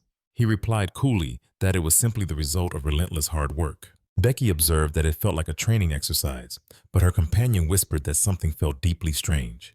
He pointed out that she didn't have a single serious injury. It was as if she hadn't fought a battle at all. As he moved closer, Riley said he understood Garen had lied, but he needed to know one thing, asking her directly why Garen had spared her life. Rebecca claimed the man told her that killing her would make him no better than she was, so he let her live. In exchange, he demanded she drop out of the test as a sign of repentance, a condition she now found utterly ridiculous. The mage, however, knew she wasn't telling the whole story. Her companion agreed, speculating that Becky must have inflicted a wound on Garen, so deep and unforgivable that he was psychologically unable to kill her. And yet, she stood before them, perfectly unharmed, hiding the truth behind a veil of obvious lies. It was clear she was reluctant to reveal what truly happened, and he wondered if it was because the test itself was watching them. They decided to play her game for now. The mage declared that the important thing was that she was alive. Seeing them all together, Rebecca assumed they must have given up on the test, just as Garen had demanded when he told them she was dead. They exchanged glances as Rebecca began to mourn, lamenting that she would have to face the test for a fourth time. She had hoped they could escape Chiev, but now believed it was impossible. But then, Riley revealed the core. Rebecca's face lit up with euphoric disbelief as she lavished praise upon her team. She stammered, asking how he could have possibly kept the core from Garen, her mind reeling to comprehend what had actually happened. Far away, Garen's team was in retreat. One of the girls was weeping, consumed by apologies and guilt. The boy carrying Garen's unconscious form on his back cursed himself, admitting it was all his fault he had been careless, underestimating his opponent simply because she was a low-level mage. He confessed that he could have overwhelmed her, had he unleashed his full power from the start, offering a solemn apology to the man. Even Arpel and Dorothy should have been enough to subdue her. The scars of their battle proved they held nothing back. And yet, they were utterly defeated by a girl who was supposedly a mere low-level mage. Meanwhile, Riley met Garen as an equal in their final clash. To think a prodigy capable of surpassing even Ox truly walks among us. I always knew he was a monster, but I never imagined this scale of power. The master then urged his student, telling him that he could walk on his own, but the boy insisted he needed more rest, to which the man conceded, accepting the fault was his alone. It was a bitter pill to swallow, as he had a powerful reason for entering the 5 great towers this year, but the boy simply told him there would always be next year. After they exchanged words of encouragement, he offered his thanks, but just then, a new group materialized before them. It was Pamela von Hustelpart, her team at her side, clutching a golem core. They had appeared at the absolute worst possible time, facing an opponent of her caliber with their magic and stamina utterly depleted. Avoiding a fight was their only path to survival. But before a single word could be spoken, Pamela and her entire team fell to their knees in an unbelievable act of surrender. "We will hand over the core," Pamela pleaded. "Just spare our lives," one of her teammates whispered in confusion, questioning why they'd yield when the man looked ready to collapse. The team leader posed a chilling question to the boy. Are you prepared to fight Circe? The boy froze, his blood running cold. He turned to his master, desperately asking for their next move. She replied that with roughly 10 minutes left, finding another core was not entirely impossible. Elsewhere, the administrator coolly observed the final test results, confirming the success of the teams led by Riley, Garen, and Pamela. Riley's team emerged from the testing grounds, stepping directly into a blinding snowstorm. He took a deep breath, remarking how good the fresh air felt. Rebecca gratefully noted that they had received exceptional care, all thanks to the profound kindness of the priests. But even after 2 full days in the temple, she admitted, I still feel completely drained.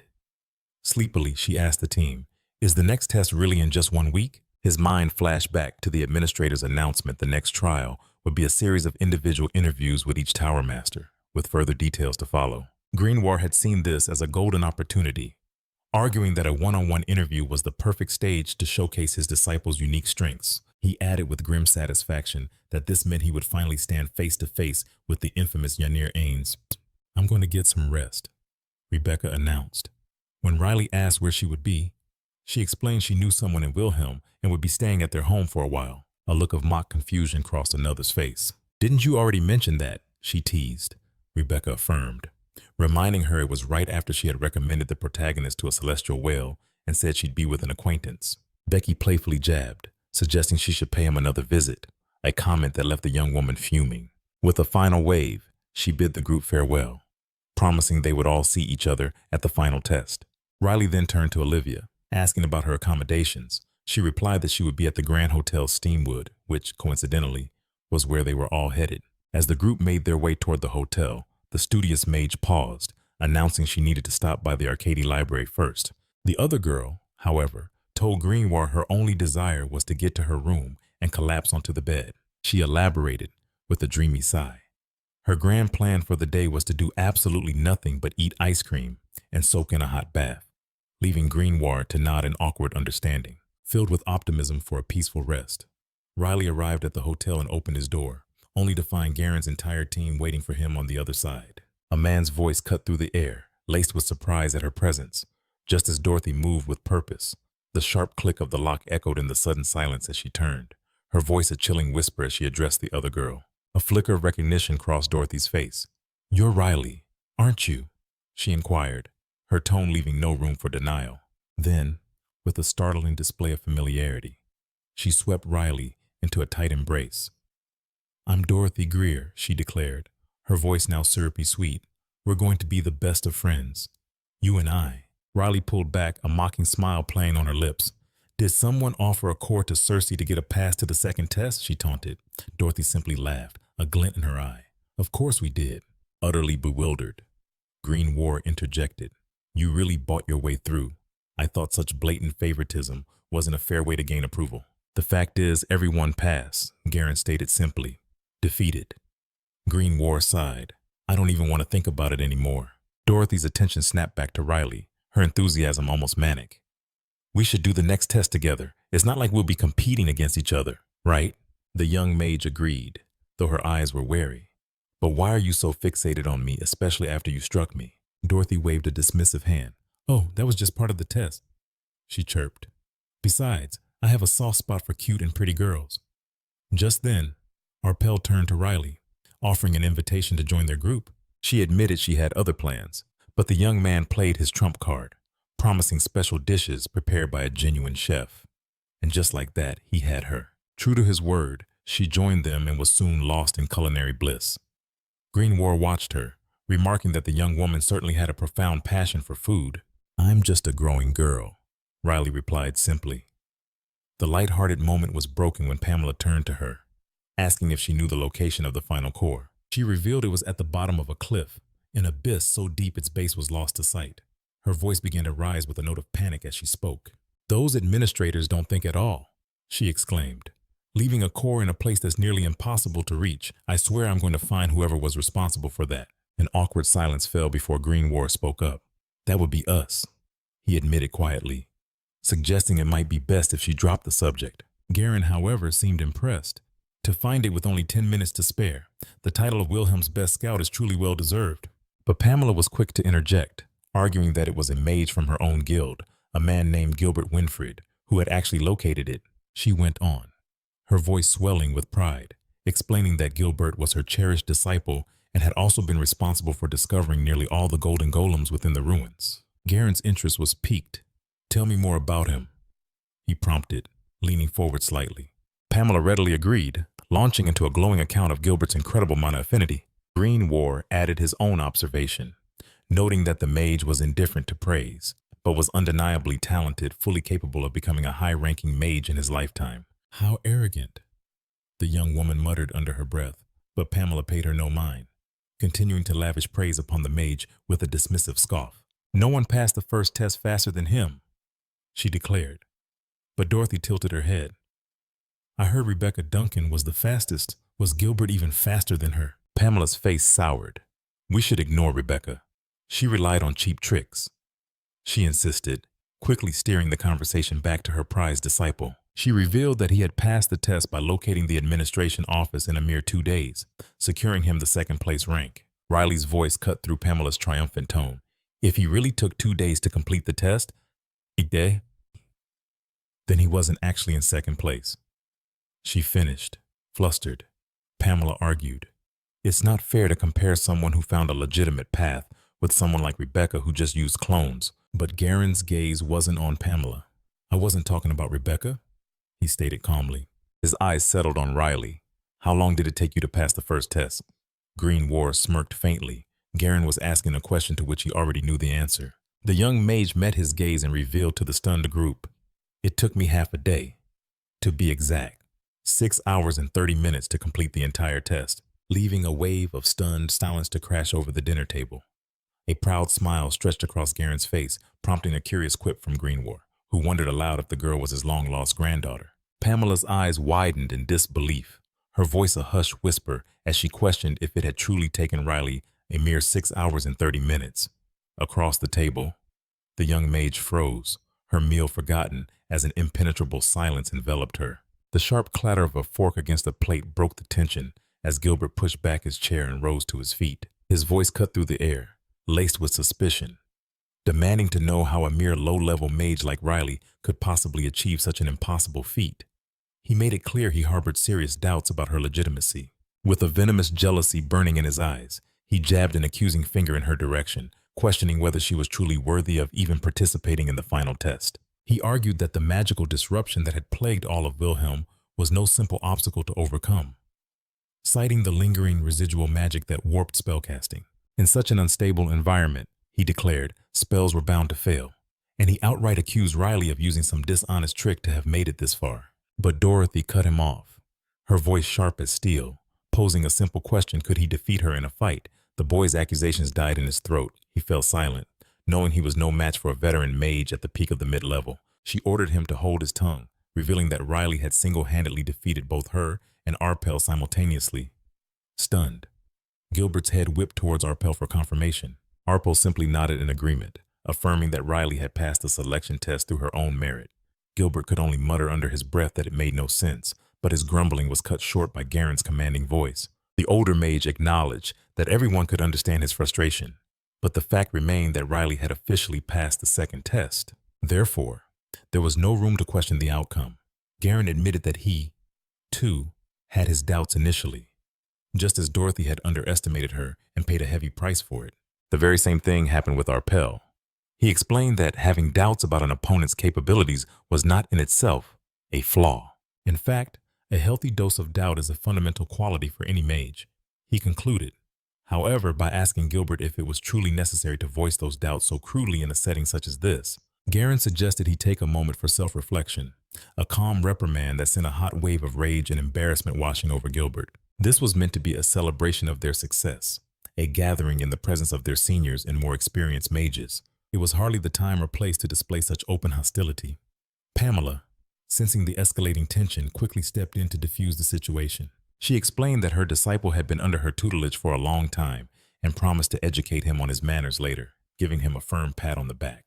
With a sharp nudge, she prompted him to apologize. Gilbert offered a stiff bow, muttering an apology for his rudeness. Garen accepted, stating that he understood perfectly, and added that if his doubts truly persisted, then he should settle them the proper way, by challenging Riley to a duel. He added with a knowing glance that she would most likely be happy to accept. All eyes turned to her. Riley met their gazes without flinching, her voice calm as she replied that a duel would be most welcome and that it would be an honor. Grimoire chuckled darkly, asking if it was really necessary to add that hint of deadly intent at the end. Riley simply shrugged, admitting it was annoying to be challenged, but that the matter was settled now. He agreed that there should be no more disturbances, yet couldn't shake a bad feeling that lingered in the air. Just then, a sharp knock echoed from the door. Pamela called for them to enter. The door creaked open to reveal Olivia, who explained that the hotel staff had directed her to this room. The moment Pamela laid eyes on her, she let out a blood-curdling scream of terror as she continued to shriek for help. Grimoire sighed, muttering that he knew something like this was going to happen. Riley dryly observed that it seemed their meal was destined to be a noisy affair for a while longer. With the chaotic scene unfolding, everyone began to say their goodbyes. Later, Riley sought out her friend. A serious question on her mind: was there any way to accelerate her second awakening? He looked at her intently, asking if she was already beginning to feel her limits. He explained that the second awakening is a profound blessing, a rite of passage that arrives the moment a mage truly comes into their own, as if becoming an adult in the world of magic. It is the ultimate phase of growth, where a mage's unique attributes finally blossom, causing their power level to surge forward at an incredible rate. Grimoire noted that she had just faced a host of powerful mages in the second trial. It was only natural to feel her own limitations in comparison. He reassured her that when it came to utility magic, she already possessed more than enough knowledge. However, her offensive capabilities were severely restricted. Her specializations in tracking and nullification were purely supportive, not destructive. In fact, her entire offensive arsenal consisted of a single spell, the magic missile. Grimoire explained that the only way to shatter this ceiling was to force her second awakening, a feat that, while not impossible, was extraordinarily difficult. Such an act defies the natural current of magic, necessitating a process that is both agonizingly complex and perilous. He warned her that the path would be excruciating, draining her to her very core. A trial so severe that only a handful of his students had ever succeeded, and her natural talent would be of no use here. This was a challenge that could only be conquered through sheer, unyielding perseverance. He questioned her resolve, asking why she would endure such torment when her awakening would naturally occur in another 5 years. Why not dedicate that time to conventional training? He pressed. Yet seeing her determination, he relented, vowing not to stand in her way. With a serene smile, Riley accepted the challenge. Grimoire conceded that, if this was her chosen path, there was nothing more to be said, though he mused to himself that even if she had refused, he had fully intended to provoke her into accepting a small, private act of vengeance. Together, they studied an ancient tome on mana, focusing on the chapter about blooming. The method described was deceptively simple: just fill the mana heart to overflowing. Riley theorized aloud, asking if the early awakening was a reaction meant to compensate for a perceived lack of mana, and Grimoire nodded in agreement. But there's a paradox, he explained. Forcing an early awakening requires mana of the highest quality. He revealed the crux of their plan from this moment on. Riley would have to lie.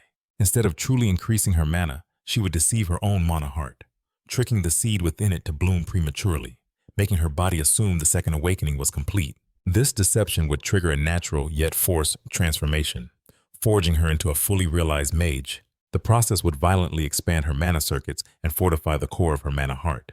Riley looked at him, a single question in her eyes: is it even possible? Grimoire confirmed, and without any unforeseen complications. It should take no more than 5 weeks. However, there are countless preparations. You must construct a barrier within your own body, contain an immense volume of mana, and sustain it among dozens of other intricate steps.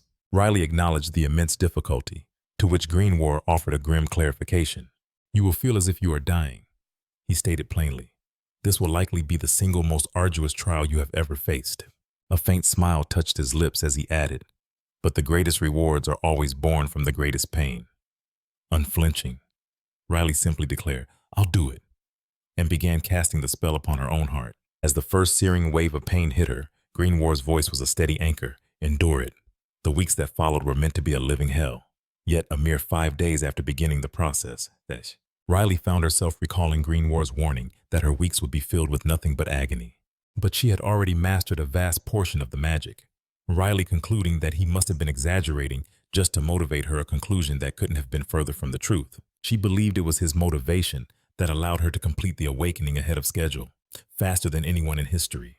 She offered her thanks to her mentor, but he quickly corrected her, reinforcing that his warnings were not just empty encouragement. Grimoire looked at her with disbelief, asking if she had any idea what it meant to endure all that pain at once. Compressing 5 weeks of torment into 5 days, an act that amplified the intensity sevenfold. Riley simply replied that she found the pain manageable and saw no reason to prolong the suffering. Grimoire could only state that his other disciples would have lost consciousness from a fraction of that agony. His new disciple merely shrugged, revealing that she had endured far worse during her training with the Thieves' Guild. Compared to that, this kind of pain was nothing. He asked in disbelief what horror she must have endured to become so impervious to pain. And she reveals a past filled with harrowing ordeals, all cruelly disguised as mental training. It was a cruel irony, like being offered a feast only to be served dry rations with nothing but water to wash them down, a torment that felt worse than the awakening itself. Well done. Green Warden's voice cut through her exhaustion, his words carrying a weight of finality. Your attribute is lightning. A flicker of hope ignited within her. Is that good? She asked, her voice barely a whisper. Yes, he affirmed. It is an element both versatile and rare. It wields the raw, destructive force of fire and the swift, cutting agility of wind. He explained. It lacks nothing in attack, defense, or support. Green Warden declared his intention to mentor her, to unlock every facet of her power and forge her into a peerless lightning mage, a master with no conceivable weakness. He then posed a curious question. Have you ever been struck by lightning? Her affinity for the element was unnaturally strong, and the nature of mana is never a matter of mere chance. It is a force that grows within, imbued with the very essence of a person, their personality, their memories, their deepest emotions. The world shapes this power. A mage who nearly drowned might command water, just as one raised on windswept plains might harness the gales. The girl simply shook her head, confessing that she had never even witnessed a bolt of lightning in her life. Perhaps your thieving nature has manifested as this attribute, the boy mused. But even so, an affinity this profound doesn't just appear from nowhere. A shadow of mystery lingered, but Riley was undeterred. I'm satisfied, she declared, a new strength coursing through her veins. I want to test this power. Satisfaction is a good start, Green Warden conceded, but practical experience is the true teacher. He beckoned her to follow him. The only issue was finding a worthy target to test her newfound abilities, and for that, he suggested they head into the city. But as they made their way, a figure blocked their path. It was Gilbert, his eyes burning with a challenge as he demanded a duel. Word of the challenge spread like wildfire, transforming a personal spat into a grand event that drew a massive crowd, including the Academy's most discerning evaluators. 5 days prior, Gilbert had replayed the test in his mind, obsessing over every move, convincing himself that he would no longer fear the female mage. 4 days ago, he had begun his hunt, searching for her to formally issue his challenge. 3 days ago, he discovered her secluded room, directly across from Green Warden's, a room she seemingly never left. 2 days ago, his knocks on her door were met with silence, which he arrogantly interpreted as fear of his challenge. The day before, seeing the door still shut, he had spat the word coward at the unyielding wood. Now on the day of the duel, Gilbert was utterly convinced that her absence had been born of fear, a fear he was about to exploit. He watched her speaking with Green Warden, his mind twisting their conversation into a desperate strategy session for the upcoming second test. Pamela's voice snapped him from his thoughts. Don't be nervous, she advised coolly. She's a low-level mage with a pitifully small mana supply. Besides, she added with a dismissive wave, she possesses no attribute. This duel is being witnessed by the titans of the magical world. The great magical representatives are all watching. This is your moment to prove your genius, she urged. Gilbert's confidence swelled. He was indeed a genius. The announcer's voice boomed across the arena, introducing the combatants Gilbert, the prodigy trained by the esteemed Pamela, and Riley, a mage who had earned the personal acknowledgement of the legendary Darren. As the duel began, Gilbert sneered. My master's words have cleared my mind. I am not afraid of you. It's time I showed you the chasm between our classes. They both moved to attack, but in a flash, Riley crumbled to the ground after just 2 strikes. A stunned silence fell over the crowd. Gilbert could hardly believe it himself. His master had been right. The victory was overwhelmingly, almost laughably. Just then, Darren himself appeared with his retinue, one of whom remarked on the boy's immense talent, while another offered a quiet apology about dinner plans. Darren approached Gilbert directly, extending an offer to become his disciple. "I am grateful for the honor," Gilbert replied with a proud bow. "But I am, and will always be, Pamela's disciple alone." Moved by his unwavering spirit, the master declares he will support Gilbert, disciple or not, for he is a man of true conviction. Just then, the administrator materializes, announcing that the final test is waived. Gilbert has earned immediate entry into all 5 of the great magic towers. Overwhelmed by this sudden turn of fortune, Gilbert collapses into uncontrollable laughter. A concerned Riley turns to GMW, asking what's become of him. As Gilbert continues to laugh from the ground, the ancient tome in her possession whispers that he must be lost in a very pleasant dream. Meanwhile, Grimoire reflects on the recent duel, musing that he expected the opponent to at least put up the fight of a training dummy. But the man couldn't withstand even a single one of her blows. GMW remarks that despite the anticlimactic fight, their true goal making the statement was a resounding success. With a wry smile, GMW observes how everyone now stares at her as if she were a monster, noting that this was precisely the kind of fearful respect they aimed to cultivate. Darren approaches, his voice filled with awe, admitting he never imagined her attribute would awaken so soon, and asking how she managed it. She explains it was a sudden moment of enlightenment, a spark that ignited while she was clashing with her opponent. A profound realization struck her mid-battle, and fearing the insight would vanish, she immediately secluded herself to meditate, and it was then that her power truly awakened. He proclaims that his instincts were right. She is an undeniable genius. Even the Academy's administrator approaches, remarking that she witnessed the duel and that the lightning attribute is a perfect, fearsome fit for her. "Never one to miss an opportunity," Becky chimes in, demanding to know if GMW will thank her for gathering such a large audience for the spectacle. She claims it was a success because of her. The defeated mage scoffs, retorting that by that logic, GMW passed the test for him, so perhaps he should be thanked first. Their bickering is cut short by the sincere Dorothy, who rushes forward to congratulate GMW, warmly taking her hands in her own. Cutting through the chatter, GMW states that it's time for the official results. As if on cue, the administrator steps forward. She announces that the final test will be a series of individual interviews with the master of each tower. Each of the 5 great towers holds the right to put forward a nomination for a candidate of their choosing. Any candidate who receives a nomination is granted a priority interview with that tower, and if they are accepted after that first meeting, all their other scheduled interviews will be immediately canceled. Greenward dryly observes that the entire process sounds suspiciously like a courtship ritual. Another student whispers that receiving a nomination is as good as being accepted into a tower. Dorothy raises the question, what happens if someone receives multiple nominations? The administrator clarifies that the candidate themselves gets to decide the interview order. Riley's sharp mind puts the pieces together, realizing that if nominations are announced now, the list must have been finalized at least 2 days ago. Her master nods in agreement. This means her spectacular duel was ultimately for nothing. GMW concurs, musing that perhaps she should have been convinced to awaken her attribute sooner. But she shrugs it off. What's done is done, and it makes no difference now whether she receives a nomination or not. Within the grand hall of the Central Magic Tower, the administrator begins the announcement, revealing which candidates the towers have chosen to nominate. She starts with the first choice, the nomination from the prestigious Blue Magic Tower of Urea. This legendary institution, famed for producing the great archmage Jan Siskin, has nominated Garen Edward Bonk as an expected choice, as the great towers always favor well-rounded mages. The announcements continue. The second nomination, from the White Magic Tower of Dusk, and the third, from the magnificent Violet Tower of Gaia, also go to the very same Garen. A wave of disbelief washed over the other students, their eyes wide at the sheer number of nominations being announced. The nomination from the formidable Red Magic Tower of Ashton Grayton was bestowed upon Olivia, whose face lit up with pure joy.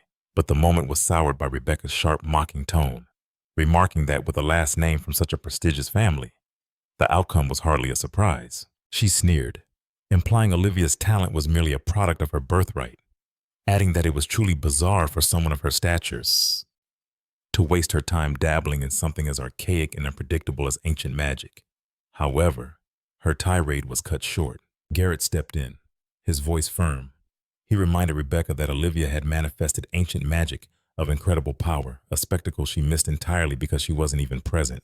Rebecca, flustered, opened her mouth to argue, but the administrator's voice cut through the tension, silencing her. He confirmed Garrett's account was true, stating that the young woman's display of ancient magic was precisely what had captured the unwavering attention of the Red Tower's master. Stunned into disbelief, Rebecca could only stammer, "Is that true?" Garrett calmly explained that the Red Tower's primary focus has always been on overwhelming fire magic, making it only natural for them to take notice of Olivia's raw power, much like how everyone had taken notice of his own. As the chatter died down, the administrator's voice rose again, announcing the fifth nomination. This one held a particular weight, the nomination from the enigmatic colorless magic tower of Alara. A hush fell over the room, every student holding their breath. Then a single name echoed through the hall, Riley. The nomination had been personally extended by the Master of Magic from Hontes, the renowned Ian Hontes himself. Later, at a grand banquet, the nominated mages mingled with influential members of their respective towers. Ray, standing back and observing the scene, quietly commented that everyone was treating the candidates as if their success was already guaranteed. Garrett, beside him, noted that the final test was still scheduled for the next day, but conceded that the celebratory atmosphere felt so final. The one-on-one interview with the Tower Master might be nothing more than a formality. Perhaps the final test wasn't a test at all. Just then, a slightly swaying Rebecca, her cheeks flushed with wine, stumbled over to their table. She slurred, asking Riley if she'd spoken with the officials yet. Riley replied cautiously, "Not much." Rebecca then declared that the Ura Tower was clearly the best choice for her. But now the other towers wouldn't want her, not after what she did. When asked what she meant, Rebecca looked at them incredulously. "You mean you don't know?" Before she could reveal any more, Garrett quickly intervened, smoothly changing the subject by bringing up Rebecca's mother. He mentioned that her mother had been a renowned alchemist affiliated with the Ura Tower. Riley, intrigued, asked Rebecca if she planned to join that tower to be with her. Rebecca's expression hardened. "We can't work together," she stated flatly. When Riley asked why, the devastating reply came, "Because my mother passed away 11 years ago." She then turned her grief into a weapon, sneering at Riley that now would be a good time to apologize, as a sheltered little girl like her couldn't possibly understand such loss. Leaving the entire table in stunned silence, Riley's voice, though quiet, was filled with a chilling strength. "I lost my entire family too. So," she demanded, "you should be the one apologizing to me." In a desperate attempt to break the suffocating tension, Rebecca downed the rest of her wine in one go. She then rambled about how she used to visit the tower as a child, growing close to the master. So close, in fact, that she even called the woman aunt. Riley, unfazed, questioned if such a familiar term was truly appropriate given the circumstances. Rebecca just shrugged, saying it was never a problem. She casually added that she had even stayed in the private annex with her aunt for the entire duration of the test. Riley pressed, and that wasn't considered improper, the mage beside her side, replying that in their world, many people played by their own set of rules. He gestured towards Arpel, revealing that his mentor was none other than the administrator of the selection test. This prompted Riley to wonder aloud why the administrator appeared so remarkably young. Rebecca, now eager to show off her insider knowledge, explained that the high officials of Alara maintained their eternal youth through a closely guarded ritual of immortality. She pointed out that she wasn't the only one with connections, revealing that even Garrett was a former colleague of the Ura Tower's master. Riley turned to Greenwood, asking if this was true. He simply nodded, commenting with a hint of resignation that the magical world is a small one, and its networks are woven tightly with such connections. Professor Alistair questioned skeptically, "Surely those connections can't be allowed to influence the outcome of the selection test, can they?" "Of course not," the man replied, gesturing towards Alara. "Take her. For instance, a rookie who has captured everyone's attention." Turning to her, Kalen asked directly, "So, are you planning on going to Ethel?" Alara noted his troubled expression, a shadow that had lingered all day, with a hint of defiance. She confirmed, "Yes, I'm going." Kalen's voice was urgent as he began, "You should reconsider," but his warning was cut short. The administrator materialized beside them, her voice firm, declaring that Alara had no choice but to accept. Effortlessly pulling up a chair, she inquired with a smile that didn't quite reach her eyes, "May I join you for a moment?" "My apologies for the belated introduction," she began, her voice smooth as silk. "I am the head administrator of this selection. My name is Isabella, a Tribux mage." At the mention of her name, Rebecca leaned forward, a question forming on her lips. Isabella revealed with a slight nod. I am Olivia's great aunt, Professor Alistair muttered under his breath. Then you must be around the same age as the girl's grandmother. When pressed about her connection to Ethel, Isabella's gaze sharpened. I am one of the 7 elders, she stated, her words carrying immense weight before turning to Alara. You will not regret this decision. Her voice took on a rhythmic, almost rehearsed quality as she continued, uninterrupted. 300 years ago, the 5 great towers were founded to uphold their formidable reputations, preserve their very nature, and to safeguard the future of Uranus. It was a flawless delivery, as if she were reciting a well-memorized script. But most importantly, she emphasized, we achieved the sacred ritual of immortality, a legacy inherited directly from the great archmage Martha. The words hung in the air, a story so grand it bordered on the absurd. Isabella leaned in, her tone confidential. The Tower Master himself has taken a profound interest in you, Alara, so much so that he invoked his personal right of nomination. Without a moment's hesitation, he also charged me with a personal message should you choose to join our tower. You will receive our complete and unwavering support in every possible way. With a final, polished smile, she added, you will learn more during the interview. I wish you all a pleasant evening. Once she was gone, Professor Alistair's voice was a low growl. I know for a fact that Jackson was never a disciple of Martha. The ease with which she spins those lies. It proves she's deep in the Tower Master's pocket. If it weren't for her official position, I would have put my fist through that deceitful smile. Alara looked to him, her expression uncertain. Professor, what should I do? He sighed, his anger subsiding. This isn't just me letting off steam. For now, just focus on the interview. Get some rest. Later that night, long after the banquet had ended, a sharp knock echoed from the door of their room, startling them. They had no idea who it could be. Rebecca called out cautiously from behind the door, but Kalen pushed past her, his voice low and urgent. Open it. A wave of confusion washed over them. Why were these people here now? As soon as he stepped inside, Kalen placed a small, humming device against the door in anti-eavesdropping ward. Alistair's eyes narrowed. Just what kind of conversation were they about to have? Kalen turned to Alara, his expression grim. Do not go to the Ethel Tower. The question hung in the stunned silence. Why? Because a war is coming, Kalen stated, his voice chillingly calm. And when it's over, Ethel will be wiped from the map. A stunned outcry erupted from Professor Alistair and his students. But it was Becky who cut through the noise, her voice sharp. What do you mean? Ethel won't be on the map. He waved a dismissive hand. You're drunk. But after a moment to clear her head, Rebecca's gaze was steady. Tell me what you meant. The others joined in, their combined pressure finally breaking Kalen's resolve. He began to explain, starting with her nomination. He spoke of Ethel's history, its public image as a tower with an open mindset, one that was adaptable to change. A place that welcomed new ideas instead of scorning them. This reputation for rapid but that's progressive development was precisely why it was the most sought-after destination. But that, Kalen said darkly, is a lie. Rebecca then turned to Alara, her tone serious.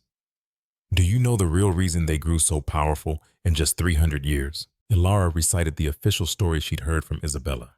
Because the Tower Master was a disciple of the Archmage Martha after Martha's death.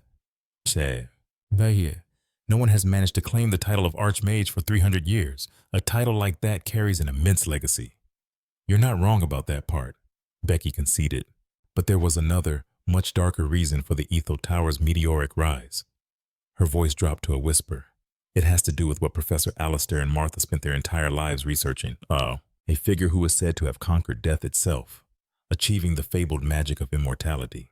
This legendary mage bestowed eternal life upon the 7 elders and his most loyal followers, binding them to him with an unbreakable oath. This created a true dictatorship, for with this ritual, the Tower Master's reign became eternal, an unchanging, absolute rule. The tower could not escape the currents of politics, yet by clinging to this absolute power, it could forge ahead with a singular, unwavering purpose. Rebecca explains that the wealthy and noble flocked to support the tower, desperate for the immortality ritual. Thus, its coffers are always full. Riley observes that the tower's prosperity over 300 years was built entirely on this single miraculous ritual, but something about it feels deeply wrong. He thinks of the undead who claw their way back from the grave, and the necromancers who channel forbidden arts. All those who dare to defy the natural order are branded with an unmistakable mark, a stain known as demonic energy. The girl wonders aloud why the mages of the Harrow Tower, who practice this very ritual, show no trace of this dark taint. And as she voices the question, Rebecca echoes the exact same thought. The woman confesses that the answer is a mystery, a subject of fierce debate that has raged for years, a puzzle. She admits that is beyond her rank as an archmage. Riley then poses the same question to Grayson Ward, but even he has no answer, which is precisely why he has always considered the mage a fraud. It was a ritual that even Grayson Ward himself could never master. The real challenge, however, was how to expose this charlatan. But during the 300 years he slumbered, it seems not everyone was blind to the truth. He realizes it would have been impossible for Rebecca to uncover so much information on her own. This can only mean one thing besides himself and Riley. Other powerful forces are secretly moving against the Harrow Magic Tower. Rebecca confirms his suspicion, revealing 3 major factions aligned against the tower, the Imperial family, terrified that the ritual will grant the tower power that eclipses their own. Next is the Grand Temple, which fears that shattering the cycle of life and death will unravel the very laws of heaven. And finally, the other 5 great magic towers, who have grown deeply suspicious of the Harrow Tower's explosive growth and have taken deliberate steps to contain its influence.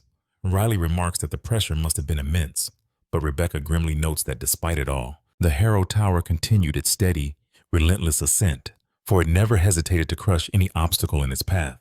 They would resort to any means necessary. Rebecca's voice then drops, heavy with grief, as she reveals that both she and Garen lost people precious to them in this shadow war. Finishing with the heart-wrenching truth, they murdered my mother, and they murdered Sharon. Grayson Ward's expression hardens. He understands that pain all too well, as their thirst for vengeance is aimed at the very same enemy he has hunted for centuries. The old mage then explains that this deep-seated conflict is the very reason Riley was barred from entry. And if you've been captivated by this story so far, show your support with a like so your narrator can continue bringing you more epic tales. What are your theories on this dark conspiracy? Let us know in the comments below. We hope you're as hooked as we are. Until the next video, take care.